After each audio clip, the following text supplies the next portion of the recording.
Okay. You ready? Okay. I'd like to call this February meeting of the Tennessee Real Estate Commission to order. First on our agenda is roll call. Ms. Maxwell, would you call the roll? Yes, and before roll call, the legal department asked that we read this, include this new statement. This meeting's date, time, and location have been noticed on the Tennessee Real Estate Commission's website, included as part of this year's meeting calendar since September the 7th of 2012. Additionally, the agenda for this month's meeting has been posted on the Tennessee Real Estate Commission's website since January the 31st of 2013. Also, this meeting has been noticed on the ten.gov website since January the 25th of 2013. You did good. Thank you. Do you have a question? Why do you have to do that? We were asked for all of the meetings to include what notice was given, because pursuant to the Open Meetings Act, we have to give reasonable notice of our meeting, or adequate notice of our meetings. That hasn't been exactly defined, but if the challenge came up later that we hadn't noticed it, having it on the record as part of our minutes where we can go back to what we noticed is just to avoid that, problem later on. It's not just us, it's all the commissions. Thank you for that. So it will come like every month. We'll just read that as part of the status quo. So now we're ready for the roll call. Alexander. He's here. Collins. Here. DeChara. Here. Flickcroft. Grease. Here. Haynes. Here. McMullen. Here. Northern. Here. Stevenson. Here. Next on our agenda is our invocation. At this time, I'd like to call on Commissioner McMullen if he would lead us in our invocation. Thank you. Will you pray with me? Eternal God, we thank you for the many ways in which you bless us. We thank you for the blessings that you've given us in this nation and in this state. Thank you for the liberty that you have given us and the freedom that we have as citizens of this country. We pray that we would always be mindful of that and that we would work diligently to protect those freedoms. We pray for all those who serve you in our government and who work to better our communities. We pray for our Governor Bill, for our Lieutenant Governor Ron, for the Speaker of the House Beth, and for all others who work for you and do your will through our government. We pray that you would guide them in everything that they do, and that you would guide us here on this commission as we work, that your will would be done in all things. We pray this in your holy name. Amen. Amen. Next on our agenda, and I would like to remind everybody, I think next month, Ms. Maxwell, Yes. next month, we're on schedule to be back in the first floor of the Davy Crockett Tower? From what we understand, yes, we are. The problem with the table that Assistant Commissioner Giannini spoke of last month has not completely been resolved, but it's just been resolved enough for them to at least put the sound system in, and we should be ready to be up and running in there next month. It's the height of the table. Well, yes, the table is going to remain, for the present time, high. Just get bar stools. And so, well, I think they'd already ordered chairs that. We're going to be. So, well, what they've done is, at least my understanding, what they were going to do, at least as a temporary measure, is to take off the little lip that would normally cover up what sits behind, what sits on the table in front of you. Why not build a platform? It's already on a little bit of a raised platform. What they want to ultimately do is get smaller panels so that, like they've got large panels which have raised it up, and so they want to just get smaller panels. But right now, it's my understanding they're just going to take off the lip, and then you'll be able to see people. And so hopefully that'll work. But at least the sound system will work. We work in it, and it's got a smart board and a projector and. Oh, wow. It's supposed to be awesome. I brought that to your attention to remind each one of us If we aren't over there in that room and we don't have individual mics, so we have shared mics, so we need to make sure that we talk loud to where everybody, for the record, will be able to hear what goes on in this meeting. I will not be here next month. You won't? No. He's got a business trip he's got to take. Engineering trip. Leaving the country. I will But- come back. The next on our agenda is to adopt agenda. Are there any additions or corrections to our agenda? Mr. Chairman, Mr. Commissioner Northern. I'd like to add to the agenda the April meeting. I had been asked to look into, the May meeting. I've been asked to look into a suitable location, and I'd like to report on that today, When do you think we need to add that in? wherever you wish, sir. After Eve's education report, Or Steve. Fine. or Steve? Oh, we ain't got to go do all that. Wow. You almost called it something else. What we're doing. Let's Why add don't we just it. do it now? Do it now. We just do it now? Okay. We'll add it to be first thing on the agenda then. All right, sir. Okay? So we got one addition. Our May meeting, somewhere in West Tennessee. Mr. Chairman, Yes, Commissioner Grease. I'd also like to add to the agenda a short discussion about transferring licenses and the gap between release of a license and the reinstatement, for lack of a better term, of the license. First thing after lunch. Well, let's do this. Let's do that right after Eve's report. Or first thing after lunch.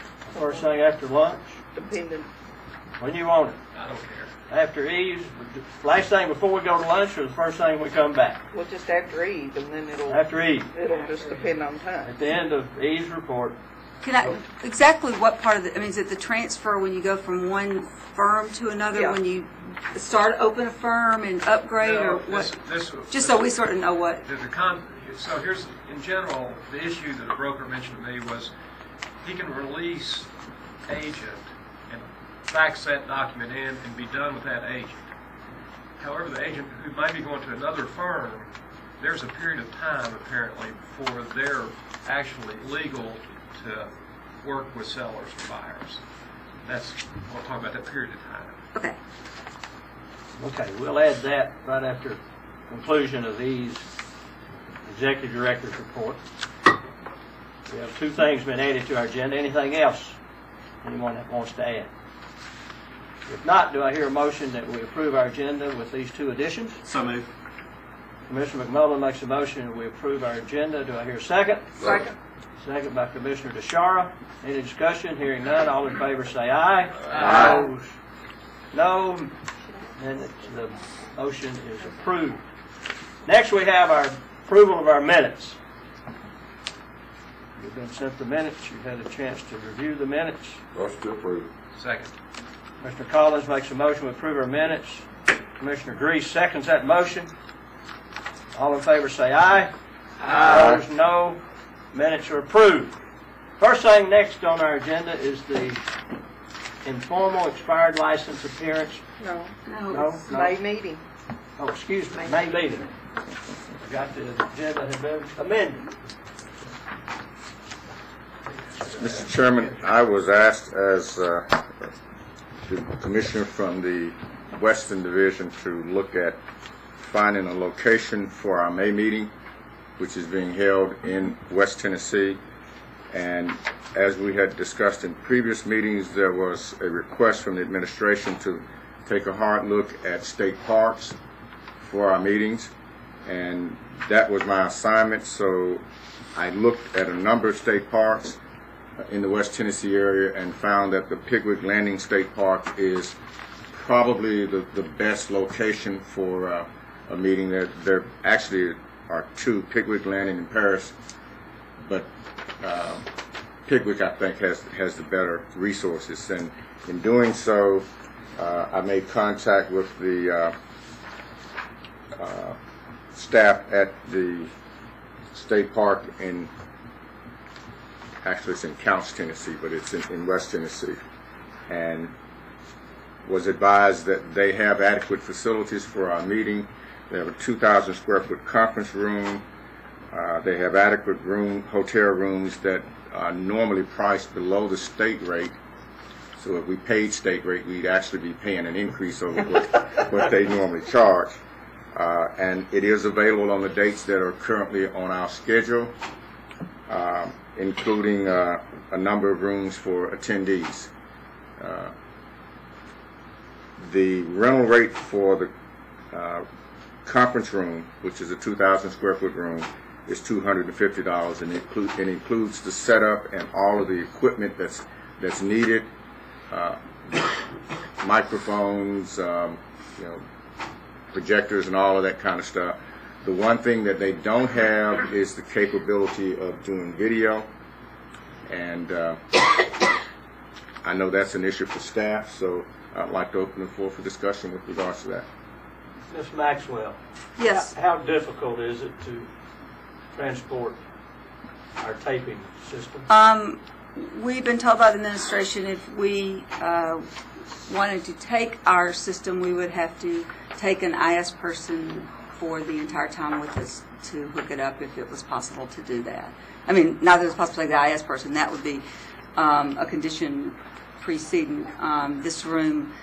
We can't take the equipment anywhere if all the new rooms aren't up and running, because they will still be using this room. So we also have a formal hearing scheduled. I wonder if we should get Robin to, Right. she did want to be sure that we had capabilities for a formal hearing to be held there, as I think she has one planned to be held that month. Because we have to be able to record it as well. So it's got to be able to record onto our system that we have. Ms. Maxwell, who has to prove that? Well, we asked it upstairs. I mean, the administration does, and that's what we did. Was we asked the administration. Excuse me. Has it been approved that we can move it and you can carry somebody with you? No, it has not. We went up and asked yesterday if what would be involved if we could if we could take it with us. It's not really that portable, but if we could take it with us, and one of the first things was that we would have to take an IS, paid for an IS person to come with us and be able to set it up and get it so that it would be operable. And pay for all of their time. Right. expenses, Right. hotels. And where does that money come from, out of the educational fund? No, it comes out of our operational budget. What have we done when we have gone previously? Well, like we get free place. I mean, like every place we go is free. And when we went to say Greater Smoky Mountain Association, they actually paid for the equipment that they rent. I mean, we told them we couldn't pay for equipment, so they paid for the equipment and rented it. One time in Memphis, when we were in that large auditorium room, we had to get those. We rented the equipment and had some people come in and pay it. They have not. That was 3 or 4 years ago. The first time we went up there, the administration hasn't let us do it since. That's why we moved from the Embassy Suites. We were going to have our meeting in conjunction with TAR. Was it last year, I think? And we moved, or 2 years ago, we moved it back here because we were going to have to pay for equipment there. When we went to Murfreesboro, we tried to rig up some equipment that we borrowed from 911, E911, and it, I don't know if you remember when we were in Murfreesboro, but it didn't really work all that well. What do you suggest that we do, knowing all the facts? If we go to Pickwick Landing, and I've been there, the Tennessee Auctioneer Association about 15 years ago had a summer convention there. It's nice. It's super nice. I really enjoyed the amenities and the facilities there. But what do you suggest is a solution for us to go to Pickwick? Well, let me interject something, if I might. Okay. If you note the room cost is considerably less than we pay here in Nashville, so that's a savings. And the fact that the administration asked us to pursue this, I would think that they would be willing to make the exceptions, since this was their recommendation, knowing the resources available at these locations. Well, Mr. Chairman, I'm going to take Ms. Maxwell off the spot. I'm prepared to make you a motion. Can I make another comment before you make your motion, just as food for thought? is there not somewhere maybe in the area there that we can rent video equipment from? I mean, why would we necessarily have to take this video equipment? I don't think we would, but I Mr. did Charles, not that's not check. our problem. That's the state's problem. I'm okay with that. All right. Mr. Chairman, I move that this commission go on record of having a May meeting at Pickwick Landing in the State Park, and whatever necessary expense is, extra expense, that the state pick it up. That's my motion. I'll second the motion. Commissioner Alexander's made a motion that we have our May meeting at Pickwick Landing State Park, a state facility, and whatever additional expense for us to have our meeting there and to have a recording of our meeting, that the state underwrite that cost. And it's been seconded by Commissioner Haynes. And is there any discussion on that motion? Commissioner Grease. So, Commissioner Alexander, if the state says, no, it's coming out of operating funds, real estate commission. That's what I mean. It's Is the that same, what yeah, it's you're- the same. Comes out of our operating funds. Although we don't have it budgeted, We don't make the budget. we approve it, don't we? We don't see it. Never mind. Increase the budget by a couple $1,000s. All for the question. I'd like to interject something into this motion that pursuant to the state's request that we meet at state parks. Yeah, I had that in there. I agree to that. I accept that as Yeah. pretty much yes, sir. Yeah, we want them to know that we're going to Pickwick Landing because it is a state facility, and they will be informed as far as the cost of the rooms, and to save further costs, I'll talk to Commissioner DeShara at break. She and I might share a room, who knows? To further reduce the cost. Yes. For all of you attendees out here, Commissioner DeShara and she's unattached, and I'm a bachelor, so neither one of us are married. We got this ongoing. It doesn't appear to me you're making any progress. I know, not getting progress at all. Yeah. She don't have anything to do with me. She's smarter than that. Where's that on the agenda? It's not on there. Okay, you've heard the motion, you've heard the discussion, we're ready to vote. Question's been called. All in favor say aye. Aye. Opposed, no. Motion carries. So ordered. Proceed, Ms. Maxwell. That's your charge to make arrangements for it now. Or Okay. pass on it to somebody designated to somebody else. Okay, now, next on our agenda is the informal expired licensee appearance, and I would like to, at this time, turn this portion of the meeting over to our Executive Director, Ms. Maxwell. Yes, Mr. Johnson, you're here. Gosh. We don't have a microphone over there. Well, what happened to it? Yeah, take it. Yeah, we're Is yours reached there, Austin? Come over there. Yeah. I'm sorry. Pull that microphone up there close to you, so we'll have a record Okay. of everything that is said in this meeting. I'll go over just sort of the highlights of it, Mr. Johnson, and then you can say whatever you would like to say. Okay.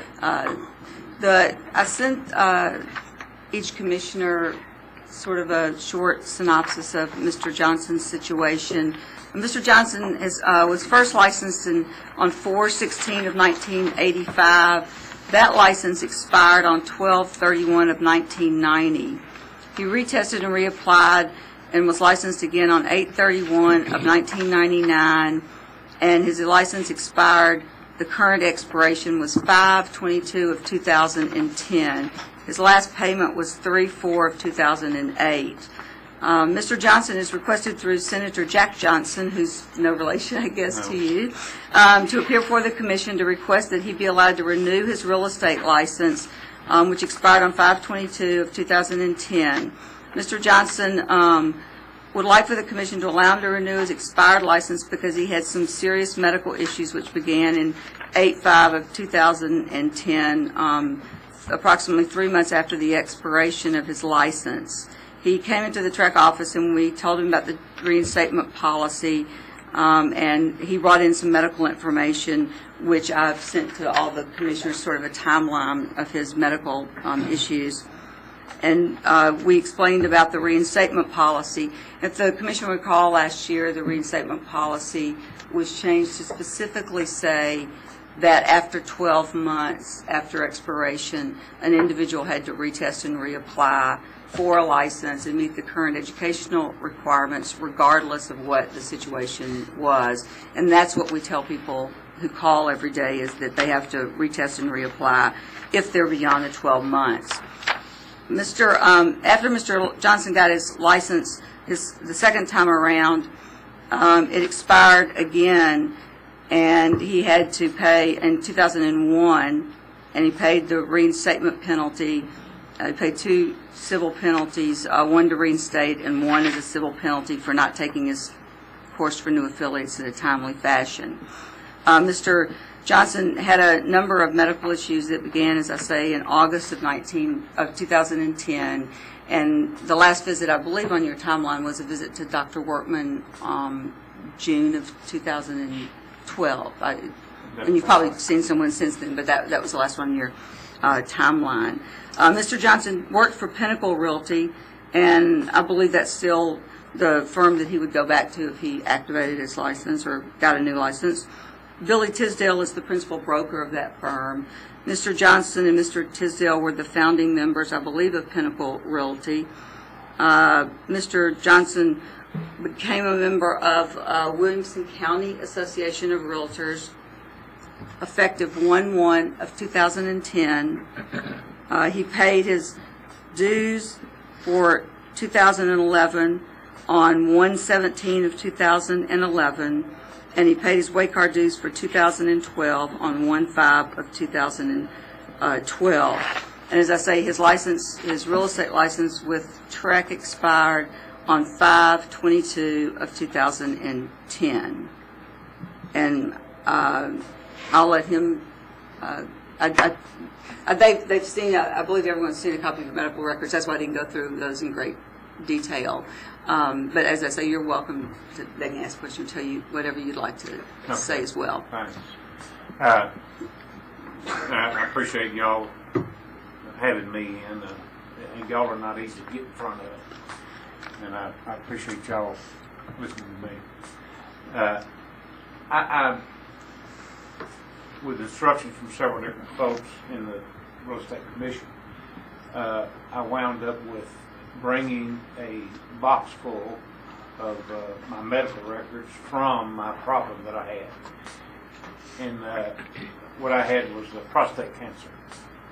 And I went into that thinking it's no big deal. They fix this all the time. And everything that could go haywire with the process did. And I wound up, it was horrible. It was absolutely horrible. But to shorten this, and I know y'all don't have an interest in going through all of this stuff, and that has the drugs I was on, and I was on bad boy drugs for a long time.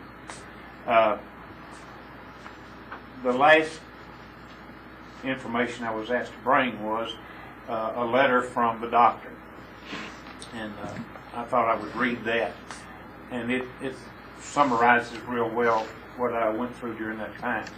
One of the things I will add before I read the letter is that was a section out of my life that I have little memory of. I have memory of pain and that, but I totally 100% missed Christmas 2 years, did not know what was going on, and can't remember any of that. Places that I've been and ate and told my wife, let's go eat there. We haven't eaten there. We said we've eaten there several times.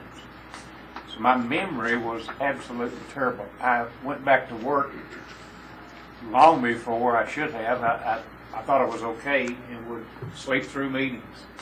So it was a booger of a deal. This is the letter from my doctor. I've seen him probably for about 10 years.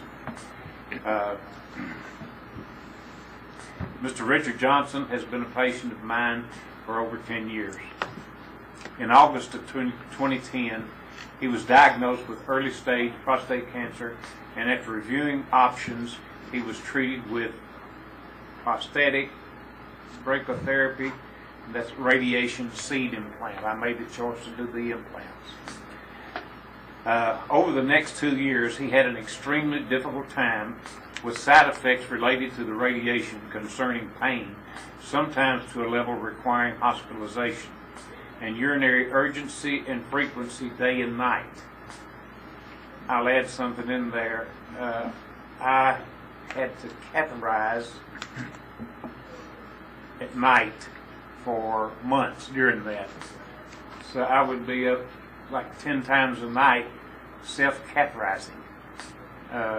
So that alone was enough to, screw your mind up real good because I wasn't sleeping. But anyhow, I just wanted, he did not mention that. He was hospitalized several times for medications to be injected into the spinal cord to cut down on his pain and frequency. The pain, I can't describe how bad the pain was, but it was unbelievable. As a result of that, he doesn't mention this in the letter, I was on some real bad boy drugs. I was taking 36 pills a day, and there was stuff like Dilaudid. I can't remember. They're all listed in here what I took, but it was real bad drugs. He was tried on numerous oral medications for control of these problems and was referred to several specialists for invasive therapy. During these times, he was basically incapacitated as far as being able to function both from the underlying condition and from the side effects of the medications that he was on. Happily, he has made a remarkable improvement, and his prostate cancer is under excellent control. Having stated this, I do not think I have ever seen a man have as many problems after radiation as he had, and certainly during those 2 years he was incapacitated of carrying out the most basic functions related to his job or home responsibilities. If you require further information, he can furnish that. That's a good summary of my process. Who signed that letter? Dr. Claude Workman. He's been my doctor for years. And I got copies of it. Oh, I don't care. I just wanted to be sure. I saw where it talked about Van Dever in your report. Yeah, Van Dever is my primary care doctor. He's a good doctor. He is a good doctor.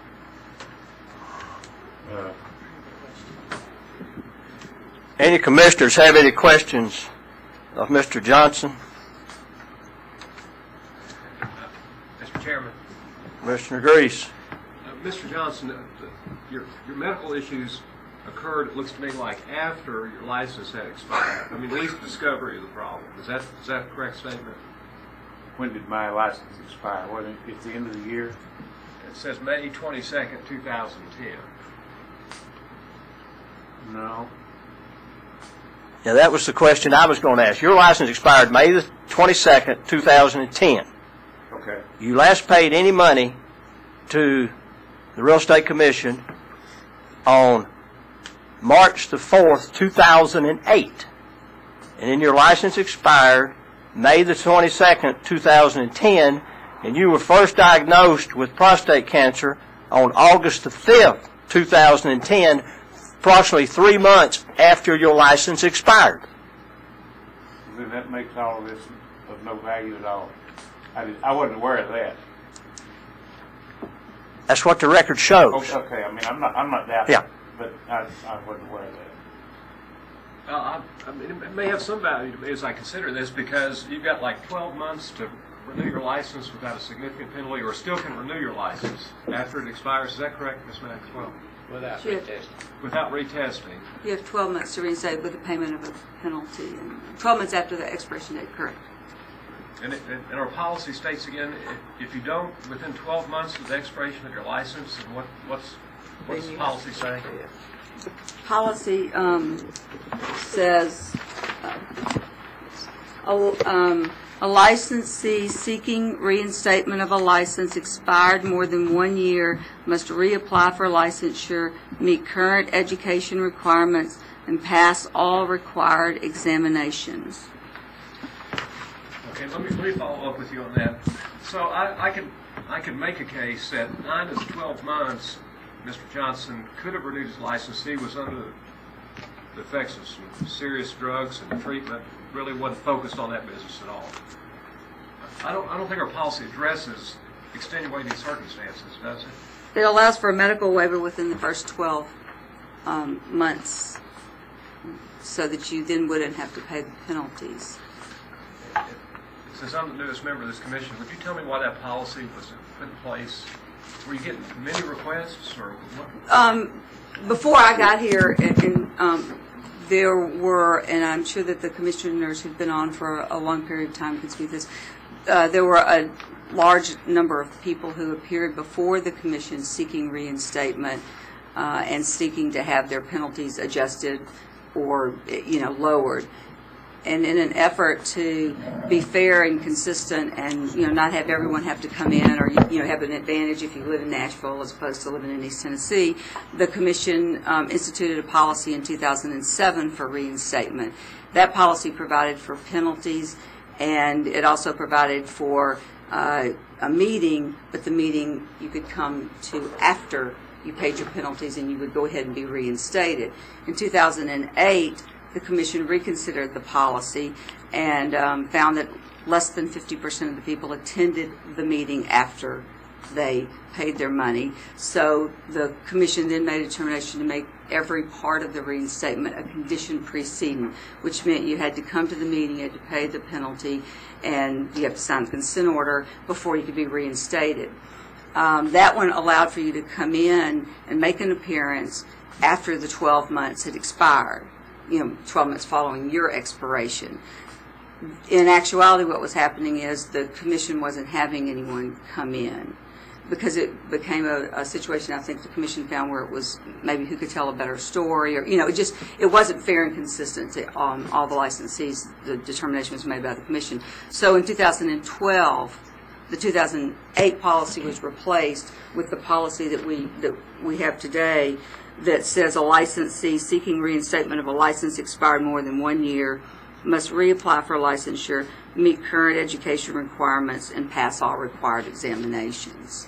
So that was what was adopted, and that's what had been in effect really since 2009, basically. Mr. Chair, Mr. Norton. Back before the policy was changed, we had people coming before the commission almost every meeting, or at least every other meeting, for medical waivers. And we just felt that, and more than likely, they were all approved. And we just felt like, the temper of the commissioners at that time was that it deserved consideration, and that's why the policy was changed to allow for that without requiring those individuals to make that trip in here when it was just customary that we were going to do it anyway. The activity following that, it did morph into something different, but that was the rationale to begin with. Thank you. My biggest problem with this is back in 1990 it happened, and it happened again, and kind of was consistent of not paying his renewal on time. That's the only thing I have a problem with. Well, I left. I got out of real estate during that tenure. Mr. Chairman, I have a couple of questions. Are the company that you work for, is there how many agents, and it's just you? So. Well, no, I got that wrong. I have a partnership, and I'm the one who has a real estate license in that partnership. My license are with Pinnacle Realty, Mr. Bill Tisdale. And how many agents does he have? I don't know. Does he have an office manager? Yes. So would they have not known that your license had expired, and they would they have contacted you and asked you about it? I don't know that Bill Tisdale told me that, I think it was November or December of 2012. Do you know how many agents he has? I don't. So you're a partner. Let me get this right. You're a broker, No, ma'am. I'm a agent. but you're a part. You own part of that business. No, ma'am. How is he your partner then? He's not. Okay. My partner is David Schwab. Our company is the Principals Group, and we do land development in Williamson County mostly. Okay. And so that's our business and our partnership. But you hold your license under Pinnacle. That's right. Yes, ma'am. Okay. And in your business then, do you have somebody that does your bookkeeping and somebody that takes care of bills and that kind of thing? I did have. We don't any longer have that because of the downturn in our business. But my partner. Who takes care of your license, and then Yeah. I know that if you have a license, you have to pay business taxes, Oh, and yeah. there's all kinds of things that come Right. with owning a business. And That's correct. I don't understand why renewing your license would not have come under some of those functions. Along with all those other functions, I would think renewing your real estate license would be just as important Sure. as having a business license and paying business tax and all the other things that happen when you're in business for yourself. Mm-hmm. Right. And I can't answer that. I don't Okay. know. But my partner, David Schwab. Did your partner handle all that for you? Yes. He did handle that for you, and Well, did he- he know your license had expired? He thought he had, and I'm thumbing through here looking for the receipt. It was mentioned by somebody that I had. I was a member of the Williamson County Real Estate Association. Well, do you not put your license, display your license Oh, yes. at a real estate firm? Oh yes. Okay. Our license, my license, are displayed in our office. And And I got one last question. And why do you not want to retest and do the current what everybody else has done? Why do you feel like you shouldn't have to take the test or have the education or the other requirements? Is there a reason you feel like you shouldn't do that? No, I was hoping to avoid having to go through that just by getting reinstated and paying whatever I'm behind on. I mean, I was just looking to avoid going through that process again. I guess that process, do you feel like you're not capable of going through the process again? No, I don't feel that at all. Okay. I was just hoping to avoid that. Okay. Well, the process is the process that everybody else has gone through, but you were hoping to avoid that. He's already done it once. Yeah. That's correct. Okay. I have- understand. I'm just trying to understand. That's Commissioner all. Alexander. My understanding, if I understood you right, when Pinnacle was born or came to be, you were a partner in Pinnacle when it was. No, sir. You've never owned any part of Pinnacle real estate. No, sir. Now- It's Bill's company. All right. You keep referring to your partner, Yes. which is a partnership within. It's his development company. Yeah. The Principals Group is our partnership. Is a principalship. Has your partner got a real estate license? No, sir. Is it an operating company? Are you an operating? Is this partnership operating? Are you doing business? Still? Yes. Oh, yeah, we're operating. We just haven't done anything real estate wise What did your company since do? the downturn.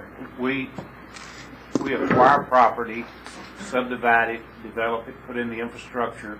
Some of the projects we've done are the Governor's Club in Brentwood. Well, all of these are in Williamson County. But that was an ownership. You owned the property. You and your partner owned the property, or a Yes, part sir. of it. That's correct. Didn't need a real estate license for that. He didn't. That's what I'm getting at. He did. He does. Yeah. So you keep. You got. It sounds confusing as if they're operating them. Right.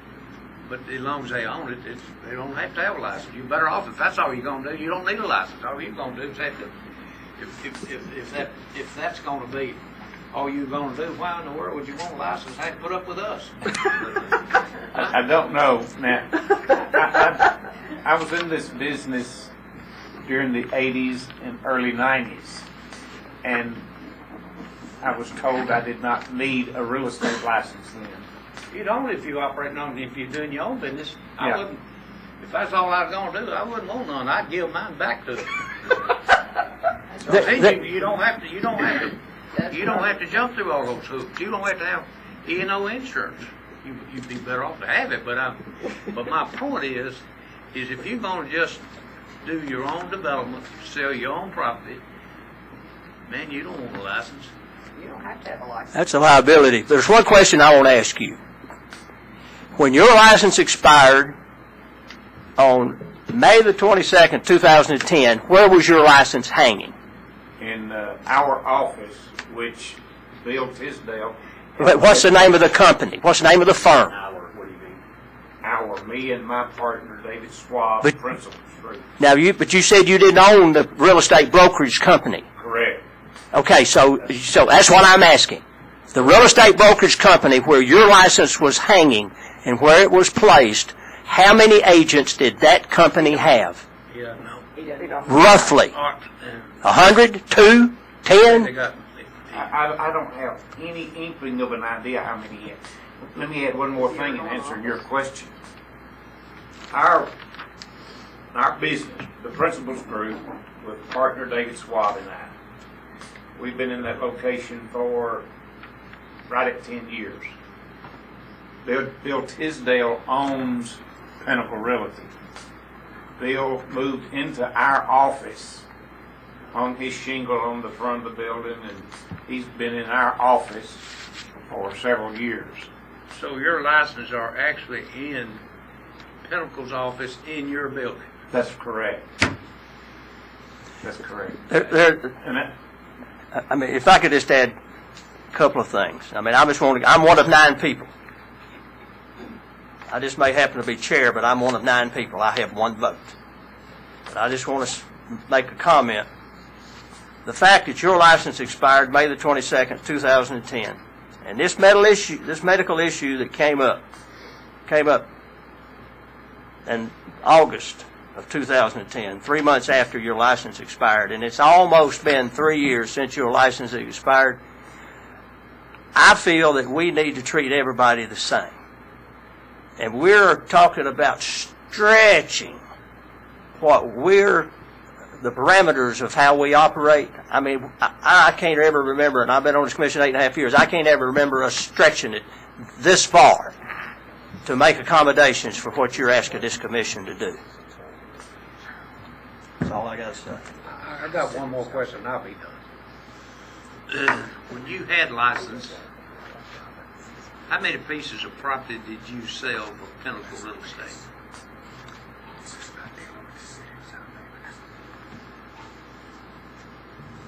But let me answer it like this. The property that we're selling was our own property. What we developed, how many, I don't know. Well, let me rephrase my question then. How many pieces of property did you sell for Pinnacle Real Estate that was not your own property? None. You don't need a license. Go on. Go back to business. You don't need a license. I got one more question now. I'm sorry, but I got one more. If you had a license, would you sell other people's property? No, at your age, you don't need. Best thing you can do is go home. If it were undeveloped, I would look at selling it. If it already had houses on it, I'd be the worst person to sell a house I can think of. I don't know how to sell a house. Mr. Chairman, And if I can ask him Mr. one Commissioner question. Northern, Why do you want your license? I mean, what's the benefit that you see for having your license? I really don't Just- know. Sounds like there's not any benefit. I've just always had them I thought I ought to have them. I thought I had to have them. Well, it's a liability. Are there any more questions of Mr. Johnson? Do you really want us to consider it, or do you want to withdraw your request based on what discussion we've had here? I'd rather have the license. Okay. Now, I hope somebody doesn't ask me why. Because in light of this conversation, you say I don't need them. You got to go back and rethink that one. No, I think the man on the end gave you a good way out. Yeah. And if you don't want to take it, we're fixing to vote on you. okay, I'll take it if that's what you recommend that I do. Well, I can just read the votes. I can count the votes for you and we ain't even voted. Yeah, I think I can too. Hey, Mr. Johnson, so are you going to withdraw your request? I think yes. Well, I appreciate you doing that. In the scheme of things, compared to your health, this is a minor little point. We're thrilled to death you're healthy, and we wish you appreciate well that. in the future. And just keep developing. You go back to work. You're legal. As long as you're selling your own, you don't need any license. That's great. If I was you, I'd give mine back. And I'm serious. I am Okay. serious. If all you're gonna do is sell your own property and your partners, man, you don't want these licenses. It 'Cause puts gotta more put up with liability all on this, you. everything you gotta do. Well, Okay. I'd like to know, though, just for the record, you voluntarily are saying that you want to withdraw your request. Yes, ma'am. I'm gonna move that we accept that. Second. Have a motion from Commissioner Alexander and seconded by Commissioner McMullen that we accept the request by Mr. Richard W. Johnson that he withdraw his request that he had made before this commission. Any discussion on that motion? Hearing none, all in favor say aye. Aye. Opposed, no. Motion carries. Thank you, Mr. Johnson. Go forth and sell a lot of property. Go I'm glad you're feeling better. Yeah. Yes, glad you are well and healthy. You need it twice as bad as I do. Come every month if you like. Yeah, as close as you are, you can come visit us this anytime you want to. It's an open meeting. Sell up all you want to. Okay, good. And sell it. And sell it. Okay. Good luck. With our blessings. Good, thanks. Okay, I don't have time. next on our agenda. Okay, we got started a little later. Yeah. Our next item on our agenda is informal affiliate broker applicant appearance, Gary Stephen Wicker, and I would like to call on Miss Maxwell when she gets back to explain the situation pertaining to Mr. Gary Stephen Wicker. So you better get up there with him. Pull your chair up there. We're going Do what? She's with Linda Goodwin outside. She was Linda Goodwin. But we've got Miss Cross, Miss Julie. Miss Julie. Yeah, we got Miss Julie Crop, our attorney, who can fill in for our executive director, Miss Eve Maxwell, Okay. if she is ready. All right. We have Mr. Wicker here, who is here for an informal appearance with his, who's going to be his principal broker, Miss Susan Bradbury. And Mr. Wicker was convicted of aggravated burglary, simple domestic assault, and aggravated assault. The charges arose from an incident in 1999, and the guilty pleas were entered upon the advice of legal counsel in 2000. There are no complaints against Miss Bradbury. You know, starting. Sorry, but I had to go, I'm not exactly sure what all you like to read. Sorry, the administration. They keep giving us enough. I just need back. I went through your page. Oh. Okay. I just, did you get to I read it out on this book. just a little bit more, and then you can have an opportunity to say what you're interested in saying.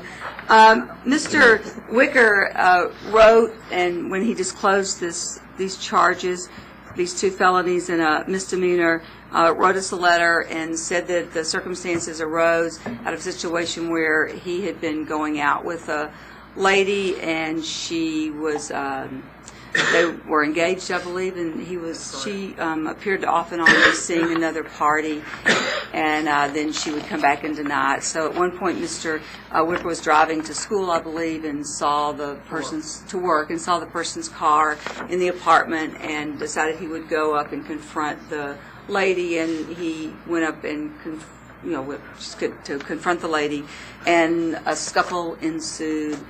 And he ended up with a punctured lung in the hospital. He ended up also with these charges against him of aggravated burglary, aggravated assault, and simple domestic assault, and entered a plea of guilty upon advice of his attorney. He is a minister now and owns a videotaping production company. So I'll let you...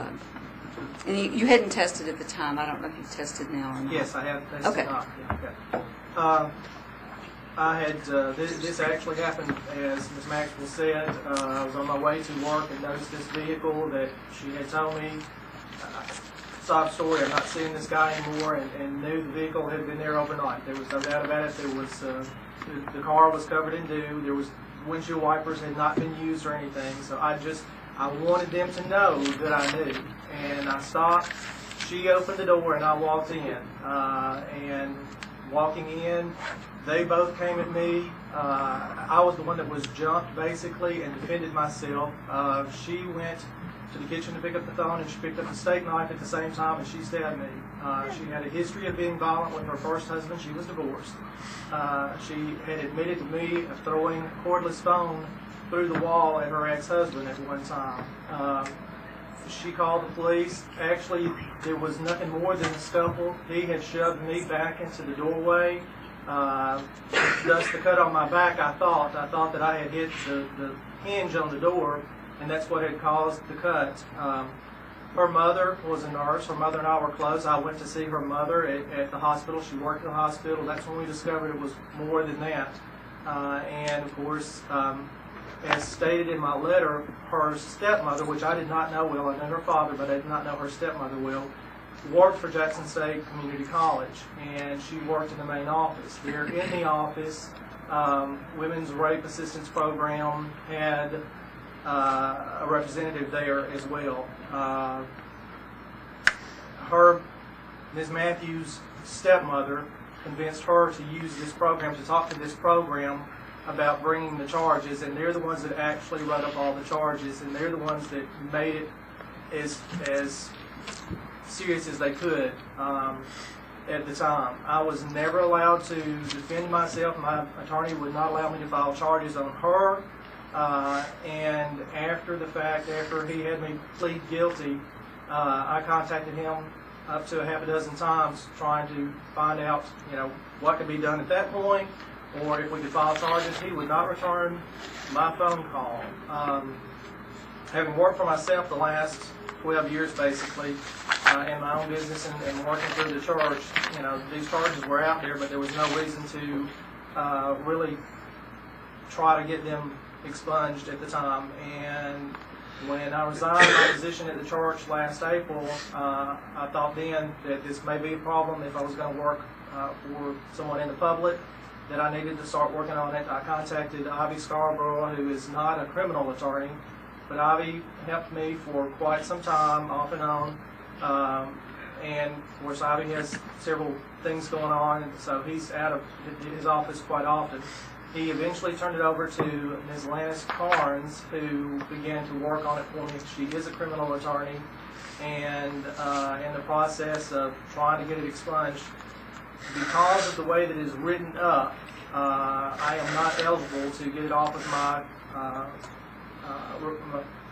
my report at this point. So it's out there, and so that's where we stand at this point. We're actually going to continue to work to get this thing off and see what we can do.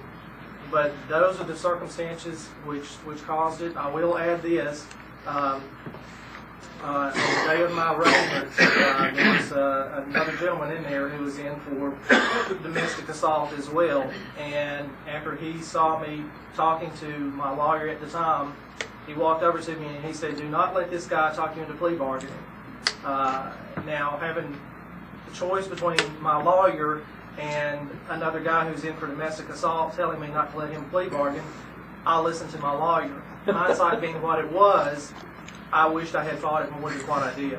But, you know, honestly, if you were to ask me what the charges were back then, before everything was read over, or before I had the paperwork to look at, I couldn't have told you. I had no idea what all I was charged with. He never told me anything. The day that we plea bargained, he basically stuck the paperwork in front of me and said, you need to sign this. If you will look at the paperwork, you will see that my name is spelled incorrectly. On the last page, you'll also see that he had the wrong Social Security number on there. That he had marked the Social Security number out and put my Social Security number in there because I did catch that. So this was just one of those cases as far as I'm concerned. I felt like that he took my retainer and pushed me through as fast as he could, and I got no services out of him as far as, you know, as far as being defended. He wasn't a Bradbury, was he? Miss Bradbury, Miss Susan Bradbury, who's her principal broker. Can I ask Yes. Mr. Wicker a question? Yes, Commissioner Northern. Mr. Wicker, with regards to those charges, looking through this documentation, help me understand the aggravated burglary charge. They said because it happened in her apartment, they said I forced my way into her apartment, which is incorrect. I did not. She opened the door and I walked in. But you never took anything. No, I did not. Okay. In fact, I wasn't there 5 minutes total.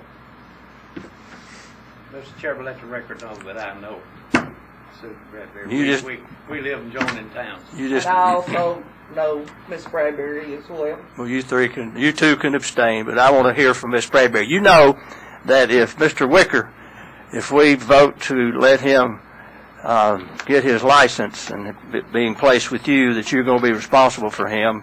Tell us a little bit about your company, how many agents you have, what kind of a mentoring program, and what kind of a training program you have at your company. Well, I started in real estate in 2005 with what was then Scarborough Realty. Scarborough Realty had been around a long time. In 2009, I bought the agency out, and in 2010, I changed the name to Premier Realty Group. In March, I bought out another agency in Huntington, Hodges & Hodges, and I have a broker there, Randy Hodges, who was the current owner of Hodges & Hodges. My brother was with me up until just recently. He retired his license. I now have an office in McKenzie. I just opened this past year, and I'm the only agent there, and I'm looking for a new agent in McKenzie. And I need a new agent in Huntington. I met Mr. Wicker when I was working with one of his family members in purchasing a home. He shared with me that he had previously had a real estate license and had been with a firm in Jackson, and then had let it expire, but was thinking about getting another license. And I said, why don't you come and talk to me? In the meantime, I asked around about Mr. Wicker, and something came up about there being an issue involving a woman in his past. And with by no means wanted to be flippant, you know, love can make us do a lot of crazy things. So I started to look into... I can attest to that. I started to look into Mr. Wicker's reputation, and I found a couple of people in the Brewston community where he lives who are professional people and a good reputation. Contacted them and heard nothing but good things about Mr. Wicker. He's married to a woman who's been in Brewston, I guess, all her life. Well-respected family. They've been together 12 years. They work in their church. I also knew an agent that worked with the firm in Jackson that he had previously worked with. I contacted him. I said, do you know this gentleman? And what do you think about him? He was a great agent. He could have been very good. I don't know why he got out of real estate. So I heard nothing other than there had been an incident involving a woman in his past. I don't have a formal, I don't know, by mentoring program. I'm a very hands-on broker. I meet with my agents on a regular basis.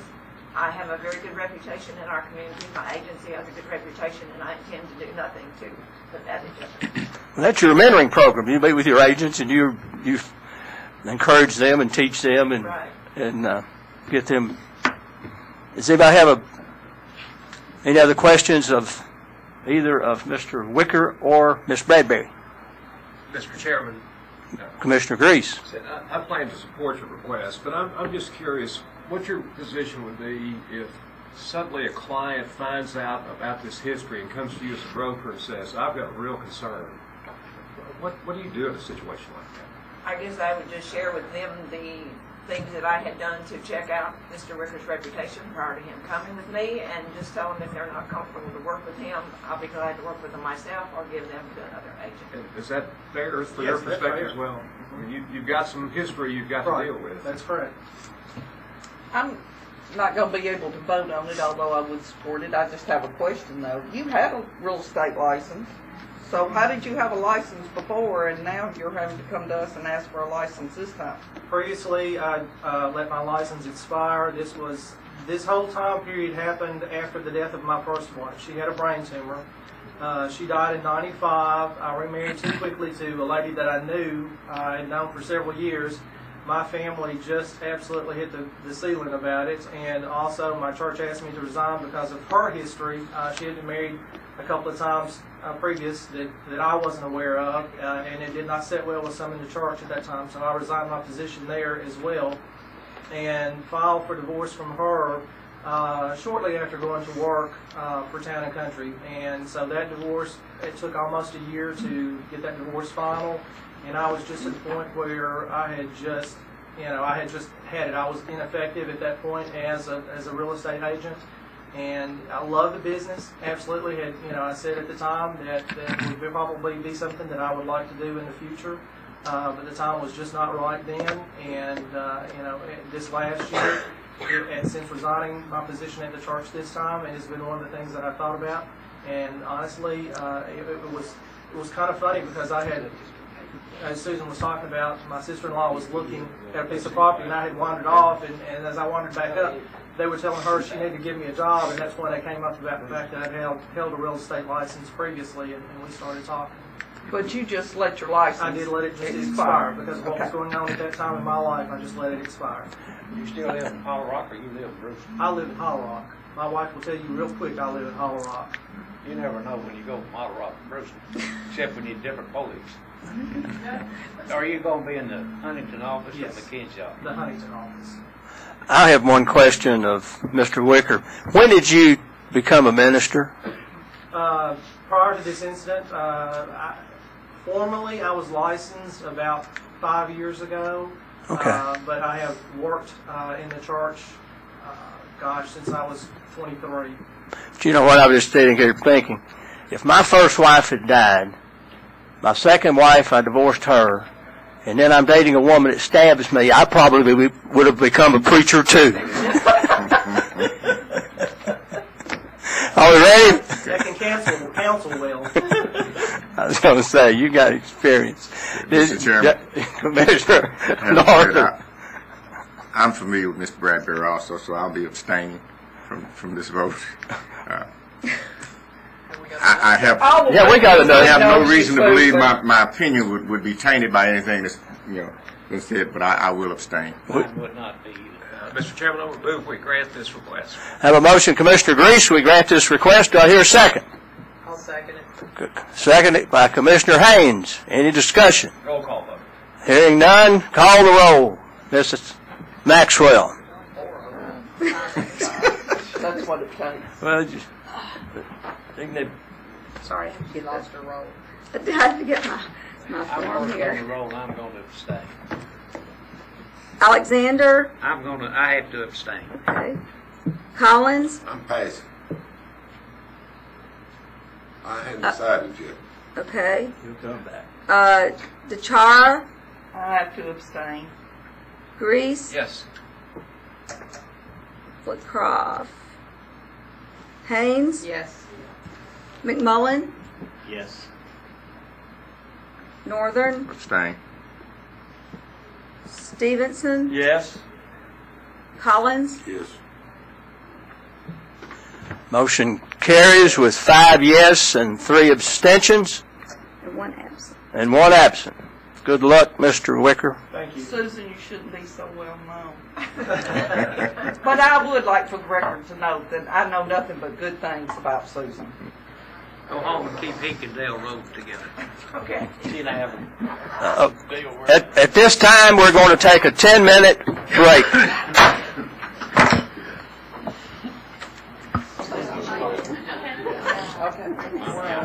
Bang your gavel. Just call this meeting to order, please. And I'd like to say, as chairman, I have delegated the remainder of this meeting until we break for lunch to our vice chairman, Miss Michelle Haynes. Would you pass that to the former chairman, please? That is passed to the former chairman. And I'd like to ask the folks in the audience if you've got iPads or phones or whatever you have, kind of supposed to keep those turned off during the meeting if you don't mind. But we do, and we would hope that you would do the same thing. Isn't he being paid to be chairman? Yeah, he gets the extra money. You're right. You got paid. I think our next order of business is Executive Director's Report. And this starts with the complaint report, which is on the iPad. And the first page on the complaint report lists the number of complaints that are currently open and the professions against which they're currently open. As you can see, we have 88 total complaints that are open, 53 which were filed by consumers, 11 by fellow practitioners, and 24 that have been filed by the staff. So as you recall, during the time that the business was really, really bad, we had more fellow practitioners filing against one another than we do now. So that we now have more consumers which I guess shows that the market's, at least people out there active again. The consumers are out there active again and filing complaints. If you look in the next, you'll see that the number of complaints that we've actually received this year is 198. And so far this year, from July 1st to the present time, we haven't made any referrals to another agency, which means that the complaints that have come in have been received into our office and didn't seem to have any applicability to any other agency. Are there any questions about that? I'm just looking. The number, December we had 17 complaints, January 16, and the numbers have come down, evidently. Fewer transactions, or our principal brokers are doing a good job. What? Cold weather. But just, it's really, if you look like last year in January to February, we had 37. They seem to kind of come in clumps, and for whatever reasons, I really don't know. Like sometimes Connell in a day will bring 10 to me to look over at night. That's my nighttime activity. It goes in my bucket, and I look over them at night. But that, it just sort of, there really is no rhyme or reason to when we get complaints or not. So it does look like they've decreased it looks like they've decreased certainly since November and December when we had 28, just this past November and December. Maybe we're just acting better. That's right. It's less of us. That's right. And it could be that people just aren't, the licensees are, by and large following the rules. Or it could be Steve's education. That's right. That's right. And consumers mainly complain again about misrepresentations that they perceive. And so that if you don't have a lot of people buying houses, then you don't have a number of complaints about that. And the other thing we probably get the most complaints about are individuals who tried to buy a foreclosed house and they felt like their offer was not presented because they thought they had a better offer than everyone else involved. And so those are really the two, it seems like, primary things that the consumer complains about. Any unlicensed activity? We do. We have probably 3 or 4 current unlicensed activities, and some, whether they've been sent a notice to cease and desist and we're waiting to hear back from them, or whether they're in the process on their way to Julie or sitting in with Julie. We do have. Does that seem about average, or is that up, down? We have, in property management is where we see a number of the unlicensed activity, and we seem to have some repeat offenders in unlicensed activity, unfortunately. We have a couple of people who like to anonymously send us large lists of people who are unlicensed and that appear on Craigslist. And then we get them to send us backup because we can't get into Craigslist. But, we do have those people, we pursue those people and, see if we can get them either licensed or at least to cease and desist what they're doing. There's lots of unlicensed activity on Craigslist. I gather what we get sent that there is. I need to look. I guess I don't look at Craigslist. What do they just? We'll rent your house for you. Yeah. We'll take. Oh, they're really good about renting foreclosure properties, aren't they, Wendell? All times probably 1 to 3 of them. Really? 4, yeah. Maybe my world's different. Then everybody calls the office wanting to rent. Yeah. Okay. How do you follow up on an anonymous complaint? Well, what we do is, if it's not on Craigslist, if it's on Craigslist and we can answer somehow back, we say we have to have you send us information. But if it's a company and someone just sends a name, I'll go on the internet and Google them and see what I can find out, or Julie will do that. So we try to see if we can find a website that at least will support someone's claim, because just because you write in and say, well, Joe's rental agency is down the street, we feel like we need something a little bit more solid. And some of them you really can't find anything on. Is it bad enough that Trek ought to somehow warn the public? Because, we're here to protect the public. I saw ads the other day about after the tornado and roofers coming in from all over the country that are really frauds. Right. Is it bad enough that we need to consider something like that? Yeah, I don't. Unfortunately, like the roofers, you kind of know, I guess, where they're going to hit, and Consumer Affairs has a way to get their information out. Just say, you need to see the person's license, something that would educate the public on how to understand if they're licensed or not. And we would, we couldn't. We always talk about, reaching out to the public. Obviously, we couldn't do it on our website because the public's not going to read our website. So then we would have to either do it through the media, which we could try to do, through the news media. That's they're really. It seems like they're. Well, the public may come to our website because they would come to our website to see if the folks, I would think. Yeah. Now we have people call in sometimes, and we're always, thank you for calling in and checking out this person, and because that really is the safest thing for you to do. But by and large, I really don't think the public. I think maybe you go to the Consumer Affairs website, just because I think that might in people's mind go Consumer Affairs. I think that's what people associate more with that, and they have that list of scams on their website every month, or I don't know how often they change it. I don't know how we could best reach the public to let them know about, at least to be aware of these things, because we don't have like in Shelby County, unfortunately, there are some repeat offenders up there. Like in Nashville, we don't have as many repeat offenders. There are 3 or 4 in East Tennessee.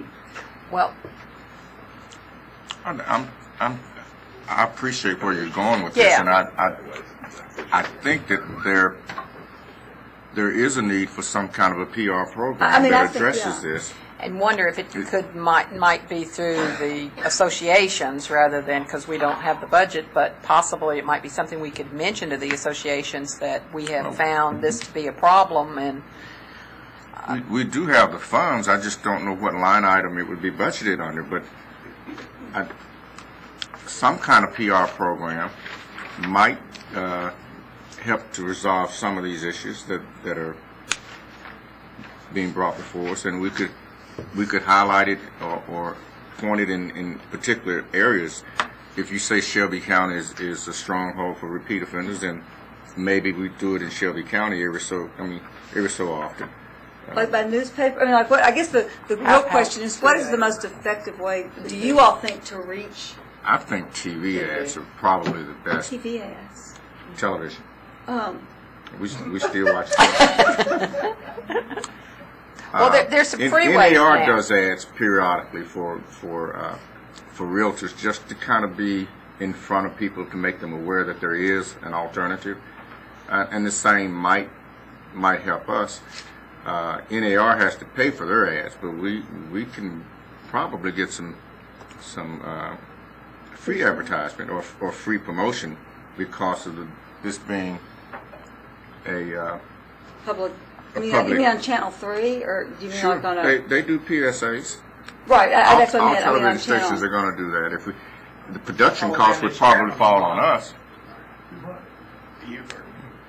Production costs would probably fall on us, but we could probably get the gentleman just left out of here to help us with their production.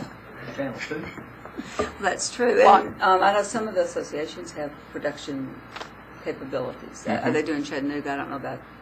I think GNAR I think if it was were building produced those. and promoted to the various outlets in the different areas, it would run.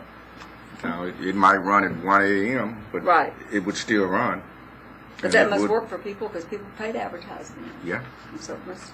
Well, that's kind of, it's amazing to me how many people don't understand that you need a license to sell real estate or rent real estate. And So you think a general, like if we were going to do it, a more general approach about what one would look for. Yeah, like if you're buying a house or renting a house, Right. is your agent licensed? Every so often, there's an influx of contractors who are taking advantage of people, and they run ads for that. So Right. it would that's be the true. same as that. That's true. Those, I think, they're run, I think, in conjunction with Consumer Affairs, but Consumer Affairs has a fairly significant budget, so they might be willing to, partner with us to Well, that would do be- that. And I think they that's a good have idea. some production capabilities, so we might be able to work out something with Gary Cordell. and just test it in the Memphis area and see if it helps in any way, because Right. I think as a licensee, there's nothing I detest any more than somebody operating without a license. Well, I think so many. In Memphis, there are a number of people, it appears, that are investors from, say, California that buy sight unseen there, and the person who sells it is the person they get to manage it. They are. I don't think they know whether the person's licensed or not. And then, as time goes on, issues begin to surface, and it's more difficult because they're not in the state. Now, we wouldn't be able to probably reach those people, but at least maybe the word would get out somehow. So the action item is that you're going to check into Consumer Affairs first and then come back to us. I'll check into Consumer Affairs and see if, maybe we could hook up with them, and since they've got a bigger budget, they've got I'm sorry I interrupted your report. But Oh, no, that's fine, because that is, I think that's something that we talk about from time to time is to do public outreach. And, we talk about having meetings, but you're not going to get the public to come to more meetings, I don't think. So I don't think so either. That doesn't ever seem to be a very good answer for that. But I think that's a great idea. I'm not sure where you were. Well, I had finished that first page, so Page 2. page 2. It's complaints over 180 days, and we have 18 that are over 180 days, but again, those have all been dealt with by the board, by the commission, and so they're really in the litigation hopper, so they don't count against us. The commission has acted upon all of them, but they just are like waiting in line for litigation or in litigation monitoring, or they're in some. They've moved on to another state.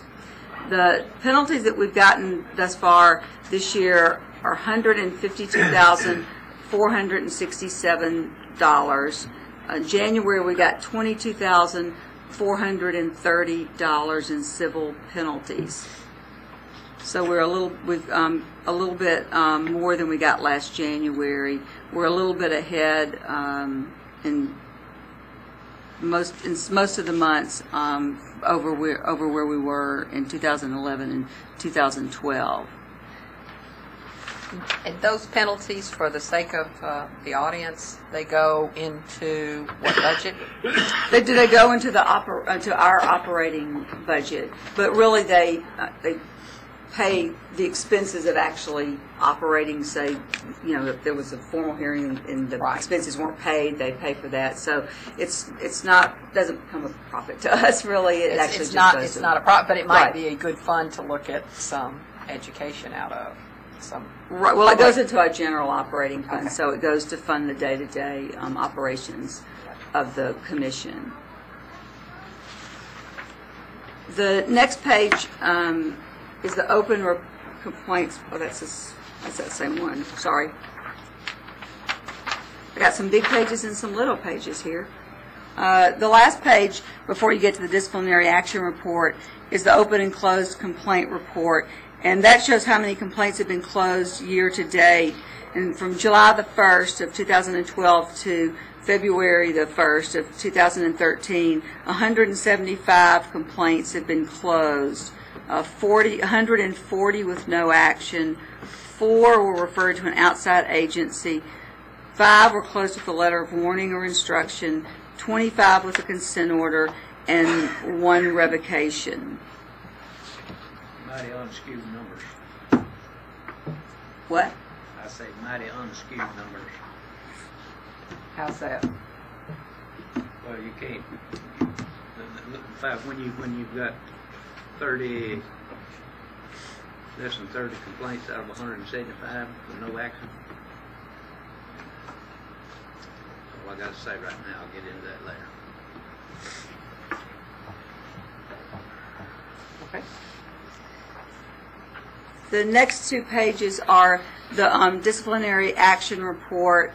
The first page is just the disciplinary action report that reflects everyone who paid a civil penalty during the past month of January. And then the second page are just the agreed citations, which are also here on the first page. So the commission had asked us to break those down, and that's why it's broken down into those 2 sections, so that you can see who paid pursuant to an agreed citation and who paid, the people that paid overall penalties. Are there any questions about those? Not. The next thing is the licensing statistics.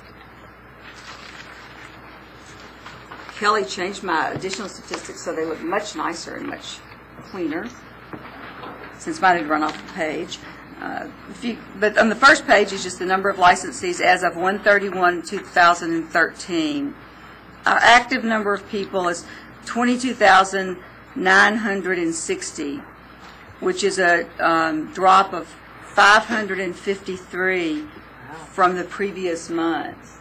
So this was the month, I think it was about the 10th of January that we dropped below 23,000, which has sort of been a mark that, I don't know, I didn't think we were going to, that we weren't going to drop below. Oh yeah, rats are still headed out of town. Really. This was a bigger drop than I think, at least I would have anticipated. Well, what was our numbers that we guessed again? We got to March. Oh, we got to March. We got to March.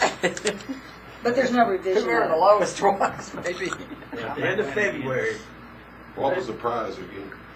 A certificate, a pink certificate that's frameable. That's right.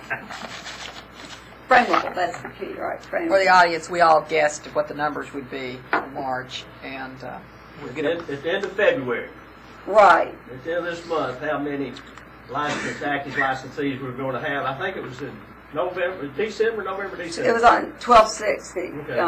December meeting. Each one guessed as to what the number of licensees would be at the end of February. in other words, was it going to keep going down or going up? So we've all got our guesses somewhere. Some people are already knocked out unless it goes up. Could you recite those two? Except for Austin, he gets 1, so he's he's going to be hanging in there for a long time.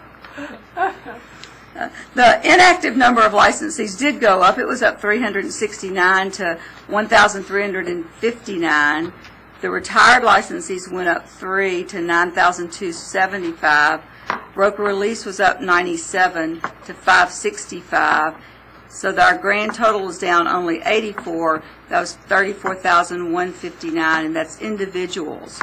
The firms in January, from January to December, we lost 38 firms for a total of 3,926 active firms. The retired firms remained constant at 276. So our grand total of firms is 4,202, which is a difference of 38 from the previous month. our total number of licensees, counting the firms and the individuals, and again, this is just the individuals who are affiliate brokers, brokers and timeshare salespeople, and the firms, is 38,361, which is down 122 from the month before. So if you go to the additional statistics, which is, I say, Kelly cleaned up and made it so that the things didn't fall off the page. You can look at our number today on 131 of 13 of the individuals and see, the changes from 2008 to 2013, and the numbers that they increased and decreased through the time frame. On 13109, for instance, we had 29,922 active licensees compared to the 22,960 that we have today. Ms. Maxwell, a figure that I still remember. As the end of 07, we had 34,460. And see, on 131, yeah.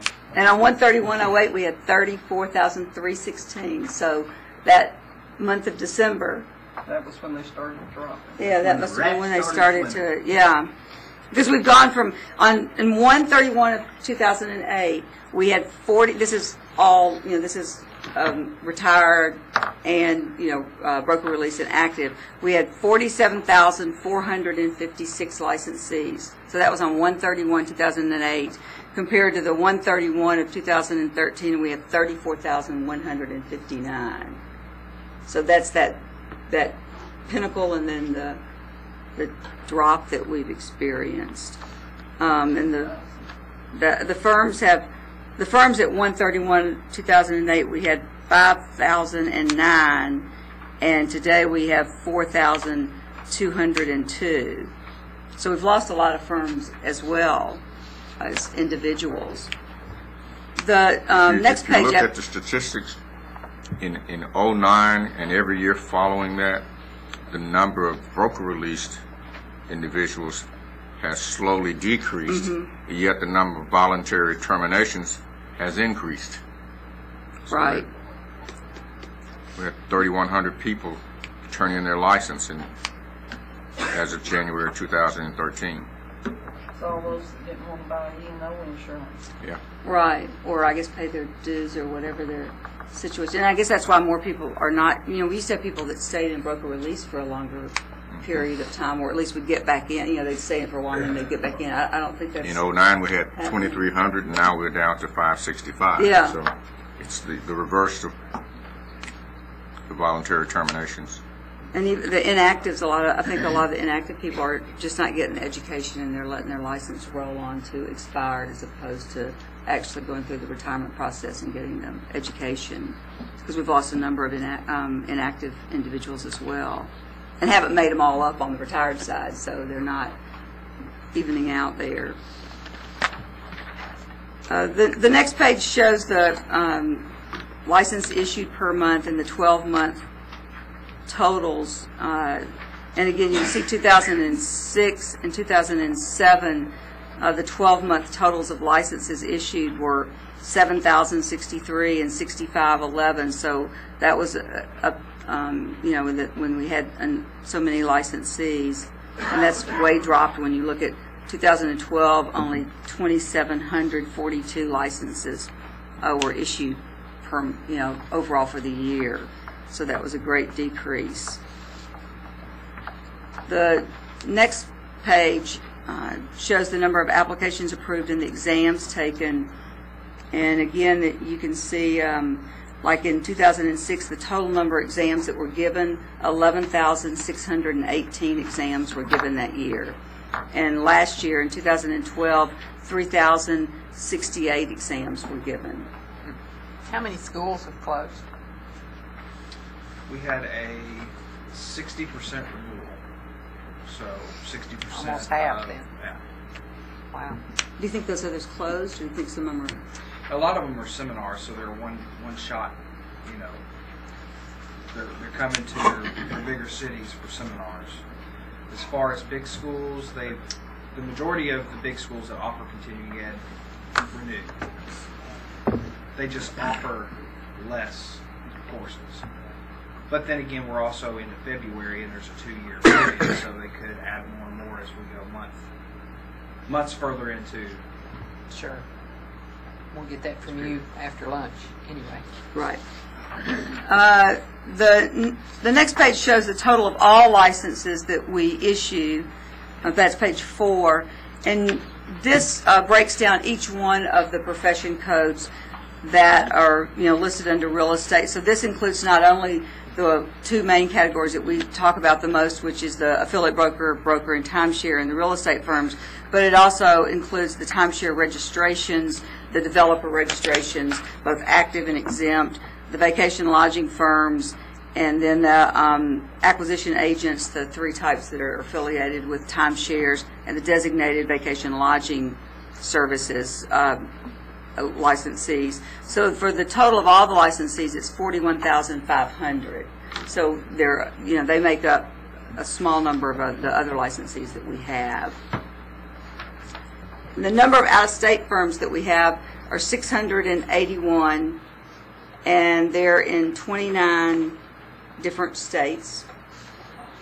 And if you look at the chart, you'll see that Georgia has more out-of-state firms there are more out-of-state firms in Georgia than there are in any other state in the country, and by a large portion.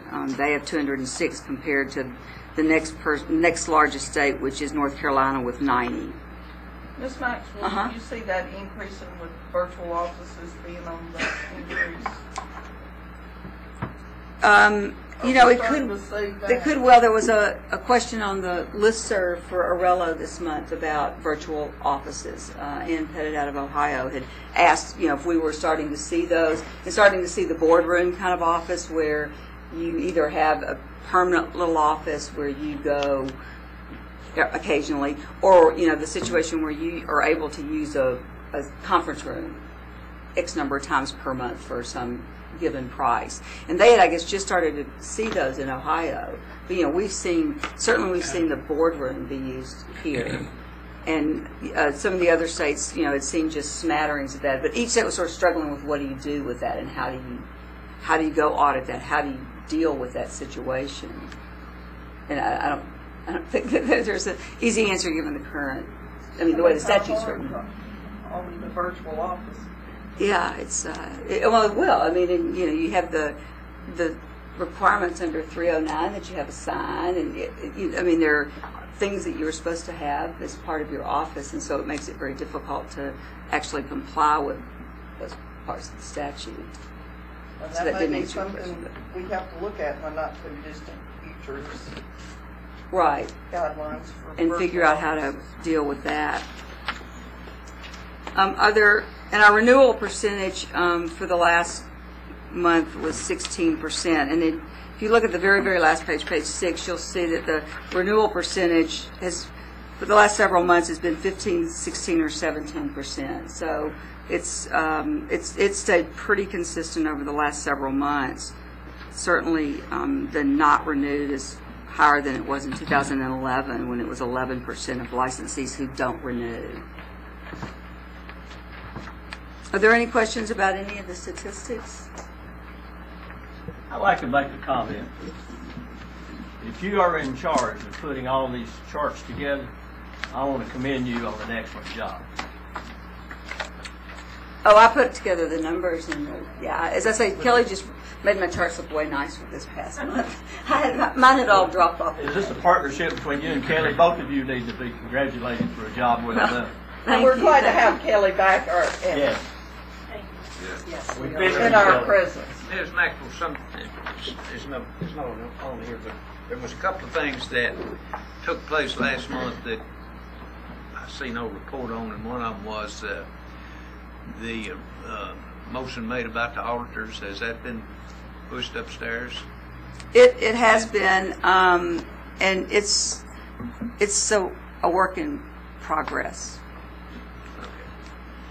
That's not a very definitive answer, but that's an evasive answer, but I'm yeah. There was another situation last month And Ms. Char, you were going to find a sponsor about changing the education. You want to report on that and tell us where that is? I have talked to one of our representatives, and he and I are supposed to be getting together soon to see what we need to do as far as moving that forward.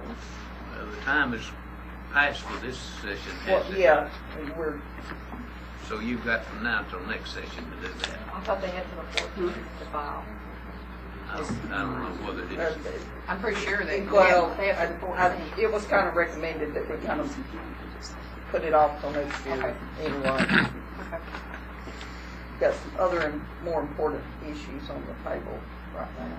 I won't comment on that. And Julie's going to go over at least the bills that thus far been introduced in the legislature that deal I with just didn't see it just on real this estate. report. No, it was just an update on the bills that have come through, so that actually would not have been. Right. I was going to go through the ones that have come down, and that's not one of them, so that's. Okay. There've only been, I think we've had 6. Excuse me, ma'am. Go right ahead. Oh, that's okay. No, I just meant the ones that are up there, Julie will cover. The next item is the PSI contract and whether to extend it or not. And included on the iPad is sort of a brief outline about the contract. If you remember, the original contract with PSI became effective on 7/1 of 2009. Wendell seems to be having a problem. And we have extended it. The commission has voted to extend it 3 times. And this will be the last extension. Next year, in 2014, there'll have to be an RFP. I mean, the contract will expire and there'll have to be an RFP. This year, there could be an RFP, or the commission could decide to extend it for 1 more year under the same terms and conditions. The price won't increase to the licensees, be under the same terms and conditions as the original contract. Can we make a motion at this point to extend it? I'd Yes. like to make a motion to extend it. I'll second it, but go ahead for discussion. We have a motion by Commissioner Collins and a second by Commissioner Alexander. Is there any discussion? Yes, ma'am. Okay. I'd Commissioner just like to Northern. know from staff if there have been any issues or concerns with regards to the testing process or... No, their customer service, as far as from an administrative standpoint, is fantastic. Any concern or hurdle that we have, they meet. When a licensee has a request for testing, they're more than happy to accommodate. So I'm not aware of any issues. Okay. Okay. They also have lots of reports that we can access. So PSI makes it very commission friendly. If you commissioners have a question as regards to pass rates or performance of centers, that is all functional on their portal. They do have awesome numbers. They do. But I don't know what other people have for numbers, so I can only speak from having seen theirs. Okay, the motion was to extend their contract. We have a first and a second. Any call for the vote? All in favor? Yes. Opposed? Motion passes. The next item on the agenda is just a brief E&O update. On the iPads is a table, which Kelly also put in a table form. It's much clearer and much easier to read than my former, just sort of spread out numbers. The E&O currently as of 2/5, there are 2,319 individuals who don't have E&O. Rice, our numbers and Rice's numbers are pretty close. I've just tried to get what we run off IS, and then I wrote them and got what their numbers were. So right now we show Rice having 16,560 insured licensees. That's on the second page of the E&O statistics. Rice shows that they have 17,250 licensees that have purchased insurance. They have not downloaded all those into the system. And so, they have 100 they know. They're waiting for confirmation of their enrollment information. And then some other ones are still caught up in the January 1st snafu that happened when their provider went down, their service provider went down to process the money. So, we have a difference of about 600 between what Rice's number shows that they've actually gotten into their office that have been purchased and what we're showing is being processed. So I feel like that number's, that's a pretty close number. There are 4,054 people that have alternate insurance. So as I say, there are 2,319 that have no insurance, or at least that's what the file, what their files show. So, Well, they're not license renewed. Well, their license, these people have licenses that renewed. They already had renewed before their insurance came due. So anyway, Rice will add probably another 1,000, and Crees and Crye-Leike, if you notice under the alternate carriers, Crye-Leike insures their own licensees, own affiliated licensees, and they have about 1,600 licensees insured under their own policies. So they are really actually one of the larger independent carriers of insurance. And then Crees is another alternate carrier, and they have about 300 licensees. And I asked Williams for their numbers, but I didn't get a number back from Williams to find out what their breakdown was, just to kind of break down the alternate carriers. And so we'll, once Rice gets all their information loaded into our system, which I would anticipate would be probably another week to 10 days, then what we'll do is we'll run a list and have Rice scrub it after we run it, and then look at it and decide whether we should send, letters to all the affiliates or to the principal brokers and list their affiliated licensees, try to figure out the way that we can, reach the most people for, a price that's the most efficient and effective. And so, that'll kind of depend on what the numbers show of licensed versus, insured versus uninsured. Wow. So, but I think by March the 30th, which is what the policy, what the Commission's policy provides, I think by then that the number will have dropped a lot more. I mean, it certainly did last year, so hopefully it will again. What's your prediction? I wasn't going to really guess the number.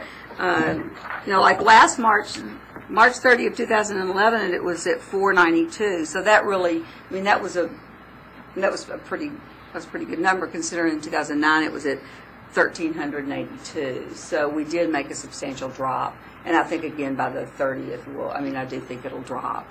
If those people can get it backdated. Of course, if they can't get them backdated, then it won't do them any good.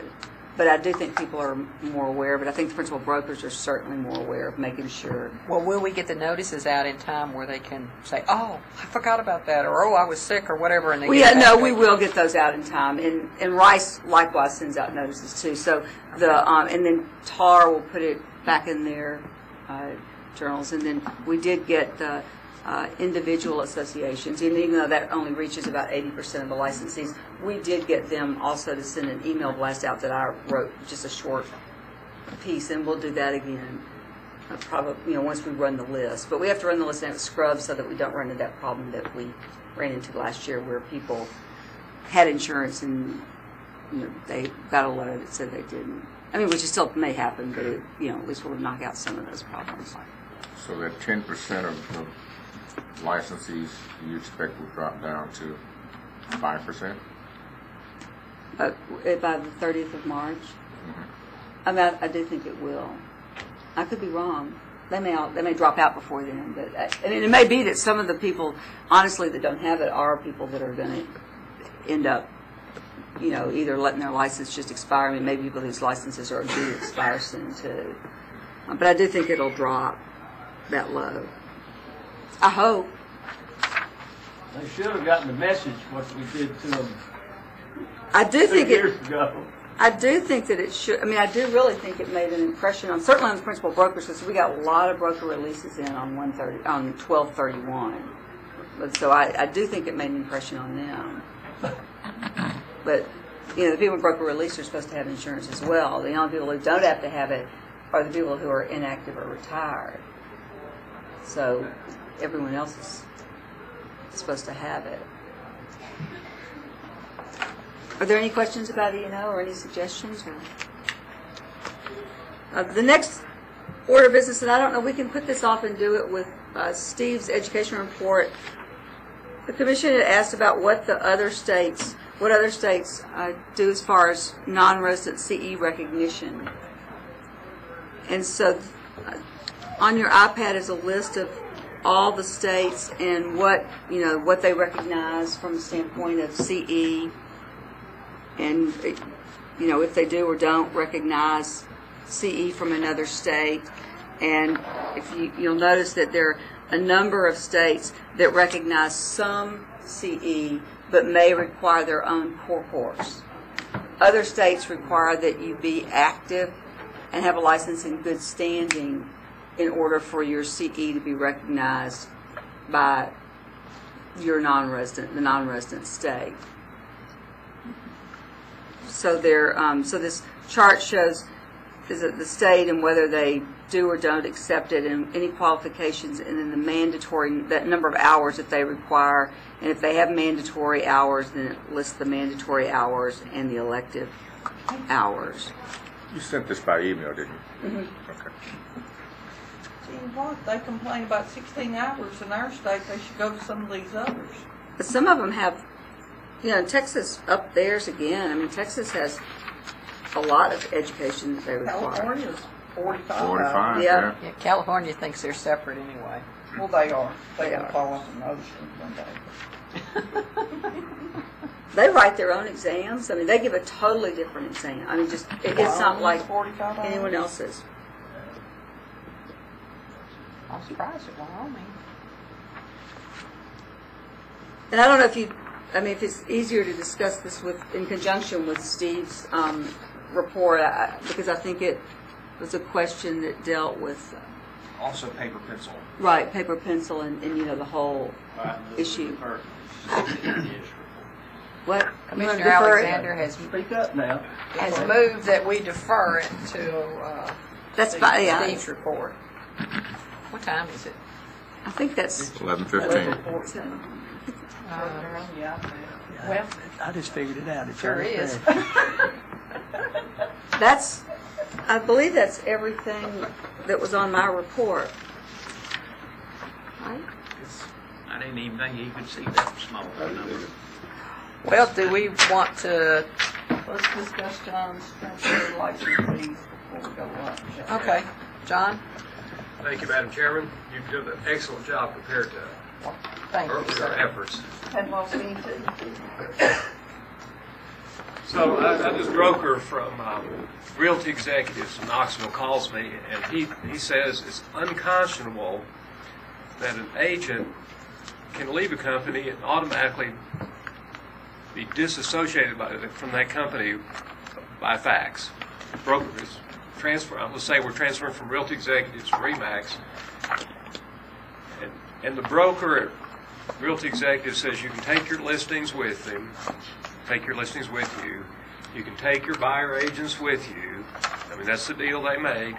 So the transfer form is signed by the releasing broker and by the licensee. It's faxed in. Liability for that broker is gone right then.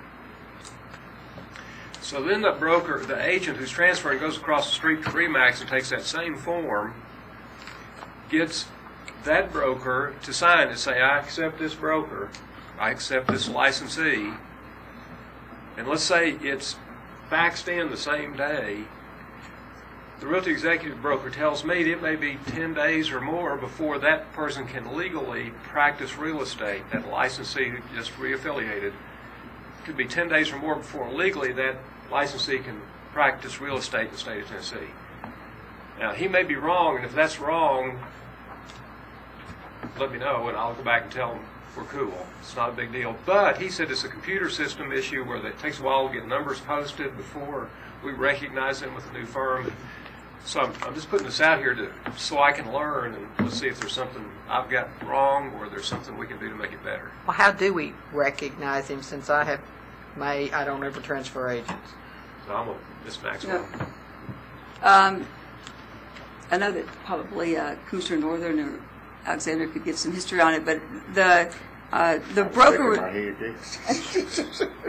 yeah, the broker release can be faxed in and immediately put on because it's not a transaction that involves money. So it comes directly into our office, and we broker release the person immediately or shortly thereafter immediately. And so that's one of the main reasons, because it's not a money transaction. The other situation where you actually want to transfer, you can do it online, but and Commissioner DeChar has done that. It doesn't go directly into the system when you pay the money online. So that unlike renewal, when you pay your renewal online, it goes directly into our system. When you try to transfer someone online, it doesn't go directly into the system for reasons that are not, it just doesn't go into the system.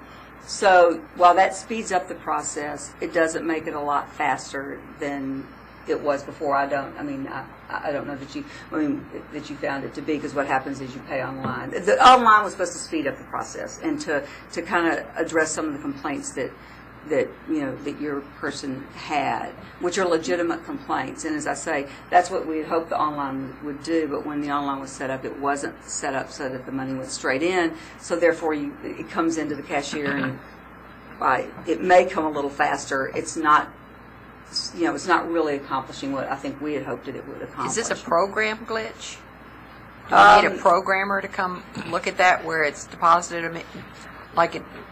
I don't get why it would be different. Still an issue recognizing the funds, isn't it?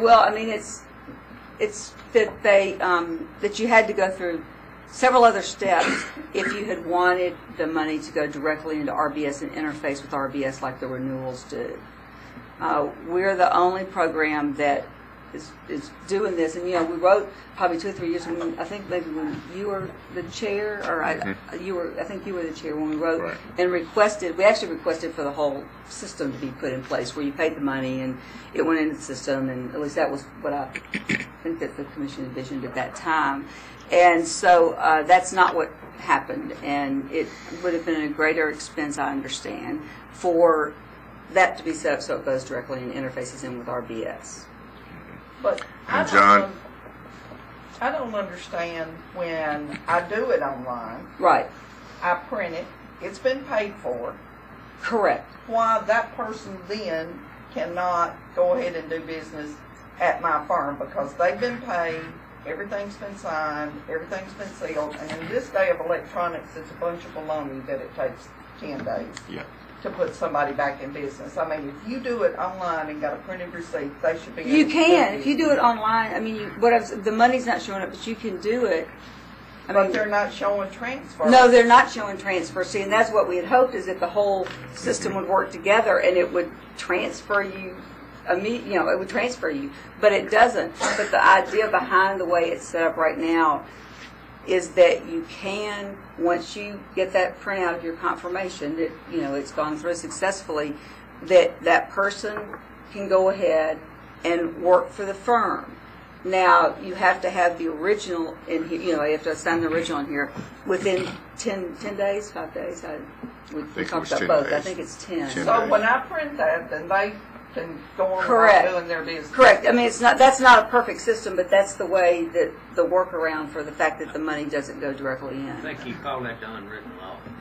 No, you do I affidavit. haven't been letting them do that because it's still not showing up on the site. Right, and it won't. And that would be, and that's why we have it set up so that the principal broker is the person who is supposed to be following through with that part of the transaction, so that the principal broker can say, yes, I want this person, they're released from the other principal broker, and I want them in my firm, in fact, and so I'm agreeing to take them on.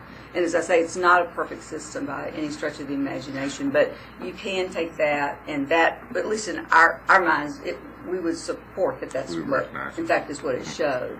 And John, the online system does not take all credit cards. So, if you don't have the kind that it takes and you decide to FedEx it overnight, you're shooting yourself in the foot. So I understand this. There's a way around this 10-day period, and it's to do it online, prove you paid it, and the real estate commission has taken a position at that point that You're effectively with a new firm. If you, once you get your little printout, that your confirmation, and then you have to send the originally signed documents to us, or the signed documents within 10 days, or it's void ab initio. Ab initio, is Yes, that? from the beginning. I just, that has such a great way to do it. But so it'd be void from the What she's beginning. saying is that if you've got the confirmation, then you can do business. And then if you don't do it, jump through all the hoops in that 10 days, then it's right. It's the reverse of Rice. Rice will recognize it, post date it, we won't. Okay, so this problem is solved. If the guy Well, do we just, need to make a motion? not necessarily, it sounds like the staff is handling it.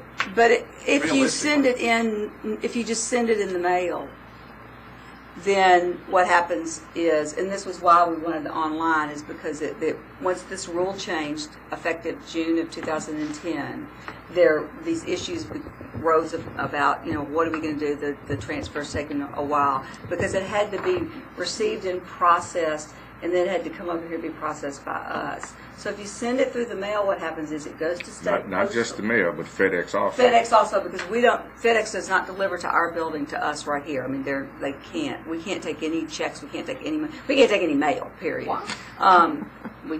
They're not honest enough. That's right.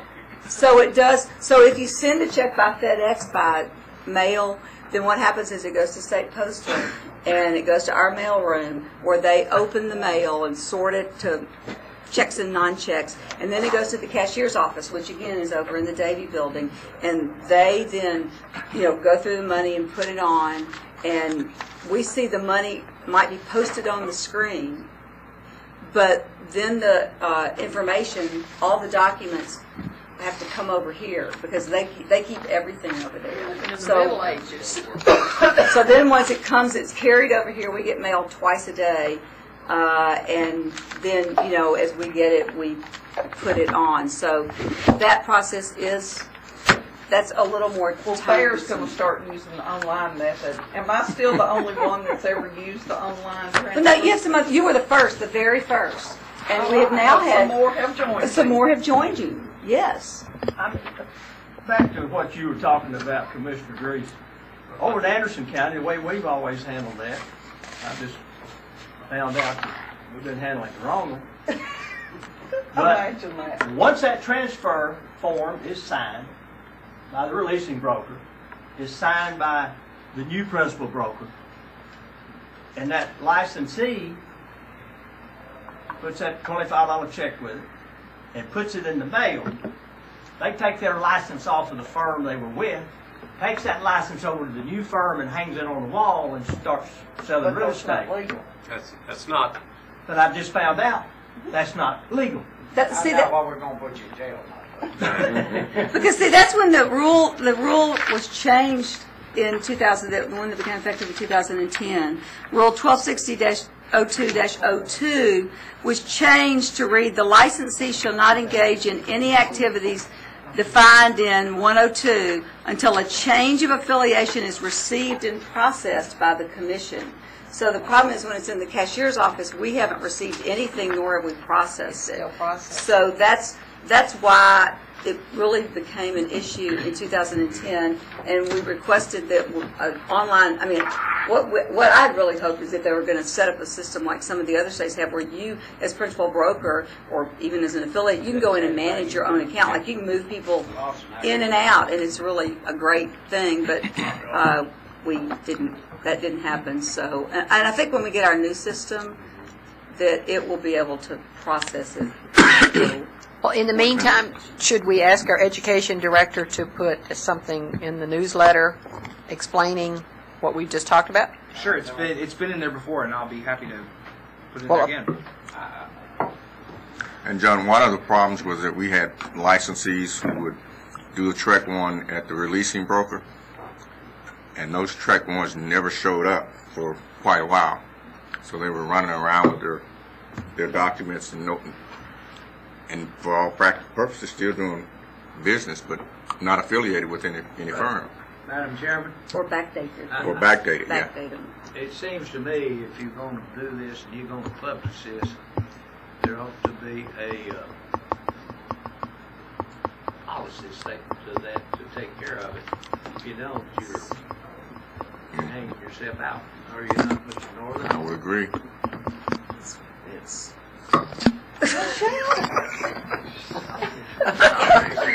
Go ahead, just talk loud. Okay. I like you losing it too fast. The equipment's falling apart. Sorry. Well, then would we like Ms. Maxwell to come up with a policy statement for the next meeting? That would be Julie. That would be Julie. Or Julie to come up with, or have you got? I think this commission's got to come up with a policy statement, and then she tweak it like it ought to be. She can't make a policy statement. She would draft it for us. Well, she would draft it, and then we would tweak it, or how do you want to go about doing that? You could give me a good idea of what you want it to say. I can try. Well, I don't really know. I'm just.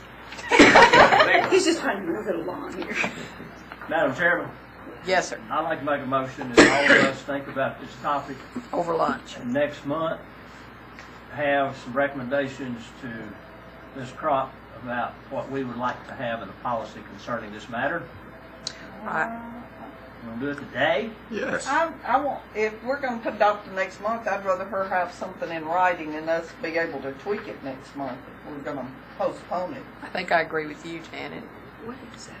Okay, well, I withdraw my motion. I mean, what exactly are you looking About for? the online, I think we need in there that if you process it online, then it's effective once you print that receipt And they can do business. and they do business, but I they think have she to. needs to have a feel for the feeling of the entire commission as to whether or not that's what we're. That's why I'm trying to get you to make a motion for the Ms. policy Maxwell statement. said that. Then that takes us off the spot and gives them somewhere to work immediately.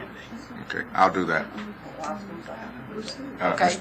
Mr. Chairman, Ms. Chairwoman, Chairman. Yes, Mr. Gordon. I'd like to make a motion that we ask legal counsel, Ms. Crop, to draft a policy statement which states that the commission recognizes an individual as having successfully transferred his affiliation from one firm to another if they have gone online, completed the online transfer, printed out the document representing that, and maintained it in their file. You have to And following Wait a minute. up with the commission within the specified time period of 10 days, verifying that information, sending that information to the commission for the record. And I second that motion. I have a motion by Commissioner Northern that I'm not going to repeat, and I have a second by Commissioner Alexander. All those, any other discussion? Awful question. All those in favor? Aye. Opposed? Motion passes. We will expect to see that. And I think it's time that we should go to lunch. So we are going to be back at 1 o'clock. We'll be here at 1 o'clock, and y'all have a... Mr. McDonald. Now, look, see now. You ready, Kelly? Get it ready. Kelly, ready. Roll. Mr. Northern and Mr. Grease. Here, let's go. There he We'll is. just do it. Here, let's go. We're passing. I'd like to call this real estate commission meeting back into session, and it went so smooth the last half of this morning with Vice Chairman Haynes running things. Continue on. Being lazy today. I think he's just being lazy. You're exacting your obligation. Continue on. No. Okay, no. where did we leave off then? We're ready for the education. We're ready for Education report. Next page. Okay. Yeah, there you go. I got it. Sure. So we're ready for you, Mr. McDonald? Yes, ma'am. Okay.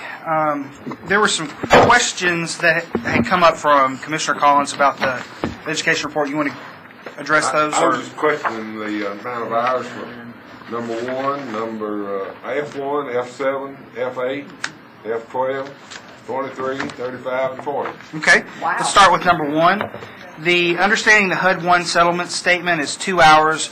The Commission approves courses no less than 2 hours, and this course is broken into 2 50-minute segments that breaks down the buyers and the sellers portion of the HUD 1. Explains the credits and the debits of that to an agent. It's mainly geared towards a new licensee that is going to have to explain this HUD 1 statement to a client, and a lot of new licensees, I remember when I was one, have a hard time going over a HUD 1 statement because sometimes you have to read from the have to read backwards to make it make sense. So I brought the course material if you'd like to review it. I thought it was a pretty good course. Okay. Oh, that F7. Okay, F7. F7 is titled Come Together Right Now. It is basically an NAR Code of Ethics course. Our classroom... So all the people could take it were people who were TAR members? No, it would be open to every licensee. It would satisfy an association's requirement put on their membership that this course would satisfy that membership. Well, if they weren't an association, they're just individuals, they wouldn't need it anyway. Correct. They would just understand ethics. This just satisfies the Code of Ethics, the NAR requirement, but it is available to everyone that is a licensee. Okay. What about F8? F8. Get your code of ethics for being here. F8. This provider put this together, this course, as you can see, is from Crossville, Tennessee, in Cumberland County. He was putting this course together basically for licensees that deal with properties that have septic tanks. He explains what the septic tank is, how it's different from sewer, how to explain it to a seller, what a septic tank is, what's required in a health letter, how you can use the dye test. Well, my question on that is, why would a realtor want to take that much liability on? I mean, I don't have the answer to that. I can't understand why a realtor would want that much liability. I can tell you this commission has leveled some penalties against people who made a mistake about septic tanks in East Tennessee. I was getting ready to say, in my county, probably half the houses is on a septic tank, and it's just nice to having this knowledge. As far as doing anything about it, I mean, they don't make any determinations as to whether or not it's good or bad or anything. They just tell you if it's on septic or sewer, but I think this would be good information for our licensees to have. Well, it might be good information to have, but I'm just saying from a realtor standpoint. As a broker, not a realtor. No, from anybody's standpoint in the real estate business. A licensee. Or a broker or licensee or whatever you are. Why would you, I mean, I definitely wouldn't want them to know that I knew how to do all that stuff. Oh, it's not teaching you how to, it's just it's so you would have a basis of knowledge to explain to a seller or a buyer, this house is on septic. What does that mean? It's not the propane tank beside the house. It's going to be in this location of the yard. This is what's required in a health letter.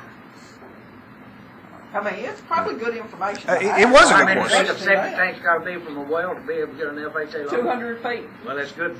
Some of these folks probably don't know that they would do it.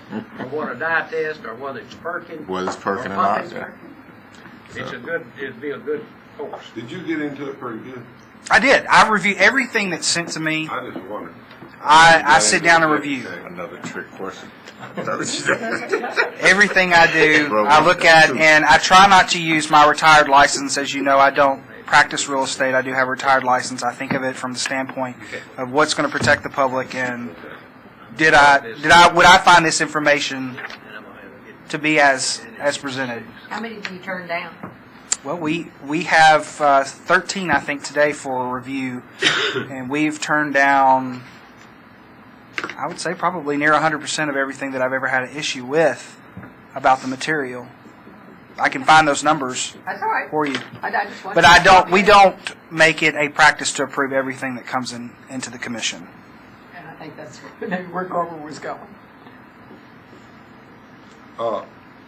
Number 12. F12. I don't understand why a realtor would need to understand that enough to take through our course. Lori Hodges, her history in this area is she's been in finance. I'm not interested in her history. I'm interested in the importance of this course. About what an underwriter does. I know what one does. Why would True. any real estate agent understand that? When they're working with the buyer, to help consult them to understand the loan process as to why it's taking so long, or when they're in a transaction to where maybe their credit is at risk and they have to work with another seller or another agent. And I think brokers still can they can supervise loans, is that correct? To understand the underwriting process. Well, and the laws have changed so much. That's What's the next one? 23. 23? Seems like a lot of This credit for that. It is also given CLE credit as well for attorneys that come. I know that has no bearing on the Real Estate Commission, but this is an annual conference that the Fair Housing Council puts on. They bring in presenters from about the country, and they talk about fair housing issues nationally and also statewide, from West Tennessee to East Tennessee, because fair housing issues are different in each part of the divisions of the state.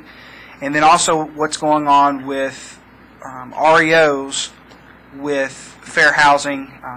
Arello has had several conferences on what's going on with fair housing in regards to REOs. And this is an all-day conference. There's no fluff. I'd be more than happy to share with you the bios of the presenters and the material that's going to be covered. It's a great conference. And I think Tracy would be more than happy, Ms. McCartney would be more than happy to, invite you to it, to attend. Is this next one part of the conference too? Or is it a separate conference? The F24? Yeah. F24 is different. It's a different course. Different conference. It's Well, I a didn't know they course. had- as a course. Who, you said the Law Association gets credit? Mm-hmm. It's going to go Do they before have any CLE. courses, the Law Association, that realtors can take?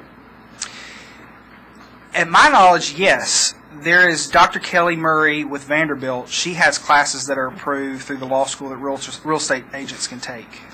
You don't have to apply to be a Vanderbilt student, but you can take her course. That's the one that pops out in my mind.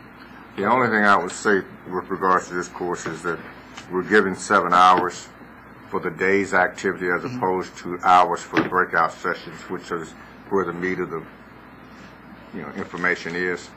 So we're giving credit for hours spent doing breaks and all of the other times if they're. I have no issue with this particular, with approving this. I agree. I'm just saying that when you look at the number of hours, it's not really based on time in session. It's based on the entire day as opposed to the time in the breakout session. Just to go on record to talk about what's going to be broken down. The day begins at 9 a.m. and there's 75 minutes of an introduction from Fred Cloud. There is a 15-minute break. There is a 15-minute break. From 10:30 to 11:40, there is a general session. From 11:40 to 12 p.m., there's a break. From 12 to 12:30 is lunch and announcements. From 12:30 to 1:15 is another general session from the Consumer Finance Protection Bureau. From 1:15 to 1:30 is a break. From 1:30 to 2:30, you have the option, or attendees have the option of 3 breakout sections. The ones addressing obstacles to fair housing, landlord-tenant law, or Fair Housing 101. And those last from 1:30 to 2:30. At 2:30, there's a break, and then those same classes are offered again, and attendees have the option of choosing one that they haven't gone to before. So there's breakout 2, it's advertising and social media, fair housing and mental disabilities, and then Fair Housing 101. And then there is a break from 3:45 to 4, and then 4 to 4:45, there is a fair housing workshop. So up to your discretion, we can approve it or change the hours. Based on your input, wisdom, I mean, do you think this is a good course, something that's good? I think you alluded to earlier that it's a good seminar. It's geared to someone specific, whether they be property managers at Dillon Fair Housing, attorneys that have a real estate license as well. Absolutely, I think, with the amount of attorneys that are putting the presentation on and leaders in the industry that are putting it on, there's no fluff. I mean, fair housing is pretty specific. And it's changing. It's changing because of everything that's going on, yeah. Did you say a while ago GNR wouldn't approve our ethics classes? Did you say that a while ago? Not if we attend here, not to attend here. Well, we don't need to be approving theirs then. Well, that's a good point. That's the one your husband made about 3 years ago. Well, Wendell says if you attend a real estate commission meeting, it counts as ethics. Well, GNAR does not approve attending a real estate. I emailed them and asked them. And told them I was on the Tennessee Real Estate Commission and I attend all the meetings. Would that count? And they said no. Stepped up to the different boards. Yeah. Some boards recognize it. One of my boards recognized it. The smaller boards do, the large boards don't. Memphis doesn't recognize it either, do they? No. Well, Grover, I think you made a good point there. Maybe Steve could... It was brought up in Knoxville about 3 years ago. Does Knoxville? Huh? I think it's more boards that don't accept it than the ones that do. What would you like me to do?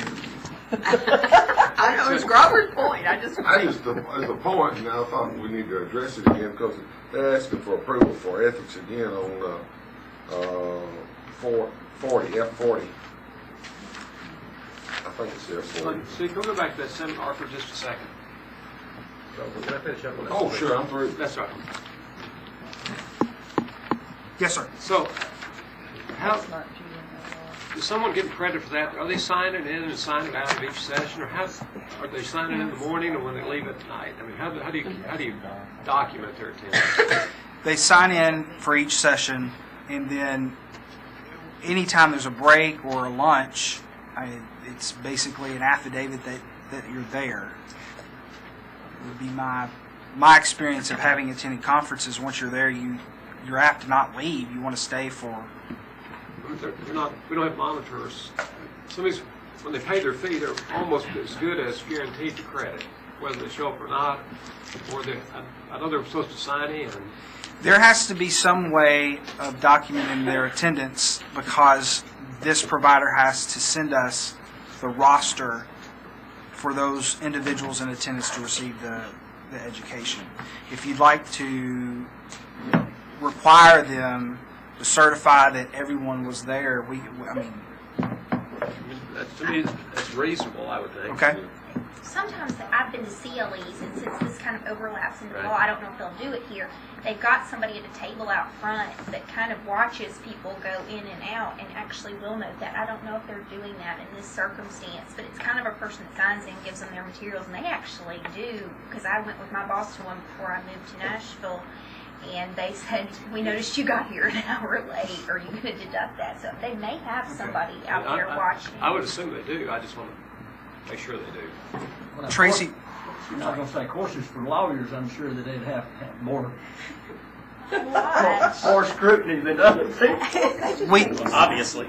We have a good rapport. I understand the lawyers don't even have to put up their computers or their laptops or their iPhones when the course is being instructed, like we make our folks.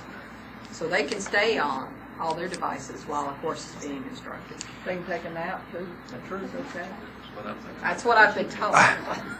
Well, before you do, Commissioner Grease, we have a good rapport with Tracy at the Fair Housing Council. I'll be more than happy to ensure that, she'll understand that.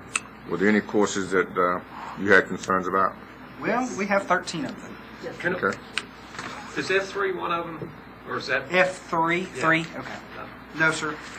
Well, I just have a question about F3. Yes, sir. And more of it, I guess, this is being taught by a guy who owns a service master franchise, and he's teaching Stephen Covey. And He was a former vice president of ServiceMaster, and it's my understanding that Joy Lynn from Knoxville is the one that sought him out. He does have a retired license in Minnesota. In Iowa, his Tennessee he let go, but he does meet the requirement of having a real estate license to teach sales.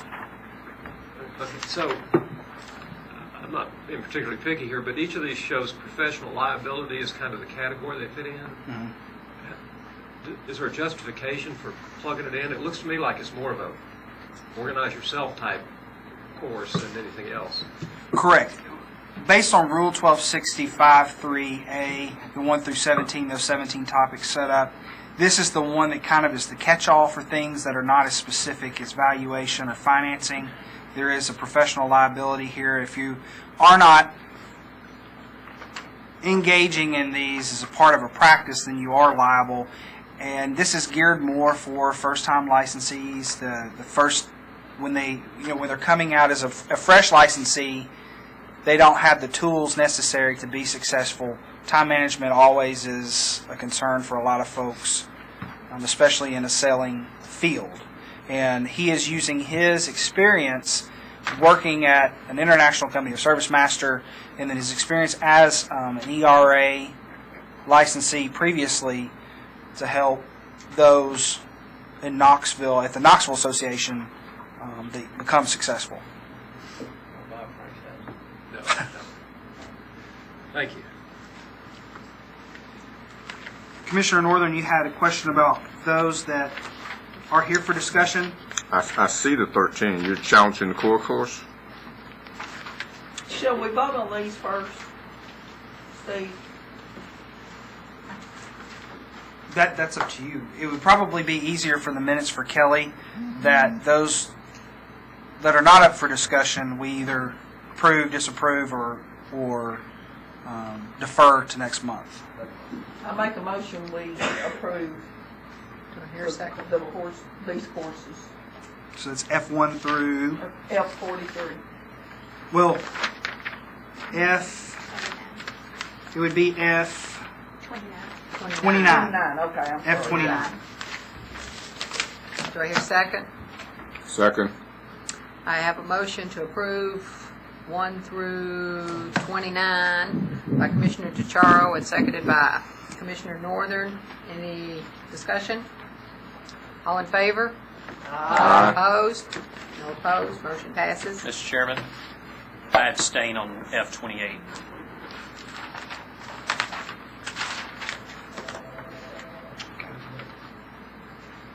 Okay, may let the minutes reflect that Commissioner McMullen abstained on F28.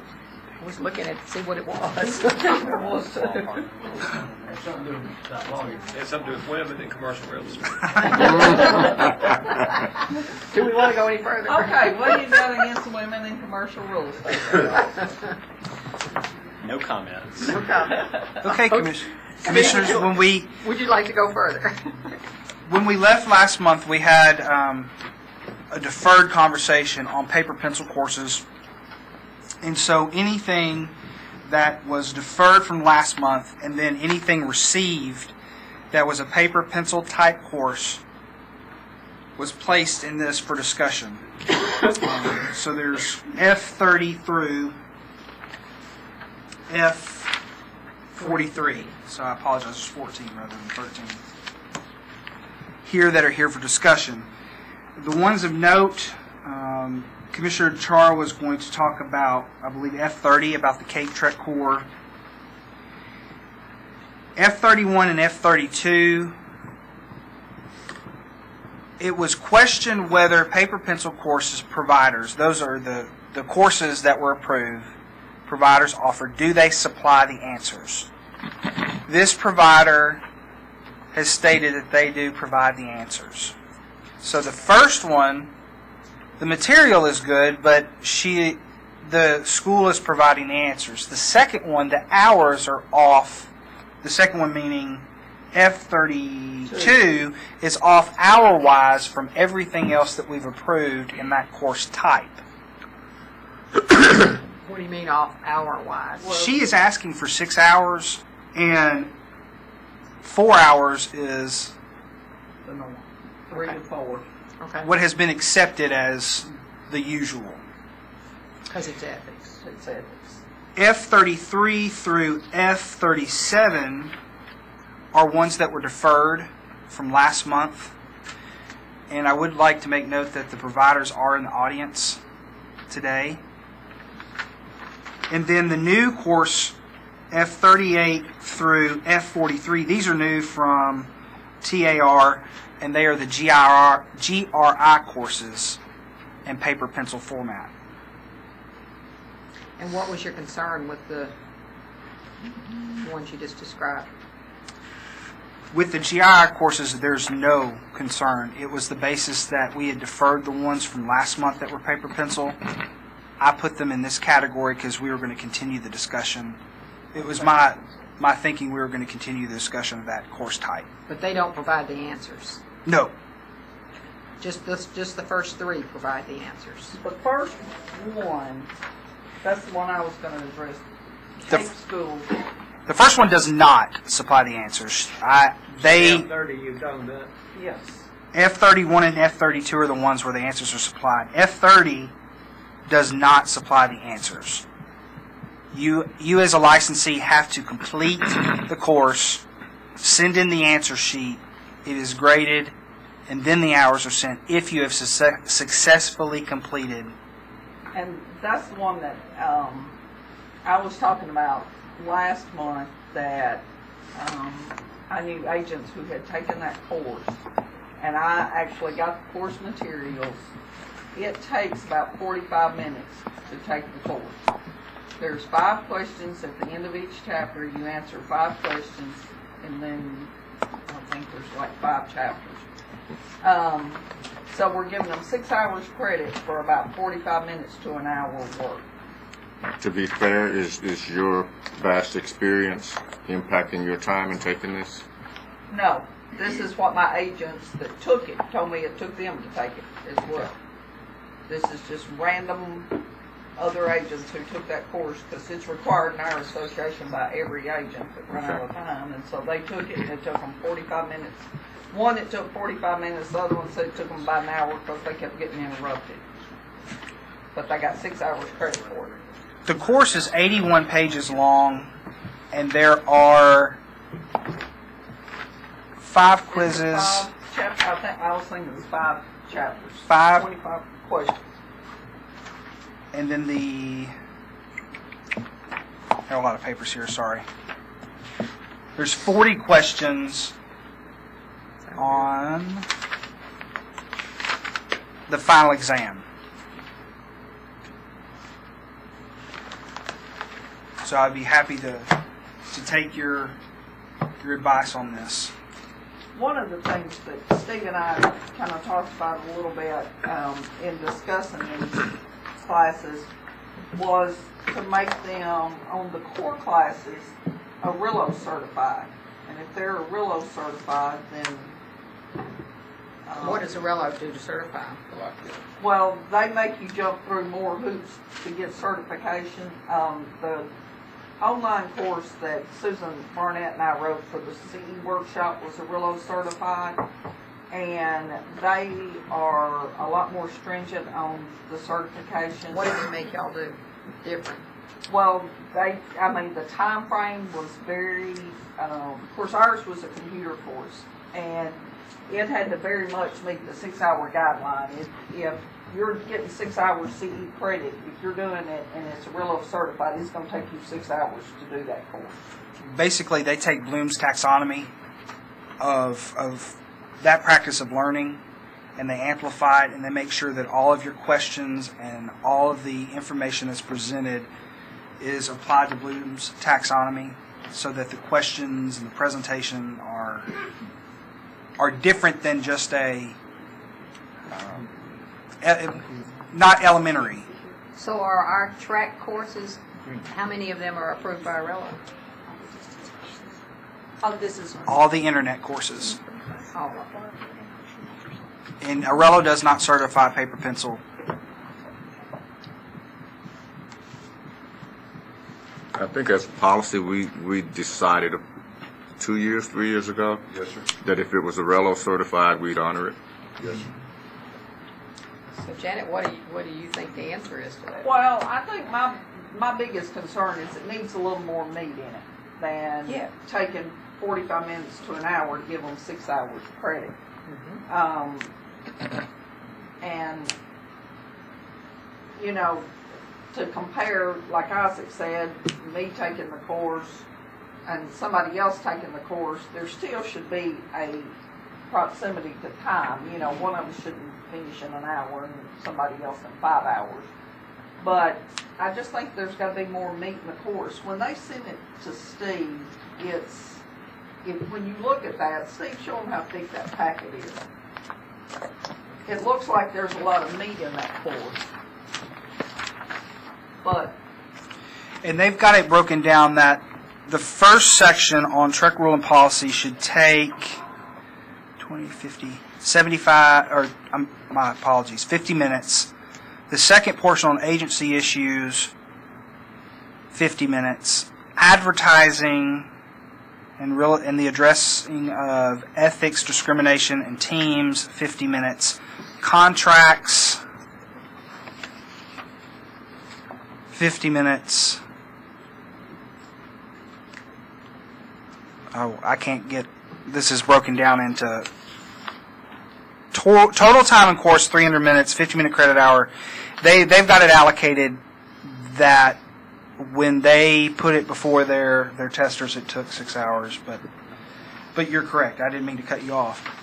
But the thing about it is, in some of the paper pencil courses that I have seen and done, they require like homework type stuff. Like you have to fill out a contract or you have to complete some work. Why are you looking at me like that? And that doesn't require that. It doesn't require any kind of outside research. It doesn't require anything other than reading it and answering the questions. I'm just going to say, evidently, people in West Tennessee are smarter than people in East Tennessee. Before John Grease came on this commission about 2 years ago, he took his course and it took him 9 hours to finish it. You ought to be careful, Barry. But still not feeling very good. I don't think I'd miss with John today. I think that's ongoing. Could we make an addition to the agenda that talks about recalling the chair? I mean, how does that go about?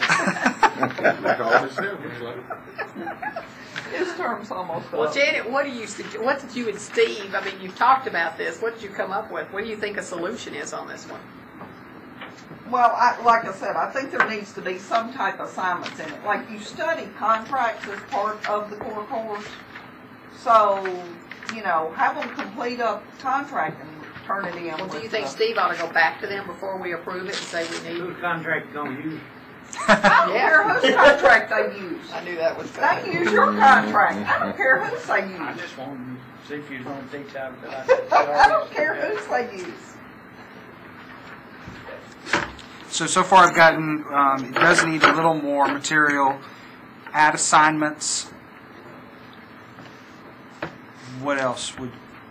Is that standard on the questions? Is that what do some of the other track courses have that many questions? Or they all vary? They all vary. They do. They all vary because the provider that writes the material, you know, Does the course meet, was it 16 points that we require in order to be... The 17? 17. Does it meet those requirements? Well, it meets the core topics that we select every 2 years. Okay. It addresses those topics. Okay. And it covers all of the, 5 or 6 things that we said we wanted in the core course for this year? Correct. For the residential core. Okay. It meets all of that. The information is conveyed. The student leaves the class prepared to move forward to the next step. Or he doesn't. Is that correct? That is correct. So Well, there So is a our only next step. concern is the number of hours that, Yeah. well, the next step is getting out there and practicing. Oh, okay. Well, core courses, I guess, one that, because we require that, that I feel like they should get something out of more than an hour. I mean, because when you go to the classroom with that course or you take it online, there's a lot of meat in that. And there just needs to be something that's going to make them stop and think rather than just quickly reading through it and answering the question. I agree that we should have standards, but if the course is doing what we want the course to do, should our concern be the number of How hours? do we know that? Because Well, I don't know. I mean, based on what Steve is saying, it's meeting all the points that we said we wanted covered. If their way of conveying it tends to be better than the next class's course, I mean the next provider's course, should we penalize them because they figured out how to do it better? Well, I don't know. How can you say that it's better? I don't know. I haven't taken a core course in 30 years, so I have no idea. Maybe I'm you just need to take one. You're probably correct, but you forget I'm grandfather. Don't even get me started on the grandfather. Commissioner Northern, I was grandfathered also, and I took the course the year before last, or maybe it was last year. And it took us a 4 or 6 hour. I mean, I was in the classroom, but the 6 hours. It might take me 7, but Not in the classroom. They won't let you stay. They're going to kick you out. but again, what I'm saying is, if it meets all the points we require it to meet, do we need to penalize it because it doesn't have the number of hours? Well, I think Maybe we need to look at what we're doing. I think it's got to have some case study in there because when you're talking about agency law, Then let's make that a point. Let's Then- make it a point that it has to have that. well, that's what I'm saying. A lot of the pencil paper courses have case studies, and you read those, and you come up with answers to those case studies. Or there's an assignment to, like I said, write a contract or whatever. That course does not have that. It just has like what the law is, and you read the law, and that's it. What and a process that the providers go through when they prepare to take on writing a core course is they'll go to TCA 6213-325 and they'll look through what's specified in the law, and they'll say, okay, a distance education course using printed materials may be approved, so you have the ability to approve or deny, if students will be provided a manual or other printed material, a comprehensive course outline, requirements for successful completion of the course, and information regarding availability of faculty to students are provided. It contains at least 6 written exercises that are to be submitted periodically to the instructor, graded, and returned to the student. And this one, because it does not go over Return 8, to the instructor, not the student. graded and returned to the student. Periodically, it contains at least 6 written exercises that are submitted periodically to the instructor, graded and returned back to the student, so they'll know. Okay. And then number 4 of that, it talks about if it's 8 hours or more, it has to have a final exam, but this is 6. So the providers will look at this as the outline of seeing whether they're compliant with our law. So what I'm getting from you is we should ask that providers that write a core need to, or this one specifically, needs to give assignments, provide case studies. In there. Yeah. Provide So case then studies. it's not meeting all the points that we laid out. This course, as it is, parallel to this, yes. I think the question from Commissioner Chara is whether the time is Well, it sufficient. doesn't have the 6 exercises that have to be submitted and returned to the I student. think they're using that language as those exams or those quizzes, and the final exam counts for the 6. I don't see, to me, that does not meet the course requirement. To answer 5 questions at the end of the chapter is not. The first, like Section 2, agency issues, that quiz is 10 questions.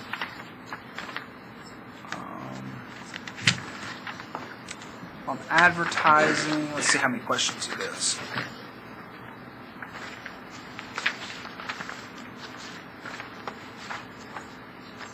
the advertising quiz, bless you, is 14 questions.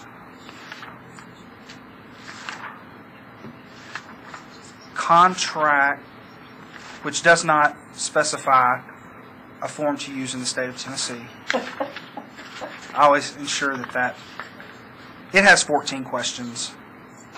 So I think there's 10 to 14 questions that are addressed.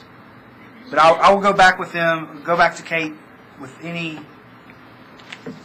I just don't think that meets the requirement of an assignment that has to be sent and returned, because, you know, they're marking A, B, C, or D, and that's not an assignment. Okay, so help me so I can relay this to providers.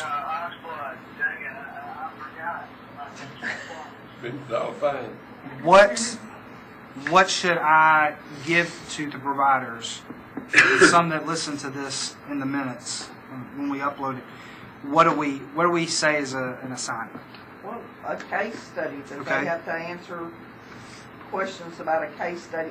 It just doesn't need to be, in my opinion, this is just my opinion, it doesn't need to be a multiple choice situation. They need to have to put some thought into it. Well, like on those questions, there's 14 questions. Do they then send those back into the instructor who grades them, and they send them back? I mean, that Correct. part of it's being handled. Correct. It's not all done. You can't do the whole course the same day. Yeah, you can. I thought you had to send those and wait to get them back. You don't have to wait to get them back. You just do it all in one day, send them in, he grades them, and I don't know that they will get it back other than just pass or fail. You're wanting an application process. If you present a topic on contracts, all right, so now let's go to a case study where the information presented, you now Take this information and write a contract. Okay. I mean, we got way too many people out there that don't have a clue what needs to be in a contract or how to write it. There's a lot of to be determined and negotiated. We'll talk about it later. Who's chairperson right now? I am. Madam Chairman, I noticed a little bit earlier, Steve mentioned there's a provider or two in the audience. And I don't know if it was appropriate, but I'd love to get their input on what we're talking about. If they wouldn't mind giving it, do you think it's appropriate? I'll do whatever the commission says. Is the provider of this course we've been talking about here? No, this provider is in Buckingham, Virginia. The provider that we're speaking to is Continual Learning Institute over in Green Hills. We have Chuck Ringo and Donna Reeves. They're in the audience. Present. They are present. And Why is somebody in Virginia teaching, a Tennessee course? we have a lot of out-of-state schools that provide education for Tennessee. We have them as far away as Idaho. Actually, the one in Idaho provides a lot of online learning for Tennessee residents. CBT Alliance, and then Michael McAllister with the CE Shop has partnered with the associations. Is that the one you get the answers to when you take the course? No, that would be out of West Tennessee. That's That's what we're going to talk about next. Yes. Once we decide what we're going to do with 30. One I want to prescribe to. But I'm grandfathered. I'm a little grandfather for 40 years. So, Can we talk to them? the CLI people, who are they? They're right here. They can come up to that table right Do now. you mind answering a couple questions? We're not considering your courses right now, I don't think, are we? Well, yes. This is on here. F33 through F37 were deferred from last month. Okay. I'm just really, I'd like some input on what activities mean to a provider as opposed to a commissioner. If you see a difference, are you in agreement with the commissioner, or do you think taking a quiz at the end of each section qualifies as an activity satisfactory to the TCA? Yes, sir. I believe in that. Hey, Chuck, do you mind, Chuck and Donna, if you Madam mind? Chairman, I'd like to make a motion, we suspend the rules and allow these two people I'll second from that. CLI to speak. I second that. We have a microphone set up here. Thank you. Okay, we have a motion to suspend the rules by Commissioner Stevenson, seconded by Commissioner DeCharo. Call the question. All in favor? Aye. Opposed? Thanks.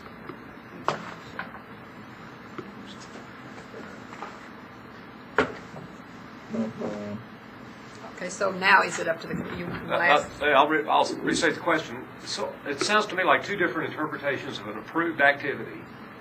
A provider, not related to you all, is saying fill out these questions and send them in, and that takes care of it. And then our commissioner, Chicharro, is going, there's got to be more meat to that, something more than just checking A, B, C, or D. And so I appreciate you volunteering to give us your input on that. I see both sides of it. I think that the course provider is preparing and submitting the course based on what the current laws and compliance issues are. So I think it meets the minimum standard. Is it an effective measure of the students' absorbance of the course material, the course content? I can't answer that. talk into the microphone, if you would, please. Just pull it over next to you. Yes, my name is Charles Ringo. So I think based on the regulations and the laws that are in place, the course provider has prepared and submitted that course to the minimum requirement, as opposed to making it a more enriching experience for the student. I don't know that... Can I go on record and say that I did not ask them to come? I have taken my... I will also say I took my pre-license education with CLI, so I don't want there to be a conflict of interest, and they have not been solicited to come here to speak before the commission. You need to leave the room. I do want to go on record to say that. Right, I didn't expect you to. I'm just trying to get a sense of what an activity is that's enriching and fulfills minimum requirements at the same time. And I don't know if you can get both. That's my question. Well, I don't know that answering a case study question fulfills that. I mean, where is the line? Where do you draw the line? That's what I don't know, and that's why I was interested in your opinion. Well, and I think their courses are probably the ones that I'm going to do like there. I have seen in the past and had access to that require more than that. I mean, that they truly, honestly get more out of a paper pencil class than probably they do in a classroom because they really have to work on them. I don't have a problem with those at all. Mr. Ringo mentioned twice it meets minimum requirements. And I guess that's maybe my part is the minimum requirements maybe need to be a little stronger. If you can sit down and take it in an hour and it's a 6-hour class, then the minimum requirement is not enough. And is an ABCD multiple choice question acceptable as an activity? Well, to that point, if meeting a minimum requirement, then it probably ought to be approved, right? That was my point earlier. I mean, either it meets the requirements or it doesn't. If it does, we need to approve it, and if we're not in line with, if that's not what we want, we need to change it. We need to change the requirements. And I guess that's where it says a minimum of 6 activities. That's.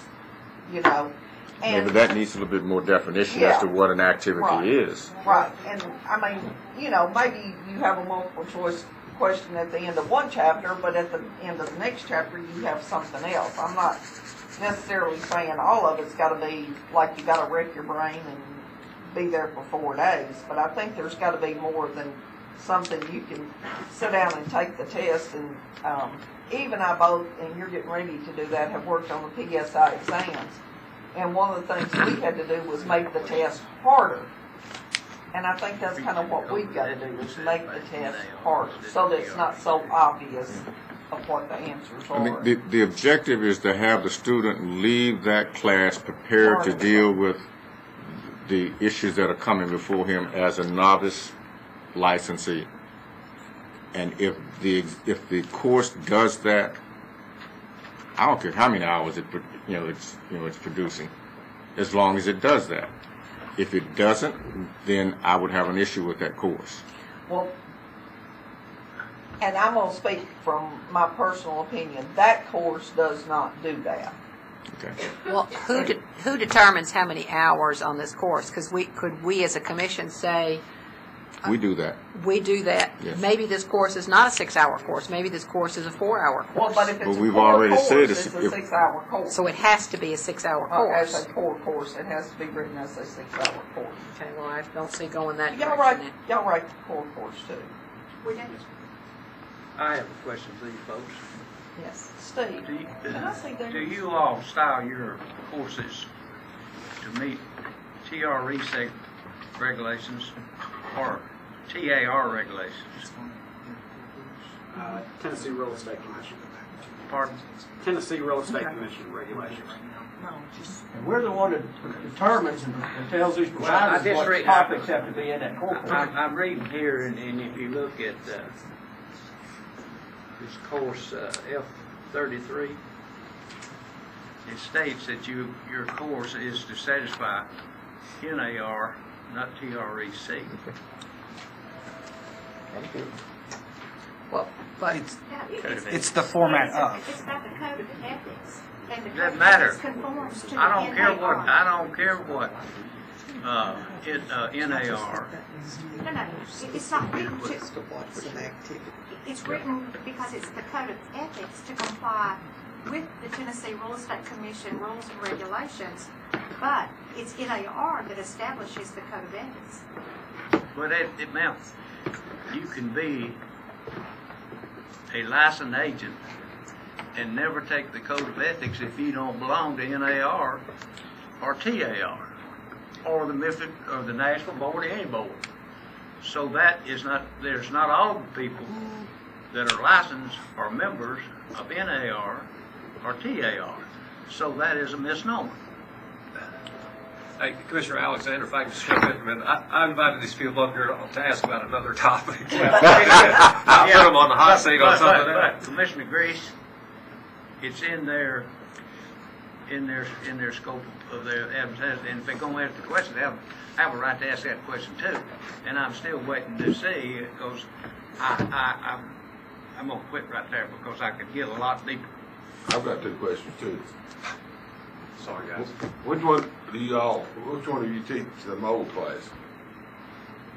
It says you do. It's written, it's, What? these are paper pencil classes, so it's written Right, they're not in the material that they've written together. That seems like a lot of hours for a mold class. 6 hours. And also, the next one is, short sales is 8 hours. I just, Mr. Chairman. are you satisfied with that? yeah, I think actually we just called them up here to ask a few questions, and we have the authority, the way I understand it, to tell Steve to go back to these folks or whoever and with our concerns. So rather than, I don't really want to put them on the I hot wasn't trying to put them on, I just asked the question, and I found out he got to score. Yeah, and but I think we need to ask those questions through Steve rather than, because we don't have anybody else here, and it's like we have singled them out, and I don't think that's fair, in my opinion. Now, I don't know if anybody else agrees or disagrees I with agree me. with you in the premise, just because, but we voted to let them come up here anyway. Well, but we're asking them about practical writing habits of course writing is what Yeah. we're trying to get their knowledge of. And I think probably... I've written classroom classes, I've written online classes. I have not written a pencil paper class. I have taken them.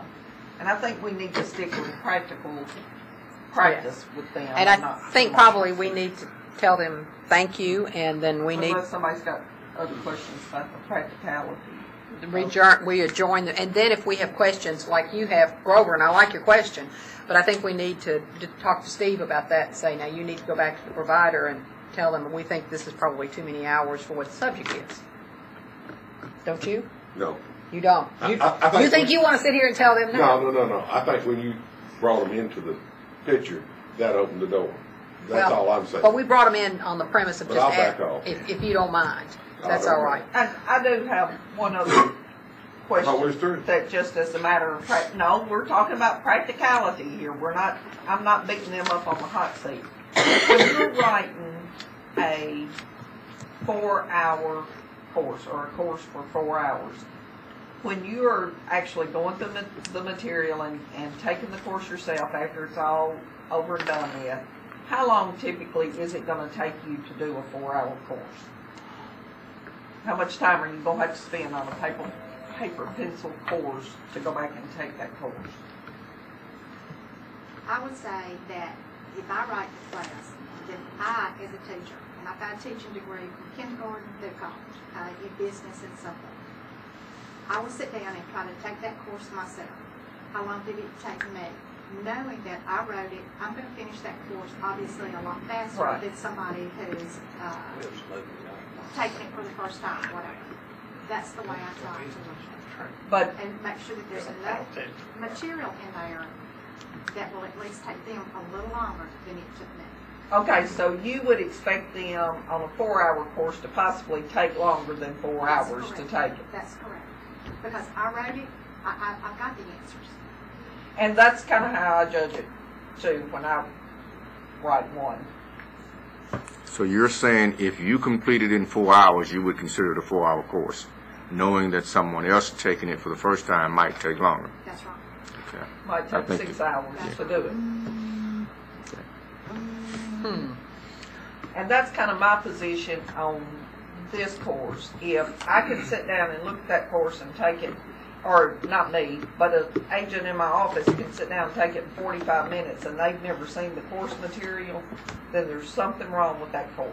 It needs more meat in it. Okay, are we ready to go back to our meeting? That was exactly where what I wanted to know is how she gauged the number of hours. Well, thank you guys so much. We really appreciate your input. And let's return to our meeting. So Janet, how do you want to instruct Steve on, or how does the commission think we need to instruct Steve on F30? Madam Chairman, Yes, sir. Chairperson, for purposes of discussion or open discussion, I'll move that F30 be approved. I have a motion that F30 be approved. Do I have a second? Well, I'm going to second for discussion. You can't just. For discussion, I got you. Second from Commissioner Alexander, a motion from Commissioner Grease. Now we have discussion. Well, I've already discussed it to death. So you know Except how I that feel about it. what do we want to tell Steve? Well, the purpose of my motion is, it appears to me, based on current regulation, code, whatever you want to call it, that this meets minimum standards. I mean, we may not like it, but it appears that it meets it. That's why I made that motion. But our guidelines say that the course may be approved. Well, I mean, that's, you vote against it, just say so it's for it. I'm not sure it meets the minimum requirements. So we have a motion and a second to approve this course. Any further discussion? I mean, this is a course you've been talking about. Somebody took it in 45 minutes. It's a 6-hour course. I mean, it don't make sense to me if you take a course, if you take this thing in 45 minutes, get 6 hours for it.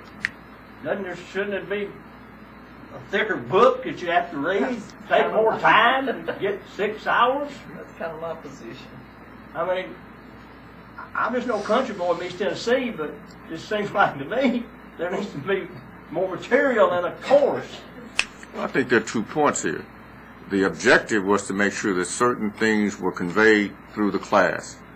And we put in place several points to make certain that we thought would require that course to meet all of those requirements, and we estimated that it would take 6 hours. And then we said all core courses have to have 6 hours worth of content. It's a question of whether or not we want to have the information conveyed in a manner that the person understands and comes out of that course equipped to do the work, or not. It's not based on the number of hours, and you know, somebody who's a member of Mencia could probably take it in 5 minutes, but I couldn't. On the other hand, I have not read the core course. I have not taken one in years. I don't plan on attending one, but Janet has. So, well, in spite of what I'm saying, I'm more likely to vote in favor of what she's suggesting because she's got the experience. I don't. But I do think that we need to change our policies, our rules, if they're not meeting the requirements that we've set for ourselves. What about if one of the commissioners took the course and we had a first-hand experience? Because actually we're hearing secondhand. I've got it laying on my desk. Have you taken it? Yeah. And it took you? It don't even take me that long to take it. Okay. And I asked the two agents who took it, I said, what did you get out of the course? They said 6 hours. Okay. Sounds like a good answer. They said they got the 6 hours. Well, it sounds like we need to vote either up or down on this course. And if we vote down on this course, that means like last month's 8 hours. if we vote down this course, that means Steve is going to have to go back to them and tell them the course was voted down, and they're going to have to beef it up. That's our two choices. Beef it up, but he needs to tell them why it was voted down and let them decide how they're going to fix it. And let them let them decide how it's. So is that reasonable? That's our two choices. Can I ask a question? Yes. Is this a course that they developed just for Tennessee? Correct. There may be some crossover from other states where that material is the same nationally, but this one develops the Trek law and things like that. The advertising is pulled from the green. Call for the question. Let's call for the question. Okay, all in favor of accepting course number F30, say aye. Aye. Let's do a roll call.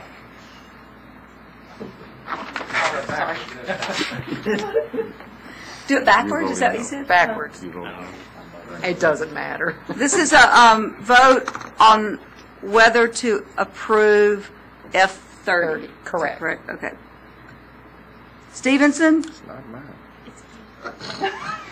Pass. Northern? Oh, you got to call Janet first. No. No. McMullen? Yes. Haynes? No. Flitcroft, absent. Grease? Yes. DeChara? No. Collins? Yes. Alexander? No. Stevenson? I'm not going to tie this. You got to vote. You got to vote. You're not cheering. You got to vote. If I vote yes, it's going to be a tie. It fails either way. So you're already off the hot seat. No. Do you say no? No. So it does not get approved by 5-3. The motion fails. Okay, 5-3, the motion fails. Let's move on to F31. And what was the? What's the difference? What was the? Yeah, but this was the one that was supplying the answers. Right, this is a different provider. F31 and F32 are a different provider. The reason why F31 is on this portion of the education report is because of the course delivery type, because we had all those in question. F32 is the discrepancy or the inconsistency of hours approved from courses of the same topic.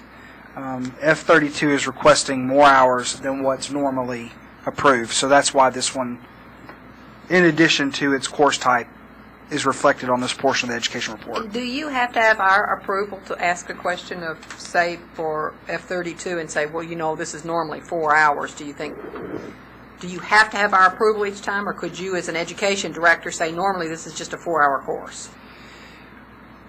Normally, I would go back before it gets to this level, but because of the serious nature of this type of delivery and the discussion, I wanted to make sure that it got ample.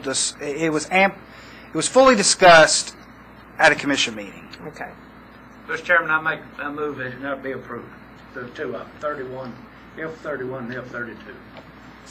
Commissioner Alexander moves that they not be approved. Do I hear a second? Second. I have a second by Commissioner DeCharo. Discussion? Can you divide the question? Take each one of these courses separately. Certainly. Oh, it's up to. That's not what the motion is. No, it's. I have a question about the F32, Steve, that you and I did not discuss. Okay. Can we wait a minute? Can we let's He's he wants his own motion to say just F31. He wants to just do F31 right now. Okay. And then we'll do F32. Okay. Is that okay with you? Because you seconded? Yeah. Okay. I've heard enough of that. I call for the question. Commissioner We don't have any discussion on We're F-31? done been discussing it. Okay. We can call for the question. I do have a question. I missed something, but is this the one where the exam questions were provided prior to the class being answered? Yes. Yes. When the question was raised last month that there were certain providers that were supplying answers, I went out and asked providers that offered this delivery type, do you supply the answers to students? This provider did state, and I brought the email with me here, the question was posed on the 14th of January, do you send answers out with your paper pencil courses on the 14th of January at 3:30 that afternoon most of the time? So that... Well, what about 32? Do they send the answer 32 also? Correct, because of its delivery type. Go ahead. She still sent the answers. Let's do it. All of her paper pencil classes, she said most of the time, this provider stated that she supplies the answers. Okay, there's a call for the question. All in favor of the motion to deny F-31? Do we want to do roll call? No? Say, all who wants to deny, say aye. Aye. All opposed? I just had another question. Okay. Sorry. I mean, I know where this is headed, but the question I have is, do we tell this provider that that's not acceptable and allow them to cure the problem? Well, they still can. I think that's what But we're doing. we're turning down the course. We're not turning down a class. We're turning down the course. But based on the discussion, I think our educational director Steve will get back with these providers, and he will explain to them the action that was taken, the discussion that took place at this commission meeting, and they will resubmit. And he will give them an opportunity to resubmit with evidently more stuff. But I'm saying we're voting on the course. We're not voting on the method of delivery. We're voting on the course to approve or disapprove. Correct. So if we disapprove it, this course doesn't come in this year. But the method of delivery is also a part of this course, because you've got core courses that are approved for classroom, you've got core courses that are approved for online, and you've got core courses that are approved for pencil paper. Okay, but the provider may say, well, if that's prohibited, then I'll stop giving the answers. Well, will they not but be at able that to? point, the course is already thrown out. It's not thrown out for the full year, is it? No, they resubmit it. No, they resubmit it, and it'd come back before us next month. I don't know if the commission can say conditionally or approve you cannot supply answers at all. Steve, can I take this course and review it? Absolutely. Yes, ma'am. What's the purpose of supplying the answers? Other than the fact you're going to guarantee everybody that takes it's going to pass. And then they're going to buy the course from you again because you give them the answers and it makes it easy. Word gets around, and if I was a licensee, I'd take that course. So you got the answer. Okay, we started to vote. Then we had more discussion. No, we voted. Yeah, we voted on 31. Go back to back before you change it. And we're on 32 now. But I have a question about 32 before we vote on it. Yes. Okay. We don't have a motion or anything, so I can ask a question on 32. Well, let's get a motion before we discuss, if you don't mind. Well, I'm going to make the motion that it not be approved. Commissioner Alexander makes the motion it not be approved. Do I have a second? I'll second. I might want to amend his motion Commissioner slightly. Grease has a second. What number? Now we have discussion. F32. 32. F32. In this course, okay, COI also has an ethics course up here for review. In comparing the two ethics courses, the F32 and the F33, if you look at those two courses side by side, does F32 have 2 hours more meat in it than F33 does? No, but I have not sat down and taken them at the same time. I haven't taken them to measure the time. Correct. Okay. But there's not really that much difference in the course itself. Correct. Okay. That's what I want to know. 4 hours is as much, but they're still giving. And they also supply the answers. Yes, this is the one supplying the answers. Okay, so I I have a motion and a second to not approve F-32. Any more discussion? Just to give Steve some guidance, if this does not, if the request fails, my guess is you could tell the providers because it's for 2 hours based on the course content and the fact that occasionally apparently answers are provided, which we frown upon. We do not accept. We do not accept answers being provided. We do not accept. Wilson Brown still accepts. Yeah. I done some of that today here. Okay, let's call for the question. Mr. Chairman, I have one question. Okay. If I vote no on this, does that mean that they can fix this and come back before us? This course can come back before us? I think if you vote no or yes, it can still come back before us, Okay. if I'm not mistaken. As Is that long correct, as it's not Steve? out permanently. Okay. That's my understanding as well. He says that's his understanding as well, so however you vote, they can come back to us. Okay. So, all in favor of the motion? Aye. Opposed? No opposed, motion passes. Now, what else do we need to discuss with you, Mr. McDonald? That's more I was going to call him Mr. Steve.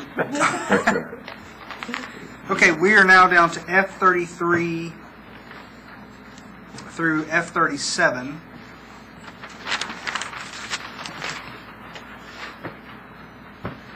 Did you review F-35? Yes, sir.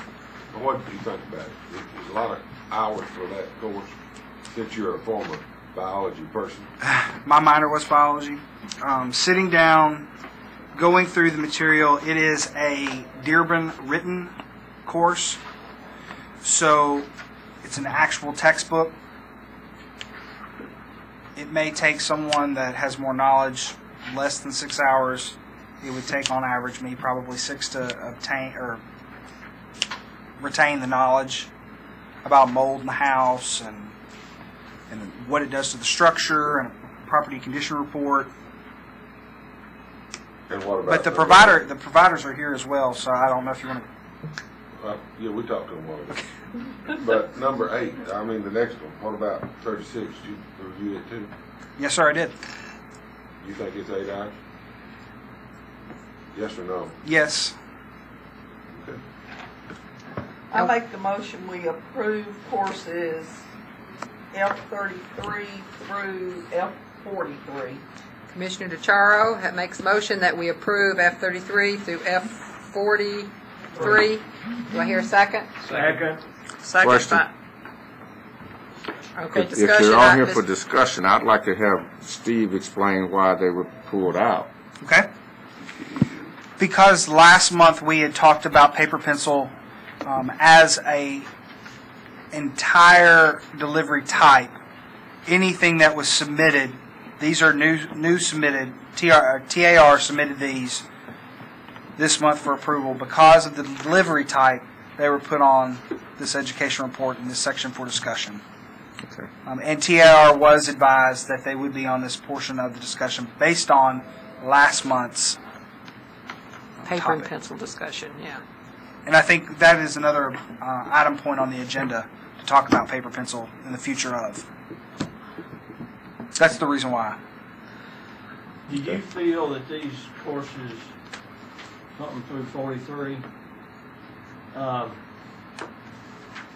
meet our The GRI? meet Yes, our sir. requirements for what we want our licensees to have? Yes, sir. Not all of them are GRI courses. Right. Which she just bonded the GRI courses with the CLI courses. Yeah, I put them CLIs and GRIs all together. Bond them together. I think I just missed something. No. Okay. I'm not sure what the question was.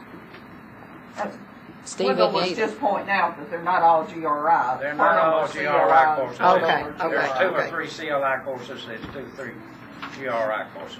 Correct. F38 through F43 are GRI courses. Okay, we have a motion and a second. All in favor? Aye. Opposed? No.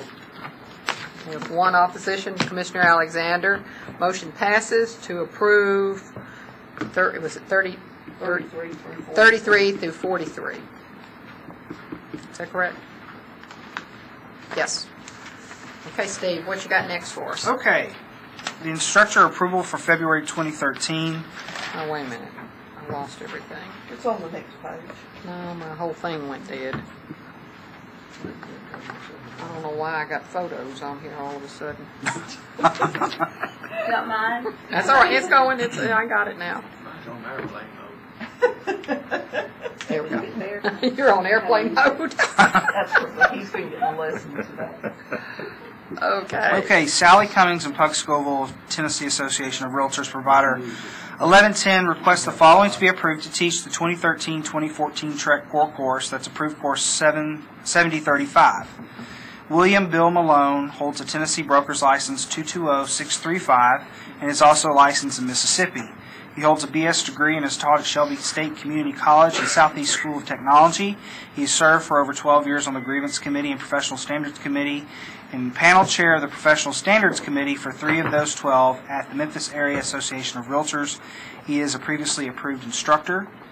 John Giffen holds Tennessee Broker License 289736. He holds a BS degree and has extensive instruction experience. He holds many real estate designations. He also is an approved instructor, a previously approved instructor. Helen Carter holds a BS degree in special education and has been affiliated with the real estate business since 1985.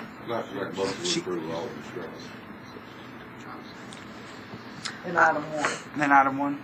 I have a motion by Commissioner Collins. Do I hear a second? That we improve all the instructors in item 1. Second. Second by Commissioner Charo. All in favor?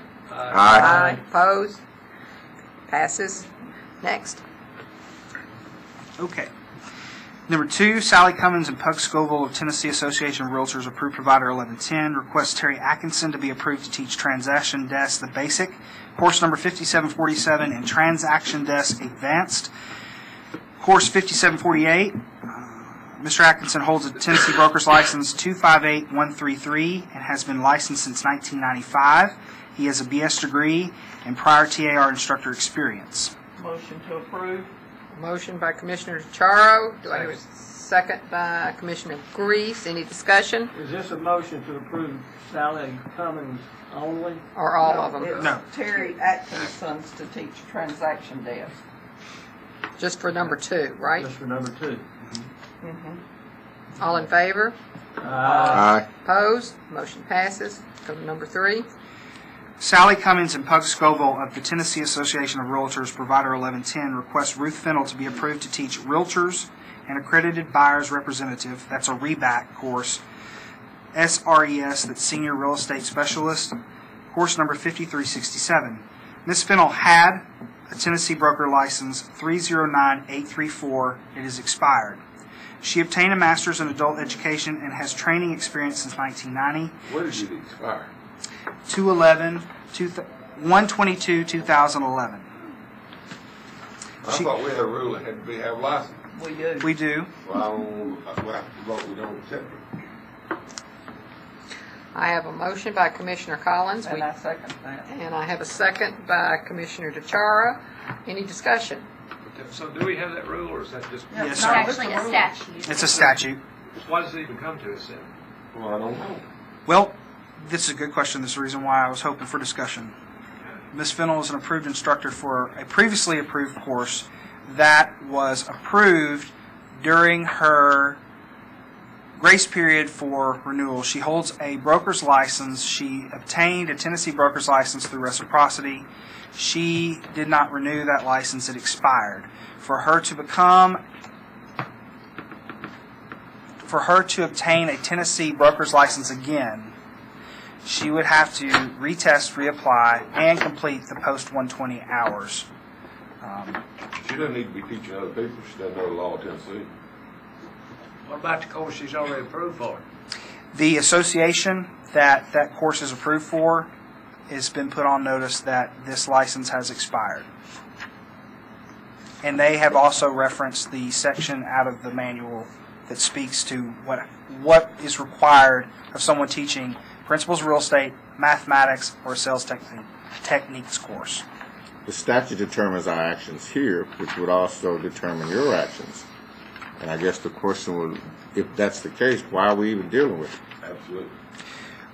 Because if a board judicial board, and because the significance of education be required of all licensees and the importance of the instructors, I felt it was important to have you all.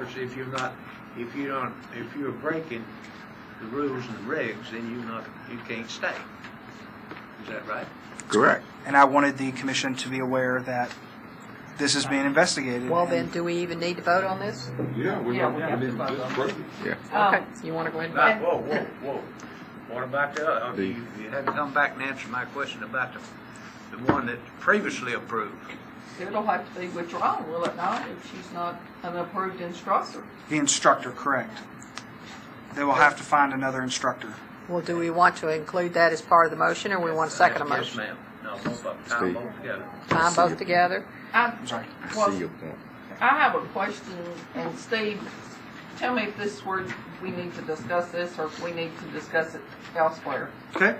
In the statute, the way it is outlined on instructors, there's also a part in there that says that if you teach any law, that you have to have a degree in law. Right. If somebody's teaching a forms class, they are teaching law. If they are teaching an agency class, they are teaching law. Every day when we write a contract, we are practicing law. Does that part of that statute not need to be taken out or addressed in some manner? Who made this determination for you? That was law. It's in the book. That it's teaching law? I know. It is teaching what can- law when you teach those. When you write a contract, it's teaching law. Yes, sir. Okay, let me interrupt. Would you restate the question for Julie's Let's, benefit? that needs to be different from what we're voting on right now. Can we get on? Well, can we- but it's about this statute, and that's my question, because it's in the same statute that we're discussing about the So you're saying expired if it's license. good for one, it's good for the other? Is that your premise? Well, my question is, do we need to discuss that right here, or do we need to just vote on her and then discuss this? I think we need to vote on her and then go on to that discussion, Which if is that's fine. all right. That's fine. I don't have a problem. Okay, with any that. I further just think we discussion? need to discuss it. Okay, all in favor of, no, okay, the motion was to deny Ruth. Bill. And so, the motion was to deny Ruth Fennell, so all in favor of that motion? Aye. Aye. Opposed? No opposed, so it passes that she is denied.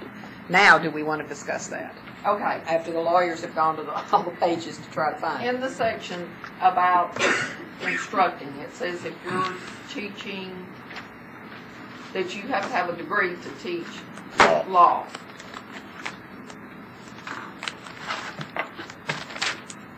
Yeah, do you want me to read that subsection? Yes, please read. Subsection 5 of 6213-324 states, if the course concerns the law of real estate, I'm sorry, let me back up to just state what qualifies that subsection so it'll make better sense.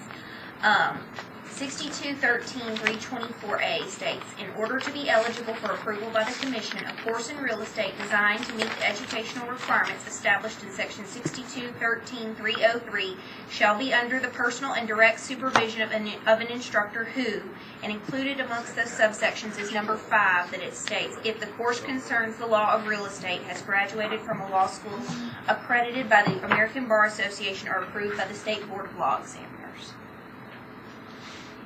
So, Commissioner DeChara, you're saying everything includes the law? What do you, I'm I'm lost. saying when we're teaching agency law, when we're teaching forms that involve contractual law, when we're teaching the court order. Did we get Julie's interpretation of that?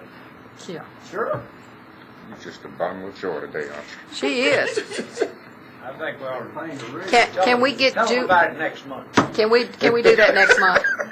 You're kind of putting me on the spot here. Yeah, that's why I give you time to review it. Let's discuss that next So what's your Madam one? Chairman, I make a motion we defer this topic that has been brought up by Commissioner DeShara until next month. Second. And I have a second from about 3 different people, so all in favor? Yes. Opposed? No.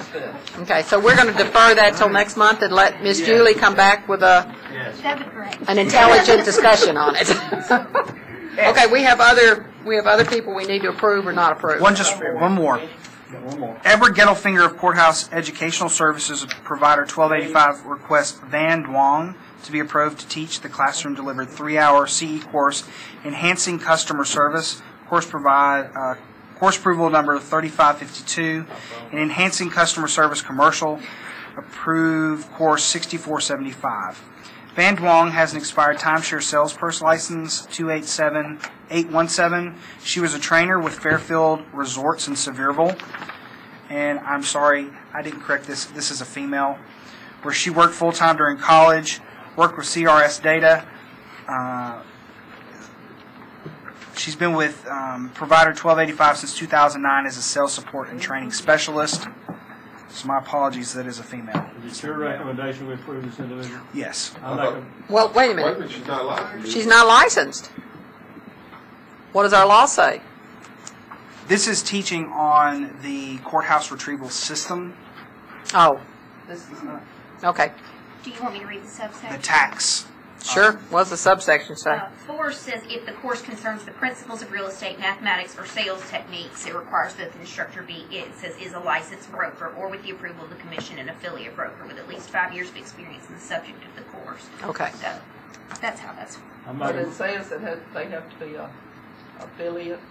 A licensed broker or with the commission's approval an affiliate broker with 5 years of experience if the course concerns the principles of real estate, mathematics, or sales And this one, techniques. she doesn't have a license of any sort.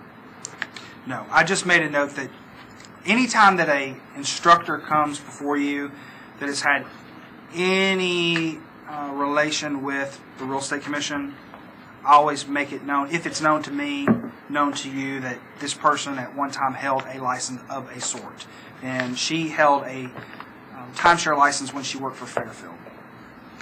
Just from what you read in that statute, Julie, she doesn't have to have a license to teach this, or does she not? Enhancing customer service is the title of the course, and enhancing customer service commercial appear to be the topics. If that, I haven't looked at the content of the course, but if it says if it concerns the principles of real estate, mathematics, or sales techniques, that's pretty broad language. That wouldn't concern. This course. That doesn't concern that. I make a motion we approve. Second. Van.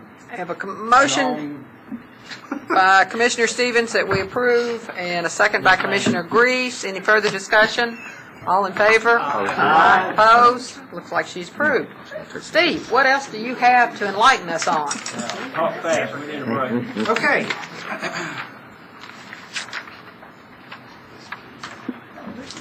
Are we about to? Commissioner- No, that's it. No. One more. Commissioner Chara and Commissioner Collins, I had discussions on paper pencil delivery courses. I wanted to address that as of current, we have 18 providers that offer paper pencil courses.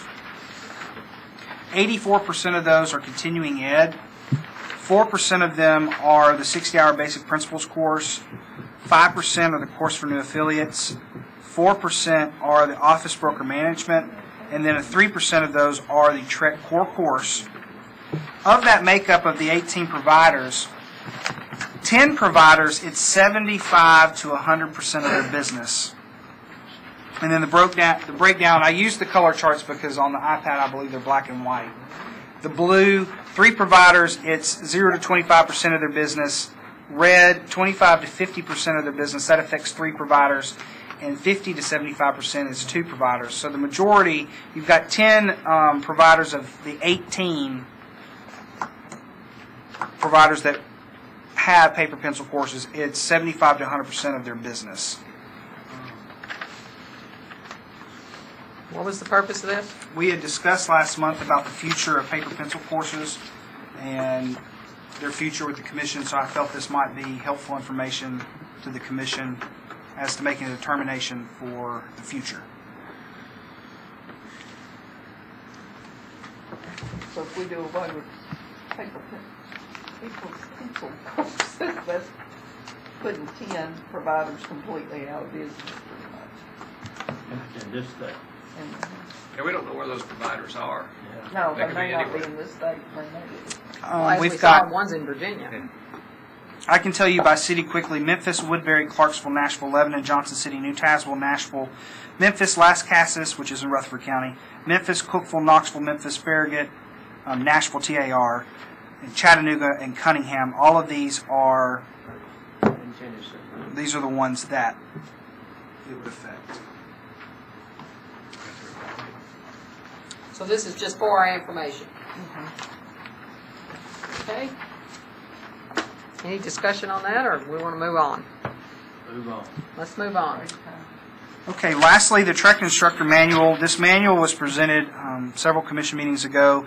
Commissioner Grease and Commissioner Char reviewed it. Commissioner Grease had some edits that he wanted made. I made those, sent them to him. This makes us compliant with the manual about the instructor training. Do you have any questions about this manual? What were his changes? Move to be approved. Second. I think you did a great job. They were housekeeping, Commissioner Haynes. Thank you, Commissioner Alexander Collins. moved that it be approved, and Collins seconded that we approve this as presented. Any other discussion? Just that we get a copy of the revised. Yeah, could we get a copy of the revised? Absolutely. That's a great idea. Do you want it hard copy or emailed? Email. Emailed, okay. All in favor? Aye. Opposed? Motion carries. Thank you, Steve. Thank you. I think you have been on the hot seat. Well, there was something we were going to talk about that Eve. Well, it was a CE, but that kind of goes hand in hand with paper and pencil as well. The CE course, whether CE is recognized by one state, you're a non-resident in another state. So I don't know whether it's kind of part and parcel. Paper and pencil was going to be tied into that. Whether we would recognize other states. Right now we recognize other states CE. And whether it's paper or pencil or any other method of delivery. Some states only recognize like Arella certified distance courses. So I don't know. How many courses would that be if we didn't recognize? Would that be was that a lot of courses you're talking about? I'm trying to understand the full question because we don't have reciprocity with other states any longer. Okay. Any longer. I think the question was, what do you want us to consider? That's what I want to know. I think that what the commission, at least last month, indicated they were interested in considering is whether or not Tennessee should continue to recognize CE that a non-resident took in their resident state. If they held an active license here but lived in another state, would we recognize the CE of that state as fulfilling our requirements for continuing education every renewal period? Okay, who was looking into that? Because we don't have the reciprocity anymore. Well, I think it came up in part in paper and pencil and how many other states had paper and pencil and whether they would recognize our paper and pencil courses and whether we would recognize all courses that other people took from, in their state of residence if they, didn't live here. And so I think it was kind of that all-encompassing question, and it really came up as a result of the paper and pencil discussion. So, I don't know whether you want to defer that along with the paper and pencil discussion to determine, what impact that will have on any decision that's made as it relates to the paper and pencil. Commission? I know Alabama won't accept anybody else's courses except their own. You have to certainly. Well, their CE also has to be Arella approved. Right.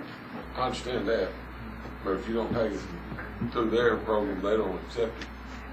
If you're broken in both states, they won't accept anything. That'll be red A on it.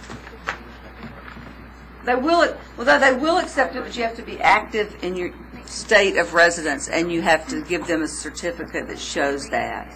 So they will accept it, but only under that condition. And you have to have gotten your license in the state in which you currently reside, and it has to be active. There's some states, say Wyoming, they don't accept anybody CE. New Mexico accepts nobody CE. Some states just accept a certain amount, and then you have to take that state's core.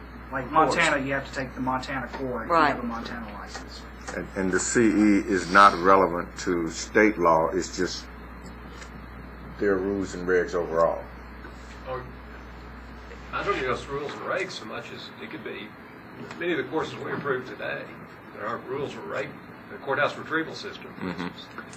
I know it's hard to get a template to work with, but so I'm grandfathered in Tennessee. I'm not grandfathered in Kentucky, but I can take courses approved in Tennessee and count as my Kentucky credit, which I love. Except once every 4 years I have to take their core class, even though I don't have to take it in Tennessee. I'm never in Kentucky except one place. So, it's a convenience to me for Kentucky to allow my education taken in Tennessee to count. And I'm all about making it convenient for brokers who occasionally work in Tennessee to have their coursework taken in their particular state count toward ours if we're requiring it. I assume we are. Sounds reasonable. Any other discussion? I don't know that we need a motion on this. We just wanted to discuss it. Right, yeah, I just, it's something that, as I say, came up with. I think I see some glassy eyes and we need a break. Let's take a 10-minute break. Back to order, please. Next on our agenda is our wonderful legal report. And we would like Julie to start. I do have a couple of additions. Steve, was that? I think we did ask you. That was all your report. You got anything else to? Absolutely not. I think we have covered everything. We've done it all. We've done it all. Thank you, sir. I'm not making you a paper handout. I'm sorry. Ask the first question. Okay, Julie, what are we passing around? Two additions that I did not get on the report in time to make it out to y'all on Friday. It's two additions that I didn't get to. It's a take one and pass it. You made two additional complaints? It's one that was in litigation that Ms. Ryan received additional information on that we're representing, and then one that was authorized for a consent order and we received additional information. It's not technically a represent, it's just I'm asking to add some language into the consent order when I resend it to the individual. This is a new one, these are two that she's added. Those are the only two in addition to what you have. And I can take those two first if that would be easiest. It's whatever y'all prefer. You're in charge. Okay. I'll just go ahead and do the additions first, if that's okay. That's fine, since none of us have seen them. Well, I can address any questions you may have. I'm sorry. It's just one of them we received the information. I'll get to it. Okay. The first one is 2011-027-091. This was originally presented at the January 2012 meeting. It was a complaint opened by Trek against a respondent who is a principal broker of a real estate firm and also employed by a firm purporting to be in a vacation club. The allegations within the complaint concern incentives being made by an unlicensed agent of the vacation club where respondent is employed, specifically airfare and trips that were never given as promised to consumers. Respondent answers that she's a principal broker for another company and was only employed by this firm for her accounting expertise, and that she was not involved in sales and the promises that may have been made by sales agents unlicensed to the consumers. She states that in this case, the agent who dealt with the consumer has disappeared and is unable to be found. The respondent answers that at the time the consumers contacted the vacation club after entering into the agreement about not receiving the incentives they had been promised, that the business refunded them $2,693 to settle the matter, of $7,693 total paid. Additionally, respondent states in her response that the vacation club had cleared their business model with this commission prior to opening their business. However, there is no such approval in the records of the commission. There are numerous complaints against this vacation club in consumer affairs. There had been one Trek complaint against this company in 2011 for operating without a license that was closed with a letter of warning. The recommendation in January 2012 was a consent order for a civil penalty of $2,000 for a licensee engaging in conduct through an unlicensed firm in violation of 6213-312B 14 and 20, acting as a timeshare salesperson is defined in 6213-102-15, and working for an unregistered timeshare company as required by 6232-122, and for the offering of prizes or promotional offers under 6232-133 by not offering this in writing and failing to deliver the same. Additionally, require the respondent to attend a 2-day meeting of the commission and get an additional 4 hours of ethics continuing education, both within 6 months. The decision was that the commission voted to accept the recommendation of legal counsel. After review for litigation, it was determined that all lawsuits mentioned in the article, which was the basis for opening this complaint, were dismissed, and the attorney representing the consumers was suspended from the practice of law. Additionally, respondent's attorney provided a copy of the contract between respondent and the purported vacation club, such contract showing respondent was a W-2 employee as a bookkeeper. Moreover, initial allegations against respondent were that respondent was a principal broker of the company, not that respondent sold any timeshares. It appears that respondent was not a principal, only a W-2 employee as provided in the contract. All complaints mentioned in the lawsuits were against others who sold the timeshares in question, and these parties apparently have disappeared. So the new recommendation is to dismiss. I have a question about this. We get one or two of these every month. I don't know who it is, but somebody, it appears to me, is not doing their due diligence in finding all the facts before these complaints are brought before the commission. It gets to me, it's embarrassing to do all this, and then the next month you come back and rescind them. And I apologize for that, Commissioner Alexander. This one was originally presented and sent to litigation before I was here. I accept that, Julie, that I'm not after you. May I address that for a minute? Well, I'm not through, ma'am. Okay. It makes this commission look inappropriate for their ability to act. And when we'll have 1 to 3 of these every month. That needs to cease. Well, I can't try a case that I don't have the facts for. I understand. And that's really what we're amounting to. And often what happens is things will be presented with the legal cloud or legal terminology, sort of like probable cause, which is a bit much lower standard. And so things may be presented to you is in, based on what we have, is there probable cause? And the answer then is either a yes or no. But then when they don't comply, it goes to litigation, and I have to do more investigation on it. And that's what happens. I will do more investigation and find that things may not be quite the way they seem, or sufficient time has passed and other things have come up. In this particular case, other things came up in the time period. And I understand where you're coming from, but you see where my point is. I do. But when you're doing probable cause, the standard's really a little bit different, and there'll be a lot of things that go forward and be accepted and could be pursued, as opposed to when it really gets down to nitty-gritty litigation. But I do understand where you're coming from. Ms. Ryan, you don't think that it is the fact that maybe we're pushing too hard to bring these cases to a close, and we're not getting the additional facts that we need before they're ever presented? Well, I don't really think that's it. We do have a time period imposed on us by the state that complaints are to be opened and closed within 6 months. But honestly, what happens is people don't always send the information we request, and that's from the complainants as well as sometimes the respondents. And what we can do and often do is go forward and basically, again, do we have anything, does it look like there's a violation here? And most of the time, as you'll see, most of the time, people will send what they've got, and when you issued an order or and she sent a consent order, most of the time people comply with that. It's only when they get into litigation that we sometimes have problems, and that's because I can't help the fact that this may have been presented in January 2012, but I'm getting ready to present it this year. And so time passes, we're limited, I'm limited by the time frame we have in trying to move things on. So part of it could be my fault, except for the circumstances would be the same, you just might have known about it sooner if it come up to me in a different way sooner. Well, I am concerned about it.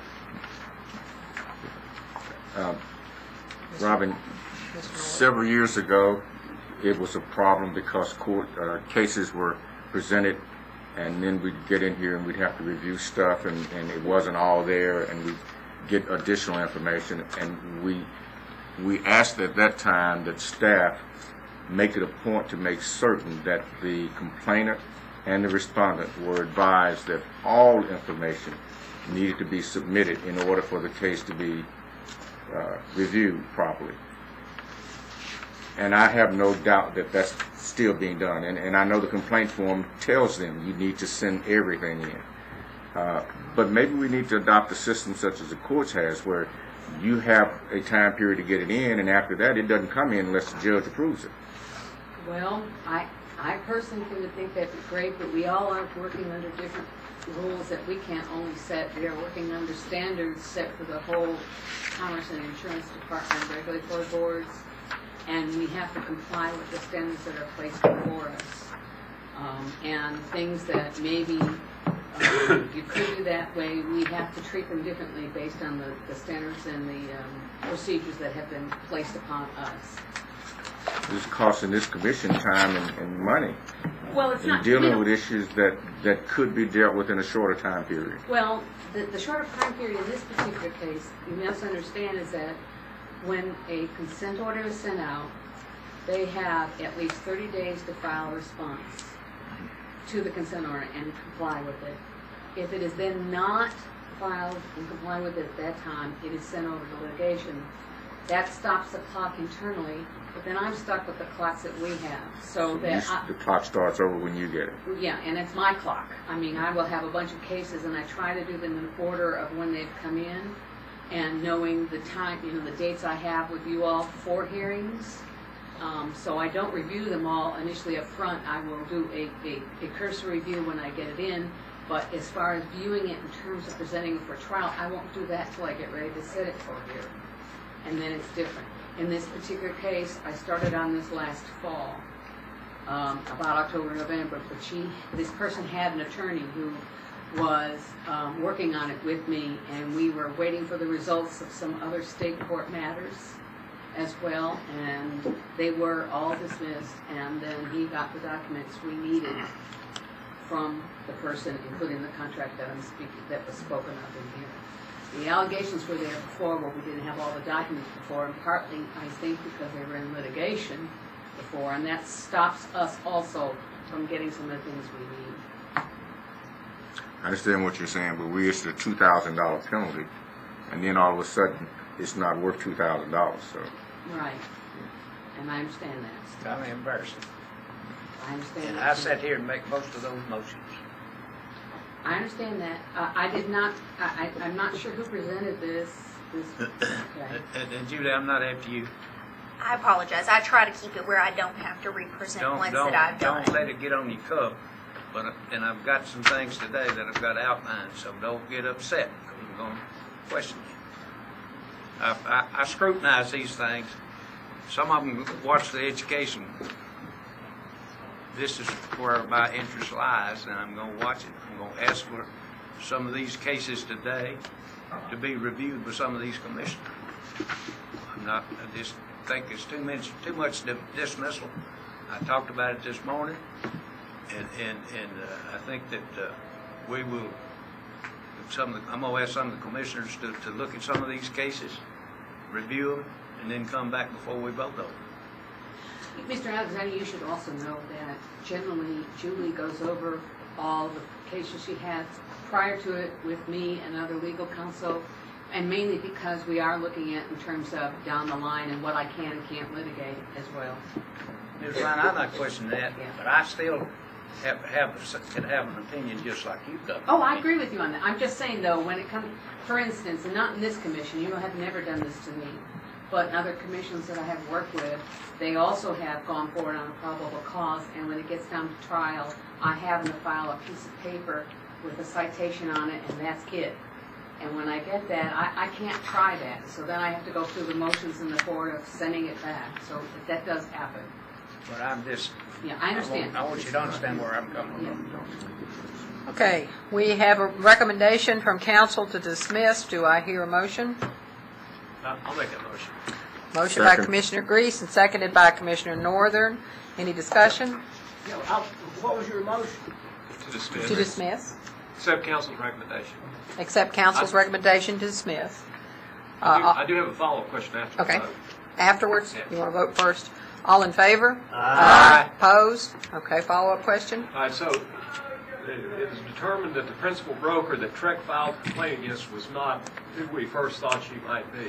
Let me answer that question for you. Okay. She was a principal broker. This entire complaint was based on a newspaper article on a particularly difficult and contentious situation against initially a firm that had many complaints with us. Then the article stated this person worked there and stated she was, quote, a principal of the firm. That's what was in the article, and that was it. And she said she was not. She was an employee. And there were lawsuits, 2 sets of lawsuits that were filed. The General Sessions lawsuits were filed first, and they were dismissed. The federal lawsuit was never even gotten that far because the attorney withdrew it against this individual, but that didn't happen until last fall sometime. Because then it was recognized by that attorney that indeed she was not a principal or working for this group in any other respect except for what was reflected in her contract, which was as a W-2 bookkeeper. And indeed her contract had X'd out things that you might normally find in the contract where you're doing something else. That is, covenants not to compete. That was all X'd out, which is something that you would expect if indeed they were selling timeshares in this group and May selling timeshares in another group. But all of this happened over the course of time. Right, I'm with you on all that. So is it appropriate for Trek to consider a complaint against the firm as opposed to the individual? I mean, it's clear. I think that you did. And I'm sorry, I don't know what happened to that complaint. They're in order. The firm is no longer in business. The firm, okay, the firm is no longer in business. The unlicensed entity that was doing it was not in business. And yes, you did already consider a complaint against them. Any further discussion? I didn't mean to interrupt your That's just a follow-up question. Okay, that was Go to just the next item. next item. And this is not a represent. I'll go through it though. 2011-027-201. This was originally presented at the January 2012 meeting. It was a complaint filed by a licensee complainant against respondent for advertising as the managing broker of a firm when he is not the managing principal broker of the firm. Respondent states that the advertisement was done in LinkedIn, a business social network site. He does not deny that he listed himself as the managing broker, but states that he has removed it from anywhere it is posted. Upon review, respondent was broker released on April 18, 2011 by his firm, and as of the date of this review, respondent is yet to complete administrative measures. The recommendation at that time was a consent order with a $250 civil penalty for false and misleading advertising under 62-13-312B-4 and 14, and $1,000 for failing to take administrative measures under 62-13-312B-16. Additionally, attendance at the 2-day regularly scheduled meeting of the Commission within 6 months. At that time, the Commission voted to accept the recommendation of legal counsel. The authorized consent order was sent, and the matter was later forwarded to the litigation attorney for a hearing on the misleading advertising and respondent's failure to take administrative steps after respondent's release from the firm, at which respondent was principal broker in April 2011. It appears that since that time, respondent's license has expired. Recently, respondent contacted legal counsel and indicated interest in signing a consent order to settle the matter informally. Respondent signed and returned the consent order without payment and included a note that respondent would need 90 to 120 days to pay the civil penalty contained therein due to respondent's decreased income after respondent's license expired. In March 2012, the Commission authorized, including language in all consent orders, that if there is a default in any term in the consent order, the respondent's license would be automatically suspended and reinstated only when the default has been corrected. Since this particular respondent's license is currently expired, this automatic suspension language is inapplicable. Therefore, before legal counsel negotiates any payment plan for this respondent, it is requested for this respondent and for future respondents with expired licenses who wish to settle their complaints informally by consent order that the Commission authorize the inclusion of language that if respondent chooses to become licensed in the future, respondent will have to retest and reapply and satisfy all conditions necessary for licensure which are applicable at that time, and that the respondent agrees that the Commission could, under the authority granted by Tennessee Code Annotated Section 62-13-312B, exercise its power to refuse respondent a license for any default, either monetary or non-monetary, of any provision of the consent order. I can explain if that's not Yeah, what do you clear. want us to do? What I'm asking is, in March of 2012, you all authorized for me to include language in all consent orders that if a respondent fails to comply with any provision of the consent order, which includes track meeting attendance, or if I negotiate a payment plan and they fail to meet those terms, that they agree that their license shall be automatically suspended until they comply with the default and provide proof of compliance. Move to accept council's recommendation. So you just want to include that? In this case, this automatic suspension wouldn't apply because there is no license, so I'm asking that as similar language as I can. I've got a first and second. Commissioner Northern moves to accept and include that language, and seconded by Mr. McMullen. Commissioner McMullen, all in favor? Aye. Opposed?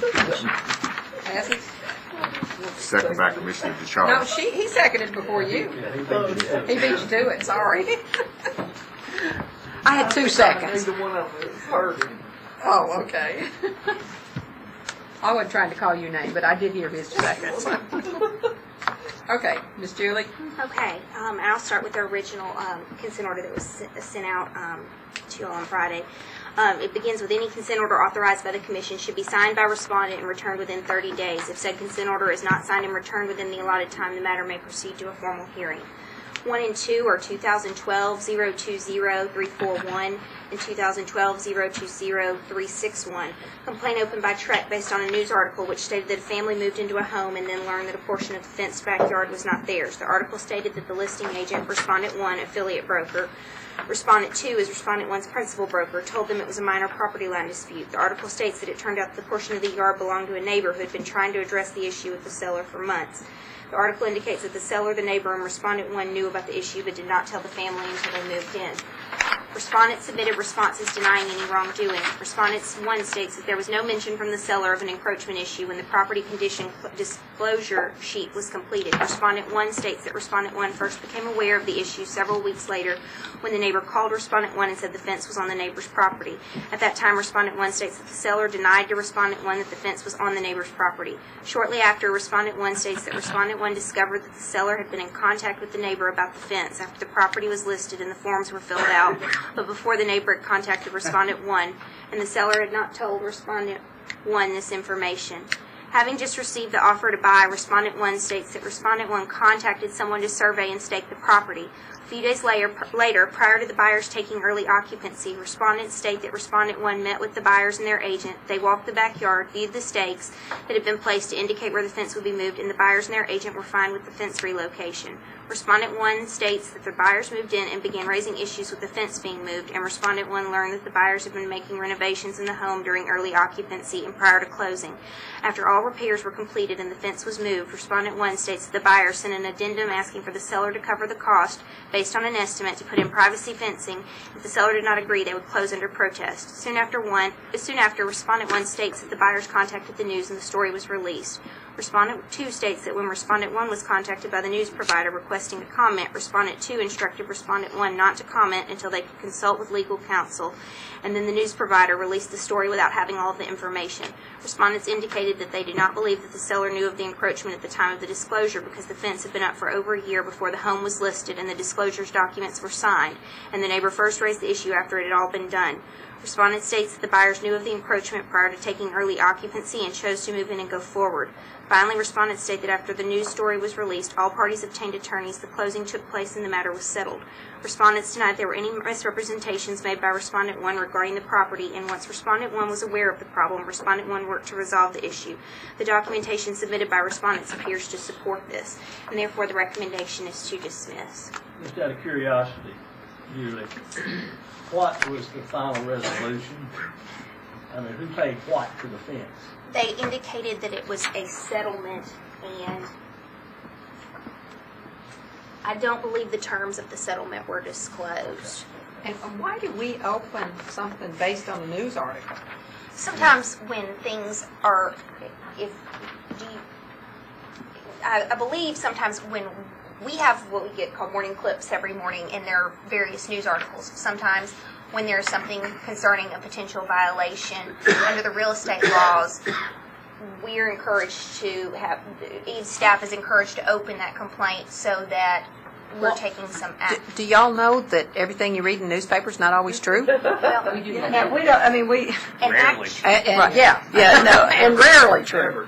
And actually, And very few times not factual. Yeah, in this case, Or we complete. actually called and talked to the individual, the person who bought the house. And encourage them to file a complaint. Which they said they were going to do, but they never did. They didn't. Sometimes there are other parts of the state that encourage us to go ahead and file a complaint against. They paid out more attorney's fees than blame fence cost to move. Yeah, If we're going to call and ask someone to verify a news article, shouldn't we do the same with the opposing side? I mean, I just It think was this is a waste of time myself. It was the complainant that, that actually I think the complainant contacted Say Connell so. first, and then Connell called him back. Okay. Then he never sent the information in. I mean, we should have never got involved in this to I begin make a with. motion we dismiss. Second. I have a motion we dismissed by Commissioner Stevenson, a second by Commissioner McMullen. All in favor? Aye. Okay, next.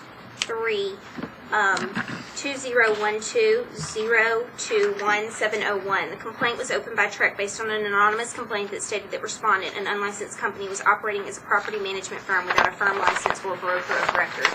A response to the complaint was submitted by a licensee and affiliate broker. Said response states that respondent company contracts with property owners to conduct management services in all interviews, showings, and lease signings are done by licensed affiliate brokers. The response provides the names and license numbers of 2 affiliate brokers who do these activities. They are affiliated with a licensed firm and a principal broker. The response states that the affiliate broker who drafted the response was scheduled to take the broker's examination in October 2012 so that respondent could be licensed as a firm. But based on a check with the Trek office, there appear to have been no materials received indicating that the affiliate is upgraded to a broker status or taken steps to license respondent as a firm.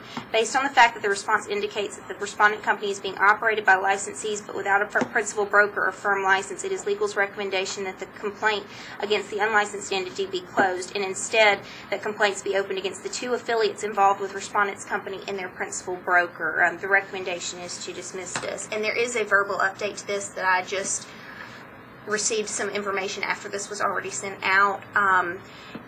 We have some indication through our regulatory board system that some money has been received for a possible firm application for this group, but there's still no indication. We don't have the application in the office yet, so I don't know what it contains or how complete it is, and there's still no indication that this affiliate broker has done anything to upgrade. It just shows that their approval was given to test in August, I believe. So it doesn't really change my recommendation. It's just the most current information that I do have. So I'm a little confused about this one. The 2 affiliate brokers are with a company, but were they holding themselves out to be with a second company? Essentially, what it appears from their response, how they responded, is that these 2 affiliates are affiliated with a licensed firm under a different name. They're advertising this unlicensed property management company, and essentially it appears operating an unlicensed branch office. It's not under the name of the firm that they're with. Why are we dismissing it then? Because this is an unlicensed entity, and we really have more power to do. When we received the anonymous complaint, we didn't know who was operating the unlicensed entity. So the complaint was opened against the unlicensed entity, not knowing if it was an unlicensed person operating it or not. We had no indication that it was a licensee operating at that time.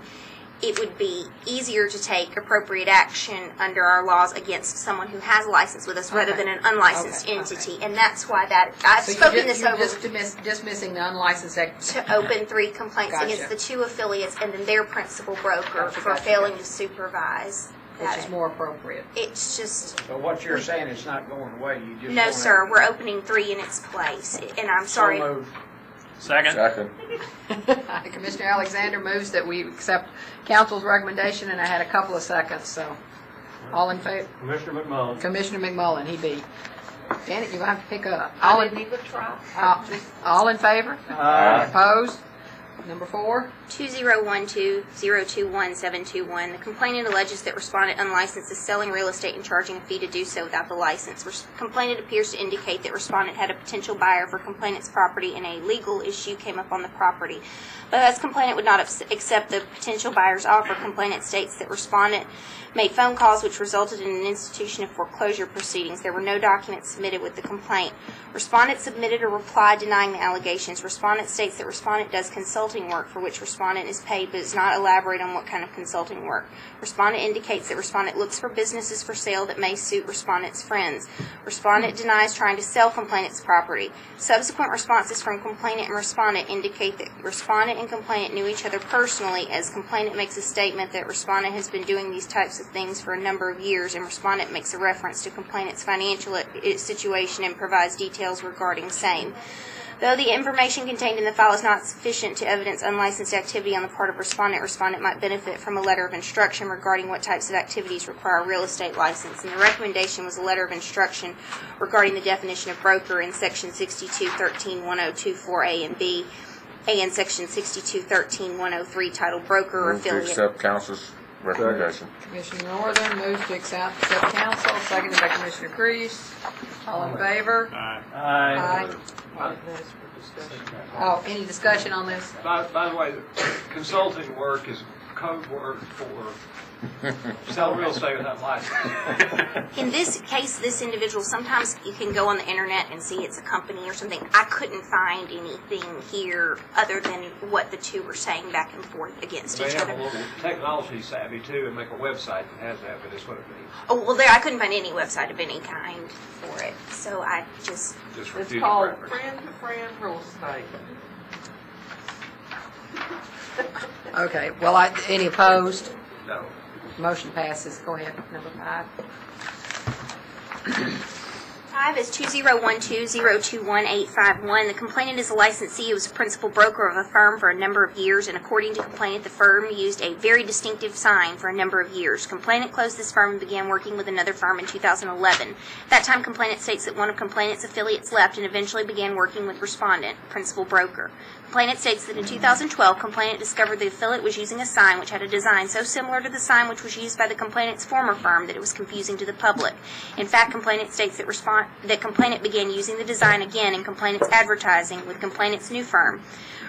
Complainant states that when contacted by complainant, respondent refused to have the sign taken down. Complainant filed suit based on the matter, and complainant states that the court ordered that the affiliate could not use the sign until the matter was resolved, which complainant states was violated when the affiliate redesigned and continued using a similar design. Complainant submitted the complaint against respondent, stating that it was misleading and untruthful advertising, and respondent failed in his duties Continue on, Julie. to supervise the affiliate and the affiliate's advertising.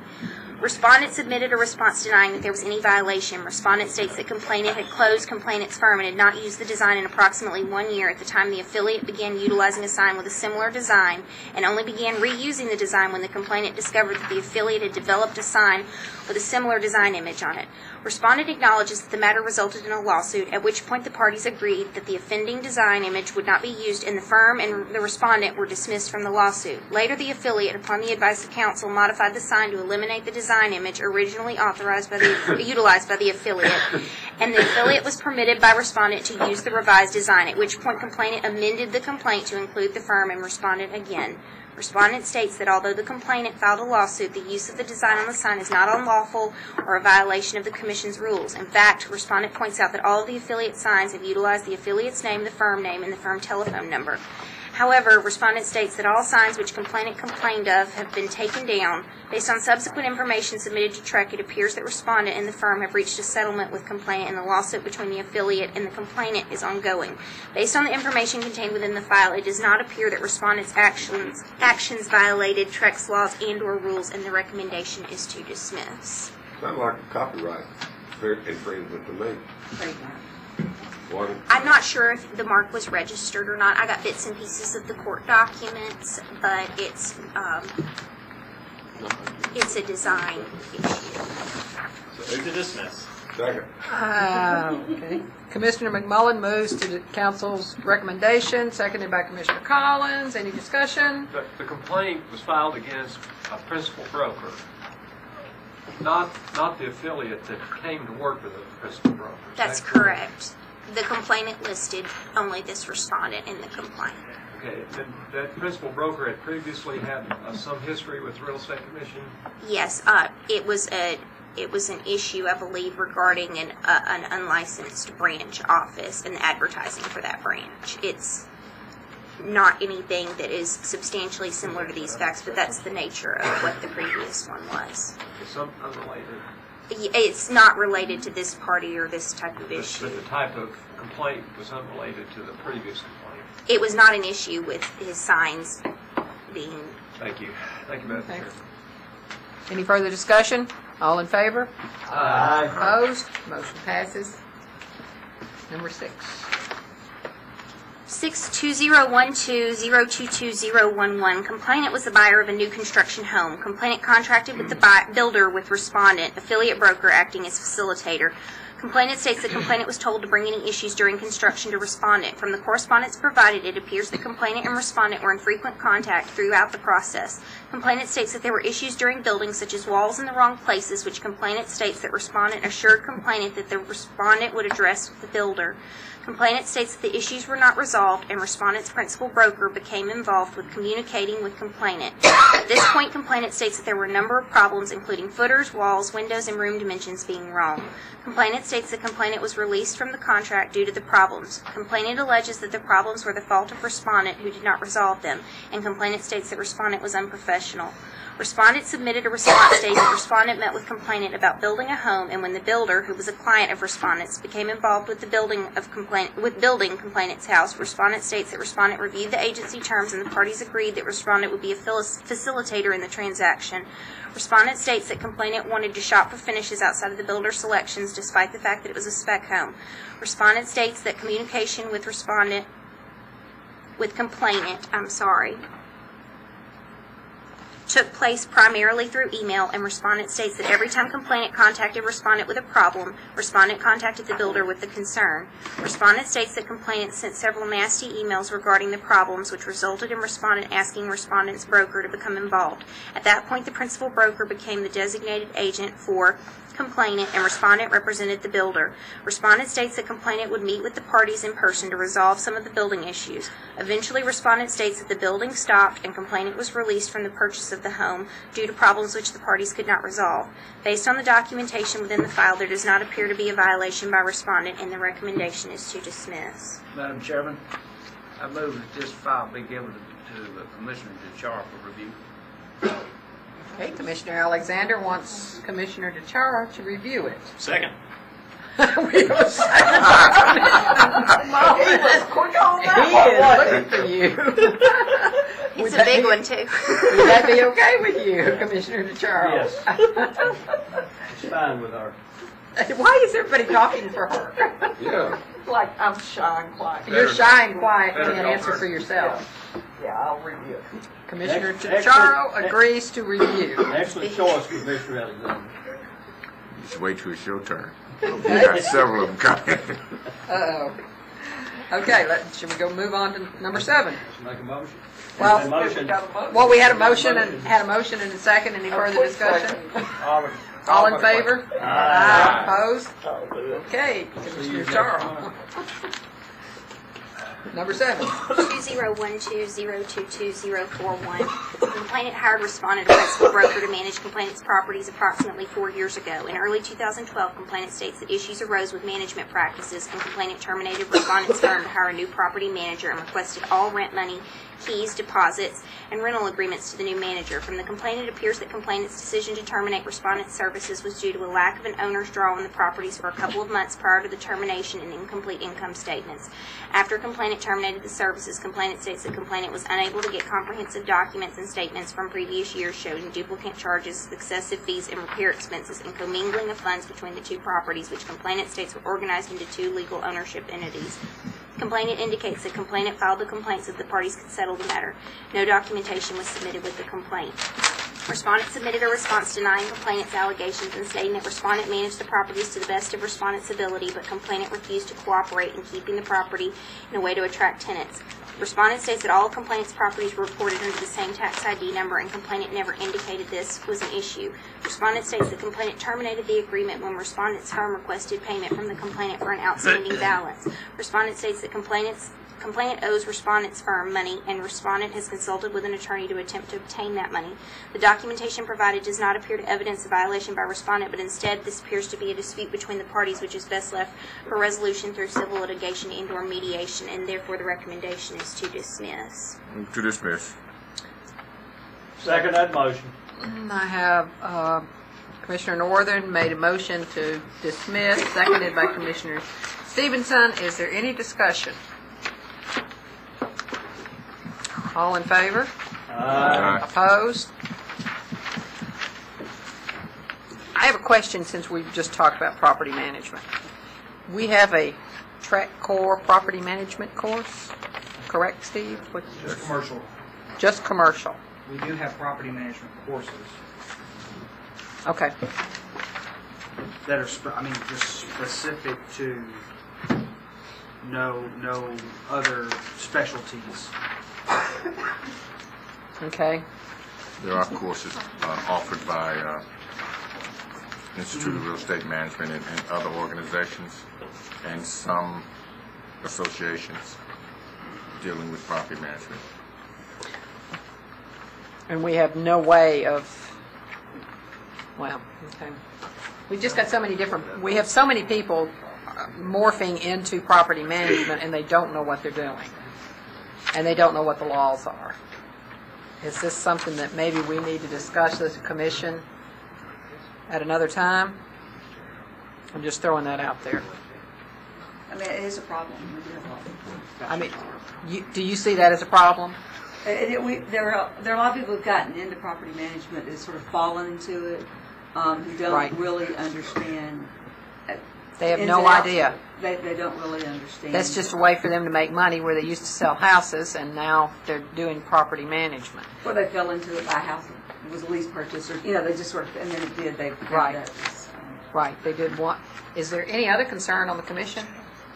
Or am I the only one that's concerned with that? Apparently not. Okay, next one. Okay.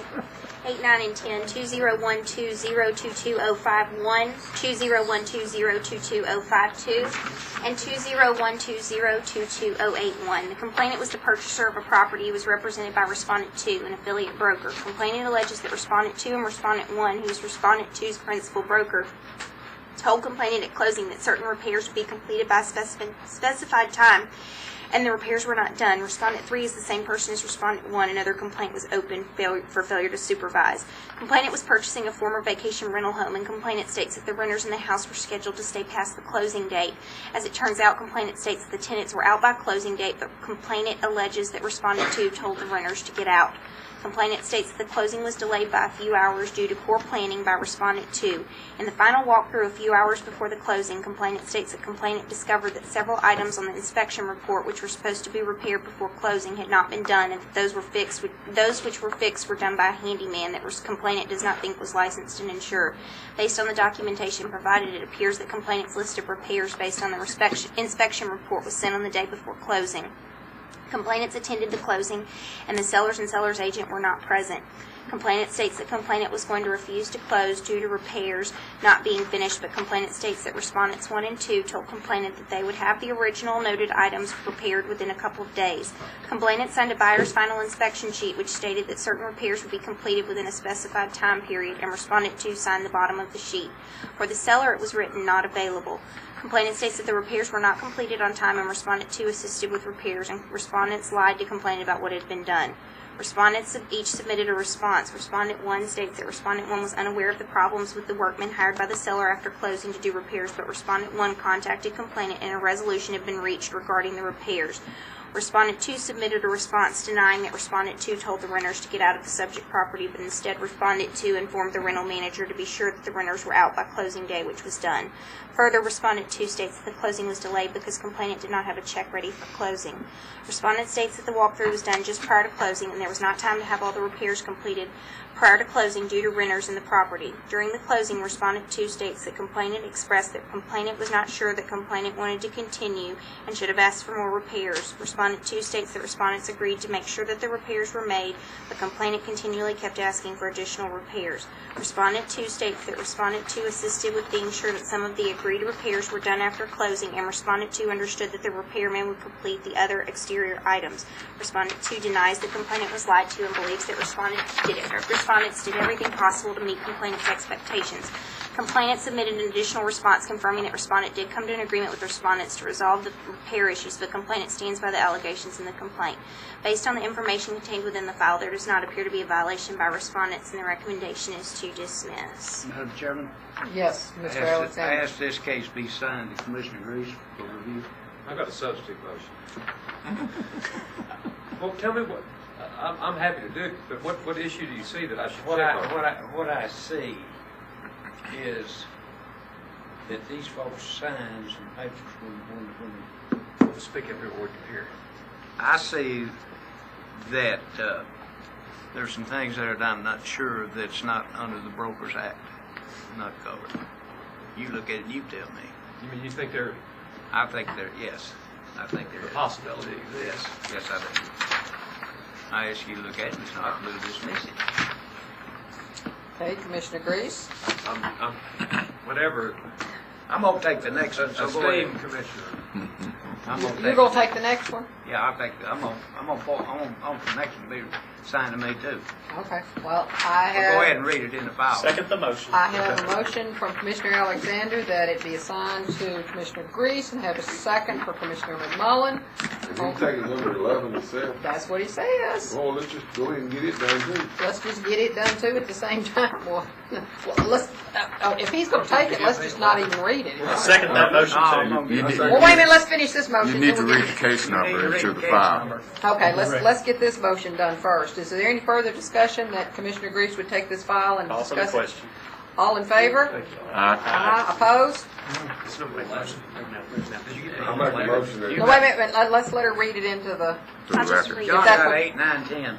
8, 9, 10. Huh? It was just one file. There was just one file. It's just one file. Yeah. That's right. Okay, 11. 201202261. Do you want me to... Just read the top in Case bold. number and I'll take it from there. She did. I just read the case number. Did you I want make me a to... motion that we allow Mr. Alexander to accept to that. review this Second. file. Second. I think we got a vote.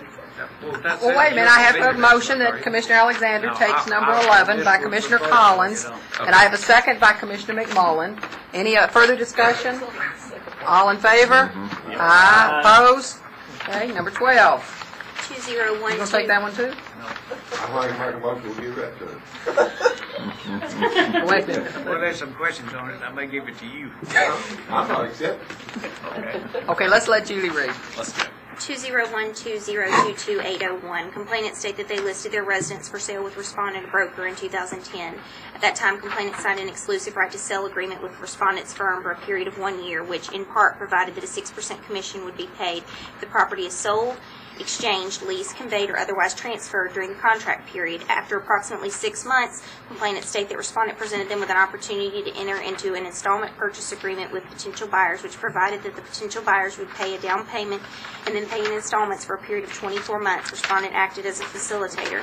At the direction of respondent, complainants paid the entire commission to respondent immediately by personal check to respondent's firm. Complainants state that respondent contacted complainants and asked them to pick up the check to the firm and write a personal check directly to respondent because the payment did not have to go through the office. Complainants state that they did this and the check to respondent was cashed on or about November 30th, 2010. Complainants state that in September 2012, the buyers contacted complainants notifying complainants that they were moving out and would not be fulfilling the contract. Thus, complainants state that respondent is no longer entitled to the full commission. Respondent submitted a response attaching a copy of the listing agreement and pointing to the language that the commission is earned if the property is sold, exchanged, leased, conveyed, or otherwise transferred during the terms of this contract. Respondent states that an installment purchase agreement is a form of conveyance, and therefore Respondent states that the fee was earned. Respondent did not address the issue of directing complainants to write a check to Respondent personally for the commission amount without sending the money through the firm and Respondent's principal broker. The commission amount issue appears to be a contractual issue between the parties. However, it appears that Respondent accepted the commission directly from complainants. From complainants. and not through the firm or principal broker. Therefore, the recommendation is a consent order with a civil penalty for $1,000 for accepting the commission or any valuable consideration from any person except the licensed real estate broker with whom the licensee is affiliated in violation of Tennessee Code Annotated Section 6213-312B11, plus attendance by respondent at one entire meeting of the commission within 180 days of respondent's execution of the consent order. Does anybody have any questions for Julie on this? Go ahead. Is that the maximum we can find? I'll double check it.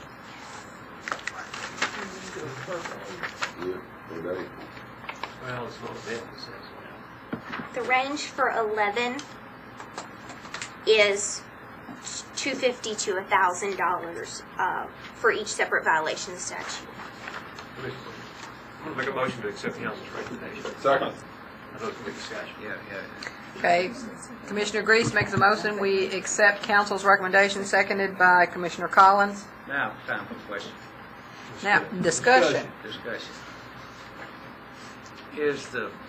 Was in the file, the forms where the buyer and the seller, when they switch to a transitional broker, from a principal broker or their contract, did everybody sign off on that and had knowledge of what they were doing? Let me double check.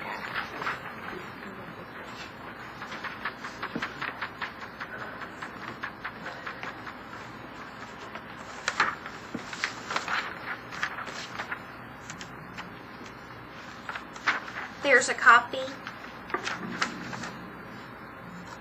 of the confirmation of agency status. Is that what you were asking for? That this person was the facilitator for the transaction. Was the principal broker? Was his listing? Oh, I'm sorry. The exclusive right to sell agreement was between the firm and the complainants. That's right, which was one and the same. Right? The principal broker, which is the respondent, is the principal broker. This person is not the principal broker of the firm. They're a broker, but not the principal broker. My question is whether the principal broker, or whoever it was, when you switch from a listing agent, buyer agent, selling agent, to a facilitator, both sides of the transaction have got to agree to it. They signed off on the confirmation of agency status. Buyer and the seller. Yes, sir. That's my only question I had. Is that right? Yes, that's right.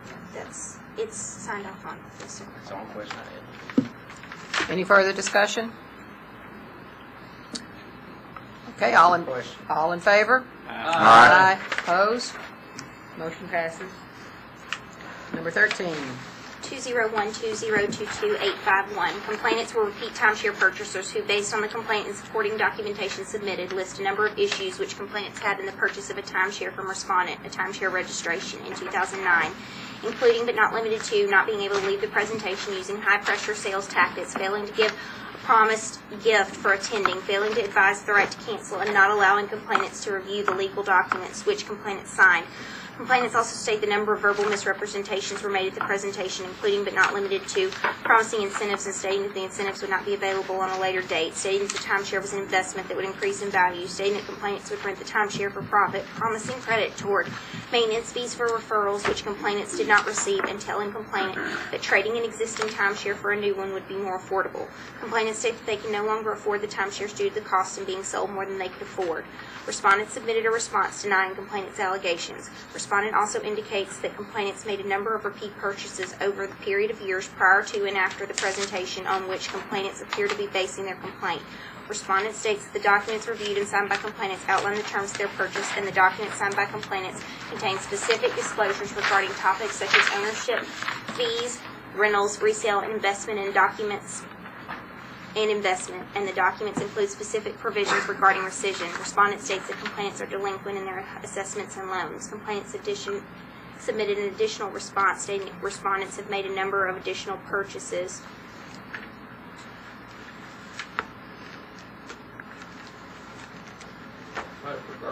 I'm sorry, I messed up. That's complainants. Complainants submitted an additional response stating that complainants have made a number of additional purchases since the 2009 purchase outlined in the complaint, one of which complainants rescinded. In order to try to correct the problems of that purchase, and their debt only increases.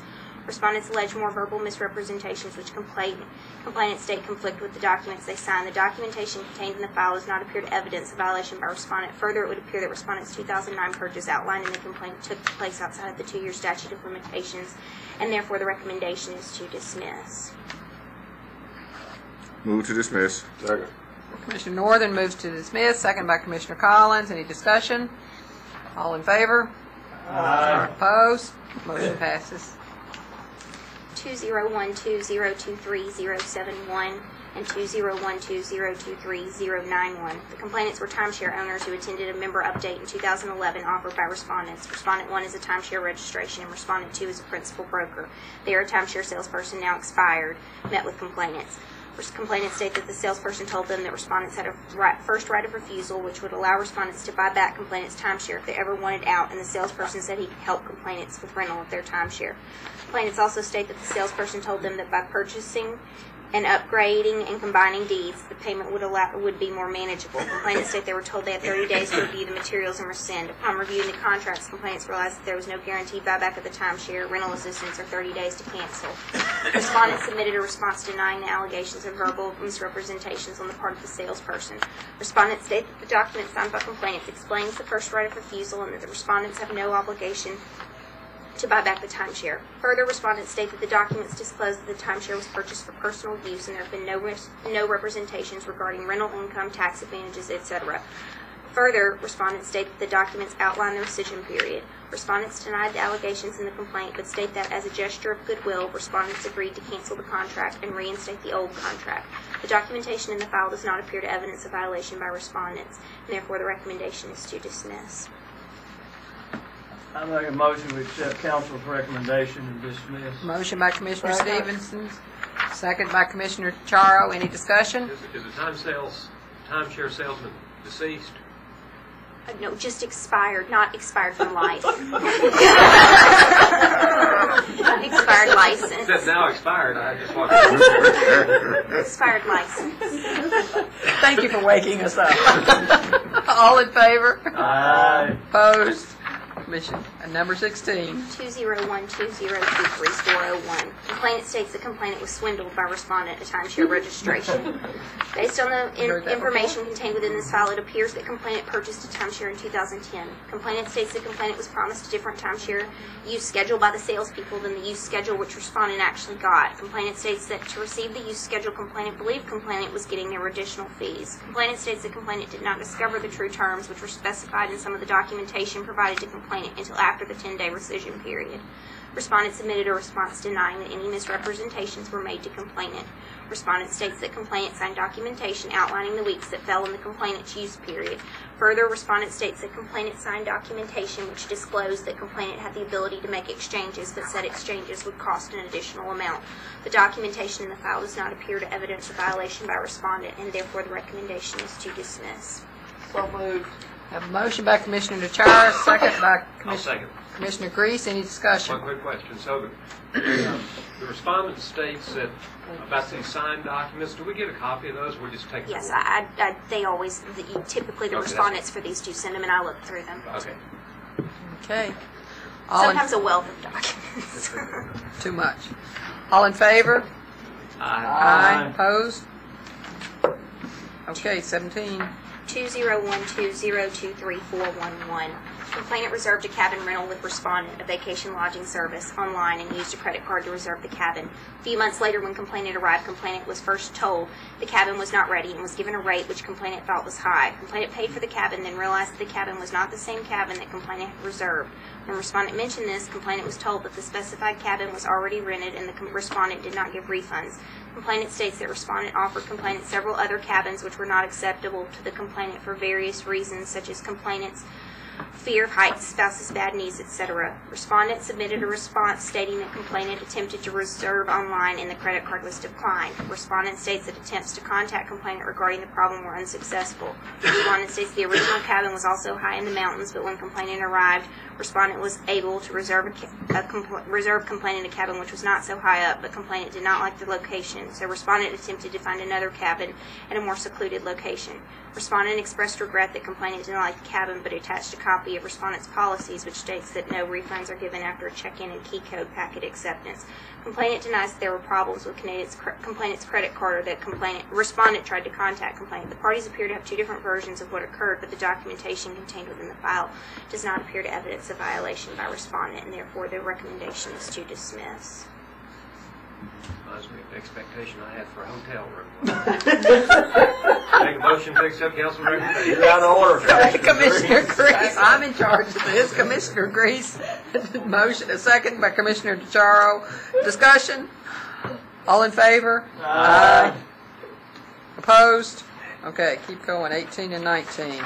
20 and 21. All together. 201202511, 201202511, 201202513, and 201202521. Complainant is the owner of a timeshare purchased through respondents. Respondent 1 is a timeshare registration. Respondents 2 and 3 are timeshare salespersons, and Respondent 4 is principal broker. Complainant alleges a number of verbal misrepresentations made prior to and during the sales presentation, including but not limited to the starting date of complainant's usage, that referrals would help complainant avoid paying a monthly fee, and that the timeshare could be taken back if complainant was not happy. Complainant also states that complainant was never told about the 10-day cancellation period. Respondent submitted responses denying the complainant's allegations of misrepresentation during the sales presentation to complainant. Respondent states that the documents signed and received by complainant regarding the purchase disclosed the use and occupancy terms as well as the rescission period. Further, respondent states the documents disclose there is no reseller buyback program. The documentation contained in the file does not appear to evidence violation by respondents, and therefore the recommendation is to dismiss. So moved. Second. Moved by Commissioner McMullen, seconded by Commissioner Grease. Any discussion? All in favor? Aye. Opposed? Motion passes. 22, 23. 201202351, 20120235352. Complainant was the seller of a home. Complainant states that Respondent 1, an affiliate broker, was rude to complainant's agent, and that Respondent 1 told complainant on the Friday before the complainants closed on the home that complainant would have to sign the HUD form that day or the buyer would not receive the money to close. Complainant also states that respondents allowed the buyer to close on the home on that Friday when complainant was not in attendance and complainant had not received any funds. Then after the buyer closed, complainant states that Respondent 2, a broker, gave the buyer a key to the house and complainant's broker discovered the buyer in the home before complainant had signed the closing papers to close on the home. Complainant closed on the following Monday. Complainant's broker submitted a timeline which complainant's broker prepared outlining the transaction, which in part states that complainant signed the HUD-1 on the Friday date so that the funding number would be issued, but none of the other papers, including the warranty deed, were signed on that date, but were signed on the Monday when the seller received the funding. Respondents each submitted responses. Respondent 1 states that Respondent 2 is Respondent 1's parent and they are in business together and frequently assist each other by making phone calls, etc. And Respondent 1 got involved on the day of closing by calling the title company to get an update on closing for Respondent 2. Respondent 1 states that the title agent told Respondent 1 that the HUD-1 form needed to be signed by the seller within a short time period that day in order to get a funding number for the buyer and to close on time. So Respondent 1 relayed the message to complainant's agent. Respondent 1 states that later that day, Respondent 1 called to check and the buyer and title attorney were closing and the buyer brought the money for the buyer's closing costs. Respondent states that respondents believed that the documents would be sent over to complainant's seller to sign, that the money would be exchanged and possession granted on the date of the deed. Respondent 2 states that the closing was scheduled for late in the day on Friday, and the buyer's title company said that the only way to get a funding number was to have executed documents by the seller. Respondent 2 stated that the buyer's title company gave Respondent 2 the indication that the seller was going to move forward and the title company closed the buyer. Respondent 2 states that the HUD-1 and warranty deed were signed by the parties on the date the buyer closed, and based on this, the issuance of the funding number and the information received from the title company, Respondent 2 thought everything had been finalized. The next day, the buyer went to the home to have appliance delivered and began choosing paint colors, and complainant's broker arrived and told the buyer that the deal had not been closed, so the buyer left. Based on the documents contained within the file, there does not appear to be a violation by respondents. Therefore, the recommendation is to dismiss. So moved. Mr. McMullen moves. Do I hear a second?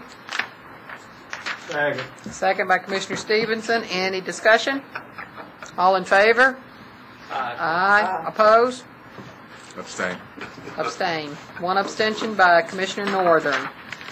Motion passes. Thank you, Julie. That's all I have for the legal report, but I do have a couple of other matters to go We over with see you all, your and other I'll try to matters. be brief.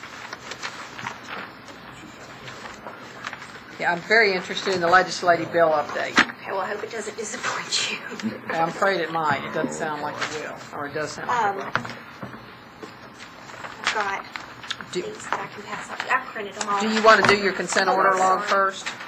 If you all would like to look at it and have any questions, I'd be happy to answer those. Okay. It just outlines the consent orders that were sent out, the dates they were received. It's just my tracking mechanism. Okay, so noted. Now you're going to...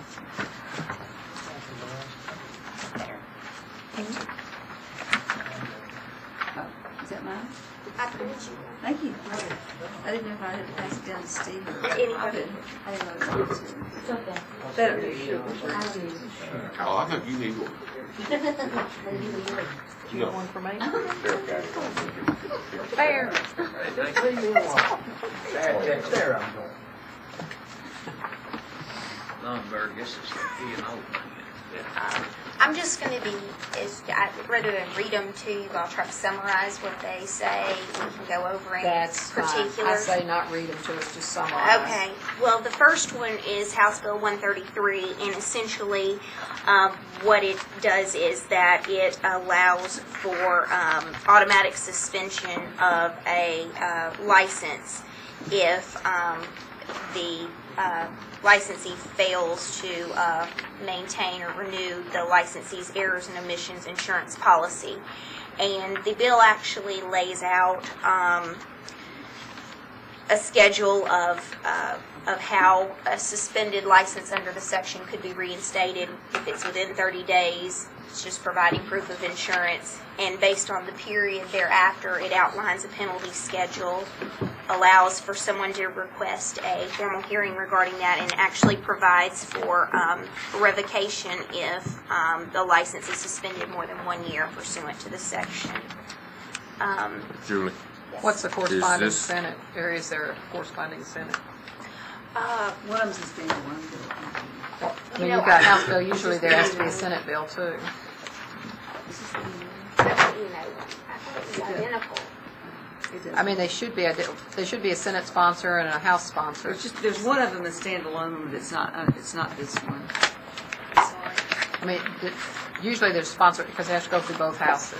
And there might have been, I went through when I was doing my bill analysis on them and Oh, printed them. and that's I'm just the way you picked them up. Sorry, that's the way I picked them up, and Okay, well, for future reference, just put both of them up there that we know, because sometimes if they don't have a sponsor in the Senate or the House, that it fails. there is one in the Senate for this one, I believe, Okay. and I'm sorry, I just didn't print That's it. okay. You just want the number written Just the on there? number, So- because okay. they should be the same. There is a corresponding bill, yes, and I believe it is the same. Just to make sure we have sponsors in both the That House one does and the have Senate. both, because this is the first one I received. This And- does have both. And sometimes there's several representatives that will sign on to the bill, like, there may be 3 or 4. Okay. That way, we as a commission can thank those people or discuss I'll it be with those happy to people. write that so. down, and if you'd like me to, I can run down there and write them down. No. now. Okay. If you can get that to us, that'd be great. Okay. Because, I mean, this is the time of year we need to talk to people.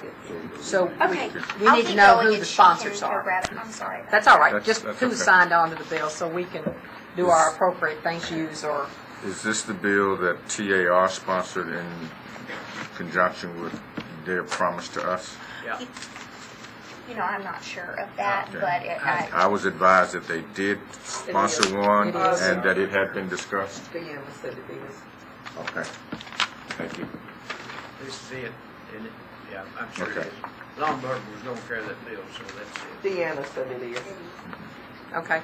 The second one is House Bill 682, which basically the only change that this does is it removes the requirement that's in the current statute that the executive director must have passed the broker's exam. This bill eliminates that sentence. Otherwise, it appears to be the same as what is currently within this statute. Yeah, you're right. I don't like that. That's Why? the only change by Where'd this this. bill come from?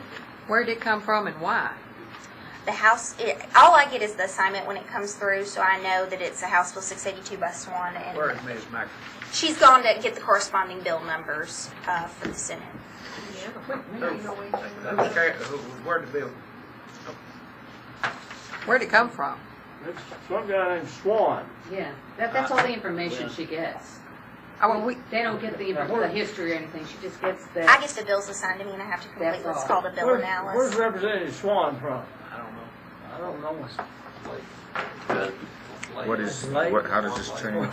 It removes the sentence that requires the executive director to pass the brokers. That's all it appears to have gone through it line by line. And Julie, I know you haven't been doing this a long time. I haven't done this before, so I'm sorry. Ever before, but the whole purpose of us, just a minute, guys. The whole purpose of us getting these bills is where if we're against something, we can make sure that we talk to the people that are sponsors of it. Say if they've done something that we think is very incorrect, like maybe this would be, we would know who the sponsors are and where to go to talk to these folks. Okay. Because I personally think if you're going to be the executive director, you need a broker's license. And I think we all discussed, this is before I came on the commission, and we just need to know who to talk to on Capitol Hill.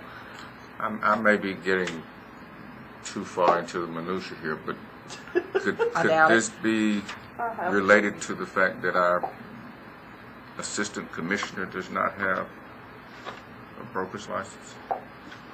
No, I don't think so. Okay. So there's no logical reason why we shouldn't oppose this. Yeah. Is this not an administrative bill? This administration's bill? I don't have knowledge of it being in. Well, that's I mean, you could look that up pretty easily. If you don't mind, we really do need that information on all the bills. Who has signed on them in the House, who signed on them in the Senate, where it came from, its administration, or if it came from an individual in the community. Art Swan. Art Swan. He knows it, man. So you know it. But let me... He'll get to know. Yeah. The language... Maryville, 8th District, Maryville? Yeah. The new language says the commission shall set qualifications necessary for the position of executive director. Does that not give us the latitude to require that? Yep. Well, sure. That's all. I think that's, it just took it off as a requirement, but it still allows us to set the qualifications. It doesn't change that part of it. So what you're saying, it gives us more latitude. It seems to me That was already there, essentially. It already allowed for the commission to set all other qualifications. So now it just allows the commission to set qualifications and remove that particular. But it did say that an applicant had to have a broker's license previously? It currently, the statute currently states the commission shall have an executive director who shall have passed the broker's examination for this state. The commission shall set all other qualifications necessary for the position of executive director. Instead of stating that, it removes the first part and states that the commission shall set qualifications. Well, this could be very, very confusing in the future. You want to talk to... Well, this says will take effect in July 1st, 2012. Are you sure this is not last year's bill? It's this year. It was this year's bill. I don't know if that's a typographical error. When I did my analysis, I pointed that out, that was retroactive, so that it was probably a typographical error. Apparently nobody here knows where it is, so we don't need to talk about it until we find out who it is. Well, if it currently have to pass the test, you don't have to have a license. That's what it said. Right, it currently requires them to pass the examination. Wait just a minute now. Sutherland's the co-part ratification. Where's the 364 bill? This bill. Can you electronically send this back out to us too? Send all of the bills and just who the sponsors are and which bill it is and what the bill states. And that way we can look at it electronically and say, hey, I need to go talk to my friend or by a representative or... Do you need more than what's listed here? I don't see what...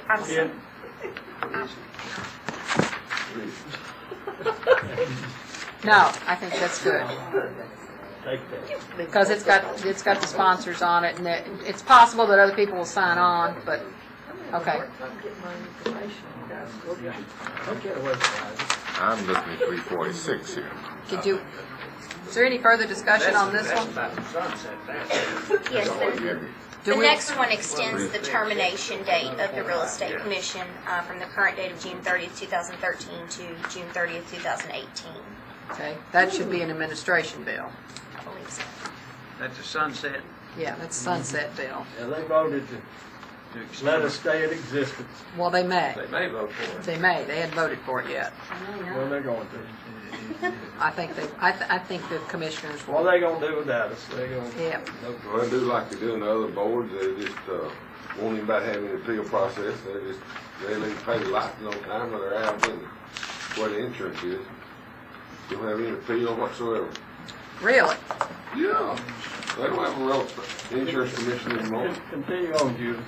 That's scary. The next one is, I've got Senate Bill 759, yours has the Right. accompanying bill number on there, and it changes the fees for a acquisition agent or its representatives from the current $25 to $50. It's within the timeshare act. I like that. Was that administration? I'm not exactly sure, and I can find out and get That's that all right. information too. Okay, what about? And the final one is Senate Bill 942, which has an accompanying House Bill 944. And what it does is that it requires all licensees, all individuals that apply for licensure after the effective date, which is listed as July 1st, 2014, to submit a set of fingerprints. And this also requires all current licensees that it says, but appear before the commission for an infraction to submit a set of fingerprints for the purpose of obtaining a criminal background check. And it lays out that the commission can refuse licensure or to renew based on anyone who doesn't comply with that requirement. Allows the commission to conduct a background check by using the information provided or made available to the TBI, and it allows you all to promulgate rules and regulations in furtherance of this, which I'm told, I don't have a commission that requires background checks, but I'm told that by adding this, it does require rulemaking in association with requiring this. It also probably has fiscal note, and I wrote the fiscal note. yeah, and how much was that for? For the one on fingerprinting? Yes. Well, if it's just, PSI does it in several states, so the person can just go to the PSI, when they go to test, they can have it done there. The cost is passed through to the applicant, so that if it just comes in as normal paperwork in an application for us, it would be reviewed in the normal course of, an application. So the fiscal impact was $2,500, which was $1,000 to reprogram RBS and $1,500 for rulemaking. It's cost $1,500 for us to make a rule because we have to pay it back. Ms. Maxwell, Yes. does this pertain only to the real estate license, or does this bill all the boards? You mean all the regulatory boards? Yeah, like auctioneers. Well, this one only pertains to the real estate license. We met with the individuals who I guess have been hired to look into the background checks, and they didn't indicate that they were looking at any other boards but real estate. From my understanding, it might include more boards. And it might. That time they didn't know. It might include the auctioneers, appraisers, the Home inspectors. home inspectors, and Contractors. and contractors, and more than just this board. At this point, I get bill assignments for auctioneers as well. I have not received a similar bill for auctioneers at this point, but that could Maybe change. might get amended. And where is this coming from? I don't. Does anybody know if it's an administration bill or No, it comes from Mr. Sutherland or somebody that is from his district that's complaining? I don't know what it's complaining, but that's where it's come from. Was this bill talking about these fingerprints and background checks? Down in the very fine print, it also includes you can't buy an assault weapon with a clip more than 10 rounds in it. What? Does not. What's next? Does not. So this would apply to out-of-state licensees as well? So It you're- applies to, the way it's written, it would apply to all applicants. And do you have a sense of how many days, weeks, or months this will add to the application process? Well, if you look at the states who are currently having background checks performed. The process is relatively fast now. I mean, sometimes you'll get a turnaround time. If you go from the state agency directly to the FBI, sometimes you'll get it back in like 48 hours. Sometimes it takes a little bit longer. Most of them come back without a hit, as it were. And Texas went back and did all of theirs. So when they passed their fingerprint bill, it applied to every single licensee that they had. So and everybody had to be fingerprinted? Yeah, and their problem was going to be, of course, what are you going to do when this person been licensed 50 years and they had something they didn't I'm just real surprised. Civil liberties, I don't know. What is it that everybody's... I mean, that's just Big Brother looking over your... I'm just surprised. And they do it every renewal in Texas. You can obtain a background check without fingerprints. So why are fingerprints? Why well, I know fingerprints? you don't know, but Yeah, I don't know. They want to get you on record, I'm already on record. That doesn't matter. And they want to get everybody on record. I should have it. Same thing. I think this came out of his district for this. So some issue down there.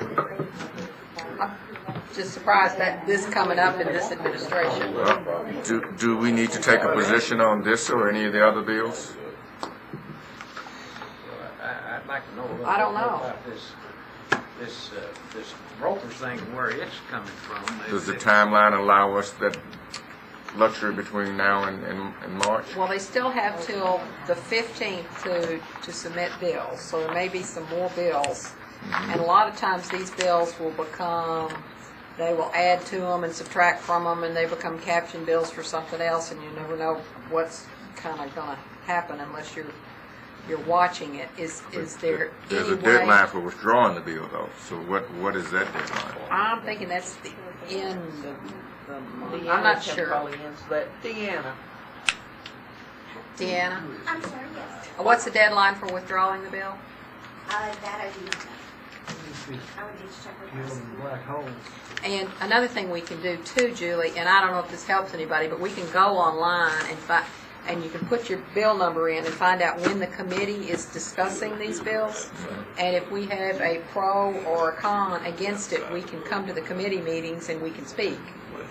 So, Well, I know individually, but I was asking if this body needs to be on record as opposing or promoting any of this proposed legislation, well, we've just as looked we've at done it. in the past. Yeah, I think we should. Myself, personally, I don't know what the rest of you guys think. I'd hate to take a position today based on what. Well, we just got it.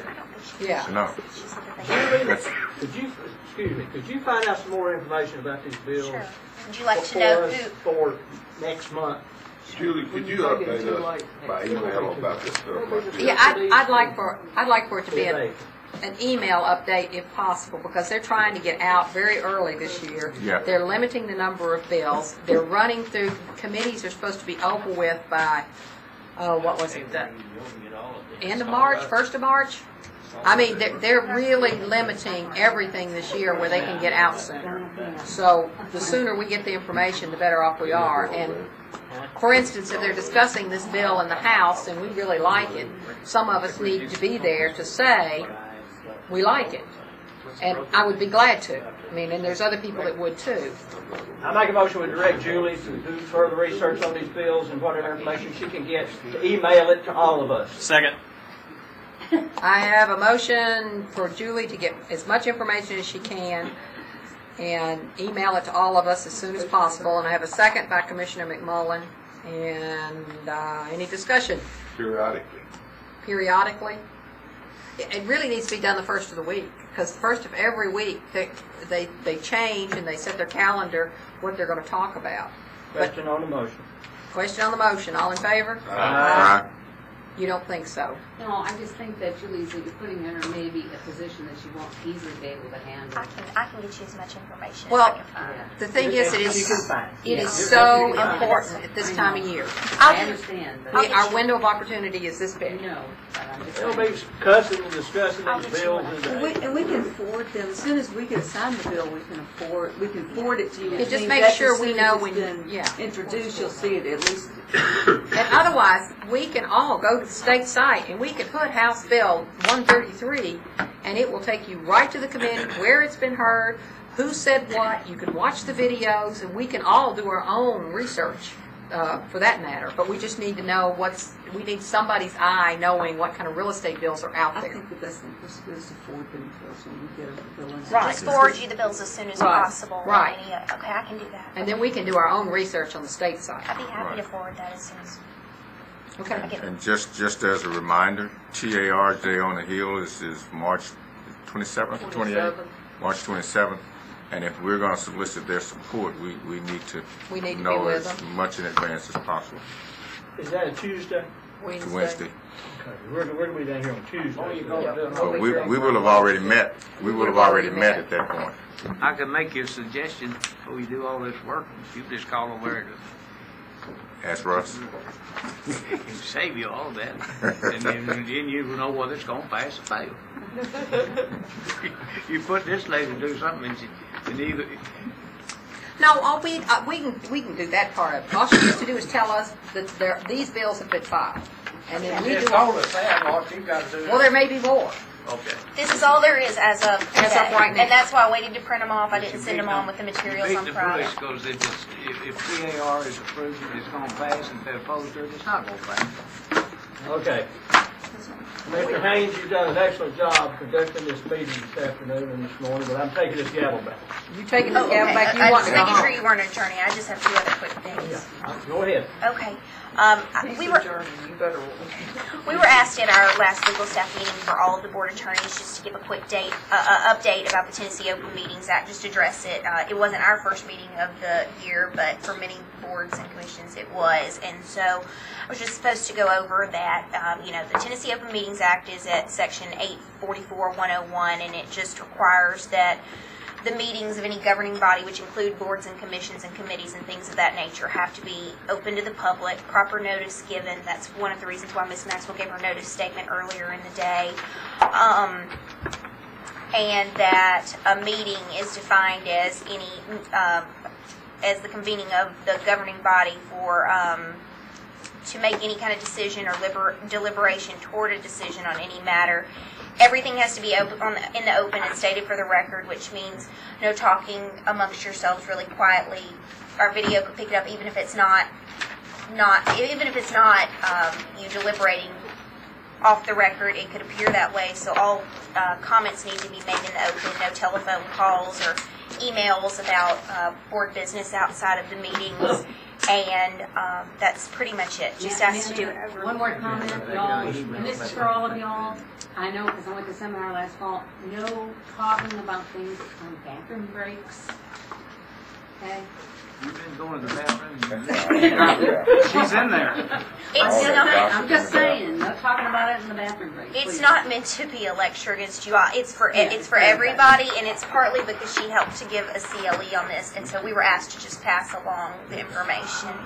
And the last thing I have is just an update. We discussed this last month about the VLS rules, that the AG did not think that we had the authority to assess some of the fees that were in Rule 1260.07.06, some of the administrative fees like certified copies, additional licenses, things like that. I told you all at that time the legal office was going to try to work through that with the commission. With the AG's office. I was updated by a deputy counsel yesterday that they met with the AG's office. The AG's sticking by their position, and it's the deputy counsel's advice that we do what you all voted to do last month, which is to send these rules on without the subsection 3, and that we try to find, he said there's multiple ways that we can try to add these in later. He just doesn't want the rules to be hung up because of that. So I just wanted to let you know, you already voted last month to do it, but since I was just given this update yesterday, I wanted to let you know that was the recommendation and be sure that that was still all right before I ended up resubmitting those to the commission. You've already taken the vote last month on the record. So. I'll make a motion we confirm last month's actions. I got it. Okay, you in charge, am I in charge? Motion by Commissioner Grease that we reaffirm last month's actions, second by Commissioner Collins. Any discussion here or none? All in favor say aye. Aye. Opposed no. Motion carries. That's all I have. That's all you've got? Okay. Commissioner, anybody else have anything to come forward to the commission? If not, we got commissioner reports. Commissioner McMullen. No report. Commissioner Collins. Commissioner Grease. Thank you, Mr. Chairman. I'd like to take this opportunity to recognize Commissioner Austin McMullen as being one of the lead dogs in the 40 under 40 class here in the Metro Davidson County. I'm sorry, I meant to call you Mayor McMullen, excuse me, but we're real proud of it. Even in East Tennessee, we pick those things up every once in a while. Good job. Now, what are you saying, you attendees? Commissioner McMullen was voted one of the top 40 aspiring, promising young men in Nashville. He's married. What I say didn't have anything to do with that. I've had my say today. Commissioner Haynes. I just say let's keep up with all these bills and please check the internet and see what's going on because this is important to all of us. Commissioner Nishara. Nope. Commissioner Norton. No report. I only have one thing to say. I think it's been a good meeting. You've done an excellent job. And any staff members have anything to say? We're not rushing this. Just going to tell the licensees, make sure that you sign out this afternoon, pick up your certificate. Reinstatements will begin tomorrow. Wear your seatbelts on the way home. Sorry. Earlier when you guys were talking about how some places don't accept this as an ethics credit, would that mean it just counts as like an other? It counts as 8 hours continuing education. You've received 8 hours continuing education being here today. I'd like for you to go back to your offices. 4 hours ethics. Hit the button. Well, not all boards accept that. That's up to boards each that do, board. they will. Boards that don't, you won't get credit for 4 hours of You ethics. don't get credit for 4 hours. You just get 8 hours total. But anyway, go back to your offices, share to your fellow licensees and the offices that y'all work what you've learned And how thoughts you have. interesting and entertaining we And are. tell them us. How much fun we are. Yeah. But anyway, I promised you I'd try to get you out here by 4 o'clock. Several of you, I promised you that this morning. It's 20 after 4. Thank you for your patience. I hope you take what you learned. Good luck. The market's getting better. There's few licensees in this business. Go forth and do well. We're adjourned.